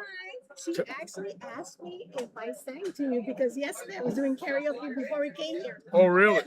Someday I want to come over to Green Acres and see you guys. You got it. I would love to come over and say hello to her and her people and just hang out for a night. You know, I got there. It's a fun. Where is Green Acres? What town? Lake Worth. Lake Worth. So it's between Boynton. You know, I won the last tournament I ever won in my life was Lake Worth. Yes, I won a SASBA at Don Carter Lake Worth in 2002, right before I got into business. Once I owned my pro shops, I stopped bowling and I really never bowled any tournaments again. But I bowled at Don Carter's there. The SASBA came there. And it's run by Jim King out of Texas, and he came to Lake Worth. And I bowled Don Carter, Lake Worth, bowled well. Sutar was in that event, Dave Davis, Couture, Steve Neff, ended up winning it. It's the last win, I was 53, a long time ago. Listen, we'd love to. You can broadcast from Green Acres. I would, That'd be a lot of fun. I would love to come to Green Acres. Like, a lot of nice people there have been so kind to me. And I'm a Floridian. I can go over there. Right? Okay. I'm not a stranger. So what do you do? What do you do for a living? I'm an accounting major. I do finance for Staples, like the B2B division. Nice, Of Staples. And I work nice. from home, which is a really good perk. Nice. You work from home. Yes, yes. And then, my husband is Bill Moving, and he does welding for American Muffler. He's a welder. Yes. For mufflers, and they do all different other stuff too. I'm sure. He's been doing it for a long time too. Long time as a welder. I got it. I like welding. I like machinery and welding and fabricating. I love. Makes those diesels sound good. Oh yeah, oh yeah. That's what he does. I'm fascinated with that. I like that sort. I'm mechanically inclined. I like that stuff. I build things. I've been restoring an old RV and an old Jaguar. I'm not real good, but that's my hobby. Do it to keep me busy rather than to sit home and overthink. Anyway, it's great to see you. It was. Nice to see you. Drive safe across the alley. Thank you. We'll see you soon. Okay. All Come right. visit us. Thank you for the kind come words. visit us. Thank you, my dear. Okay. Jacqueline Dooley Demoya. Beautiful lady. Oh, I know. Huh? Oh, yeah. That pair there has been known to go in feet, not inches. I mean, when that thing goes, it disappears. Nice bowling. Nice to see you, Lisa. I'm glad you're bowling. Glad you bowled this weekend.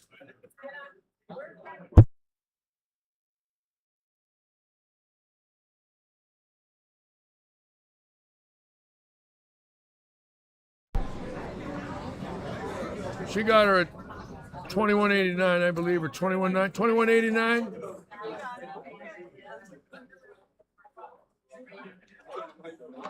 $21.89, $21.90. Yeah, that's the lead. Oh, I know.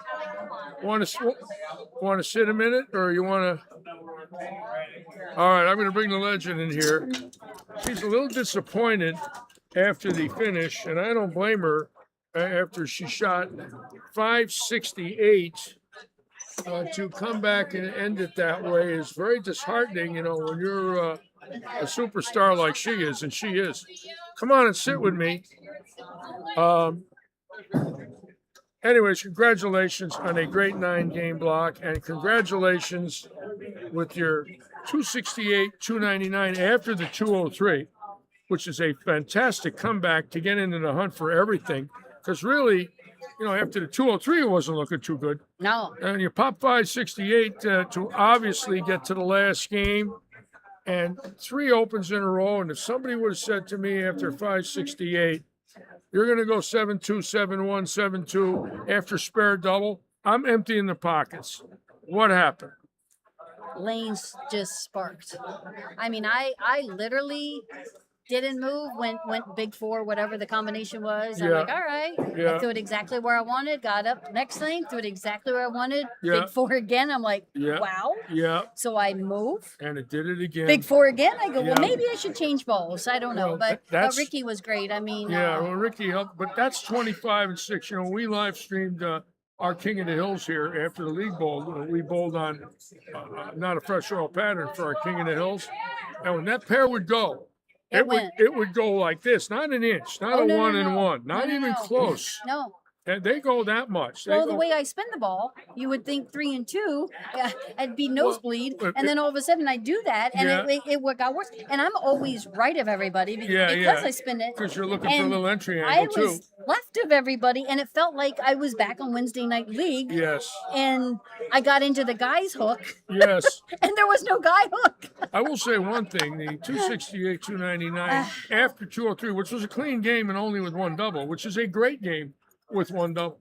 the fact that you had to shoot 8 spares and make them all. But I did not expect 3 splits in a row, and I knew you got fooled. There's no doubt about it. You were bowling too good. Yeah, You I didn't threw it yank the where I ball; it wanted. just hooked Nope, early. nope.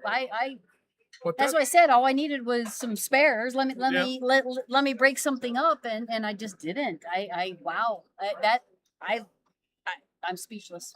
I am too, and I'm usually a little more talkative. Well, I'm speechless because you're speechless. I did not expect the 190 or 180. I don't think anybody in the house did. I very disappointed.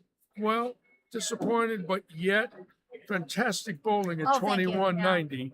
Yeah. I mean, that is a fantastic number to bowl over 2 days and have your other life and do things and work. And, I appreciate you, but well, like I said, just very, very disappointed. Especially when, like you say, you go spare double and then you go. yeah. You're not thinking. No. I'm just thinking, hey, I can shoot. Yeah. You're looking at 20. You're looking at 2230, 2240 at that point, and again, you're supposed to.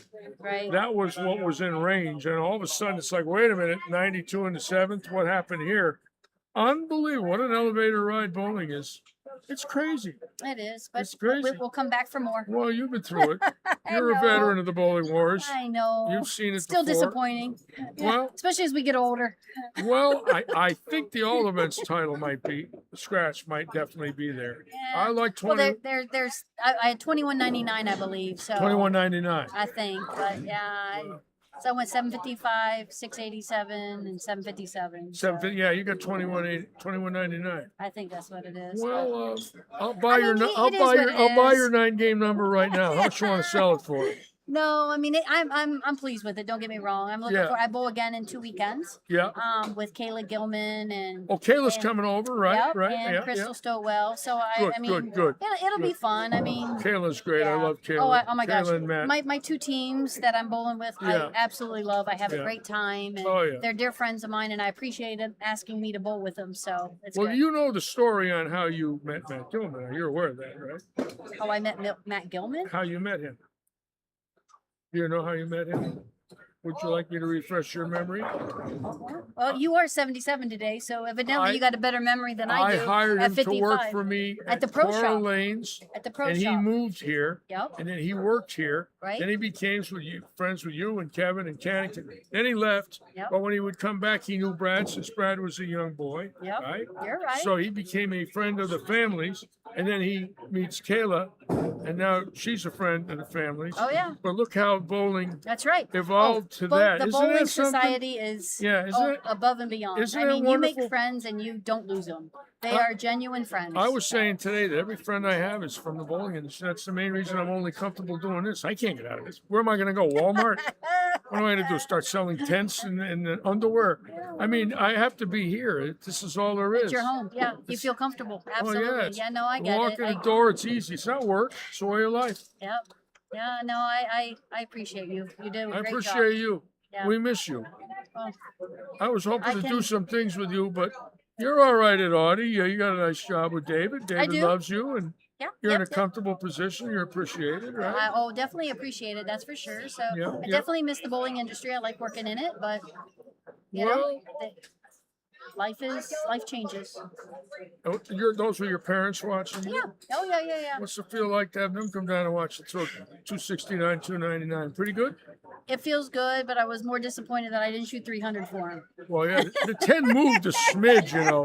Naturally, the 10 Oh, had, I did not throw it Nat- great. nat- I mean, it could have went, but Yeah, I did not throw it naturally, great. the It's all 10 good. shimmied a little, you know. Yeah, It's always okay. going to laugh at you and say, ha, ha, ha, I'm Yeah. standing. Yeah. Yeah, I know. I've always, I guess as I've gotten older, my legacy when I want to be like, I want my family to be proud of me.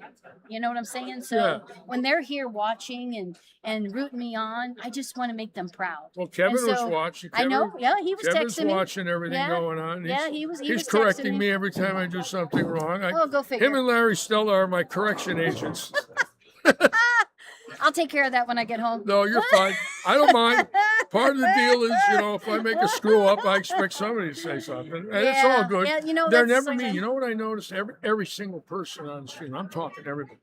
I would say out of 5,000 comments, and I'll usually figure out it's been 5,000 over a period of weeks, like 200 a weekend, for 200 a show for 4 shows is 800 a week. Sure. At the end of the month, I may get one at 3,000 that I don't like. It's 1 in 3,000, Chrissy. Yeah. In a world where you can get barraged. Right. Sure. I mean, they could You're chop. putting yourself out there, but that tells you. They could shred you instantly, and my numbers are 999.99. I'm thinking, don't ever complain. Just go to work and live with it. You know. Absolutely. Oh, yeah. Well, Oh, yeah. everybody appreciates you doing what you're doing. Well, Especially, I love it. I didn't love it. realize that you were live streaming. I guess I should have thought, but I didn't realize you were doing the live stream for the women's tournament. So that's awesome. Thank Well, it's you. an honor. When I found out I could, they said, "Will you?" I said, "Absolutely." Yeah. I mean, to do this now at this age and have a purpose Because you are old versus today. sitting home and hit 77. Lucky seven. The next key is 80. All the bookies took the under on 50, 60, I'm going 70, to and take 80. the over on 80. I'm going to get to 80. Yeah, absolutely. I you have are. a burning desire to get old and live. Anyways, congratulations. Thank you so much. Thank I you so much. appreciate you. Very nice. Thank you, you so much, Yes, and we'll thank see you. Take care. All right. Thank you. She's our legend, folks, and she is a legend, and I love interviewing her. She's very real, very honest, very sincere, and very good. All right, I'm out of here. I can escape. See you at 6:45 Wednesday night for the start of our new league. And you folks have a great Monday and Tuesday and Sunday evening. See you Wednesday. On behalf of Robert Eddy and our staff, as usual, good luck and good bowling.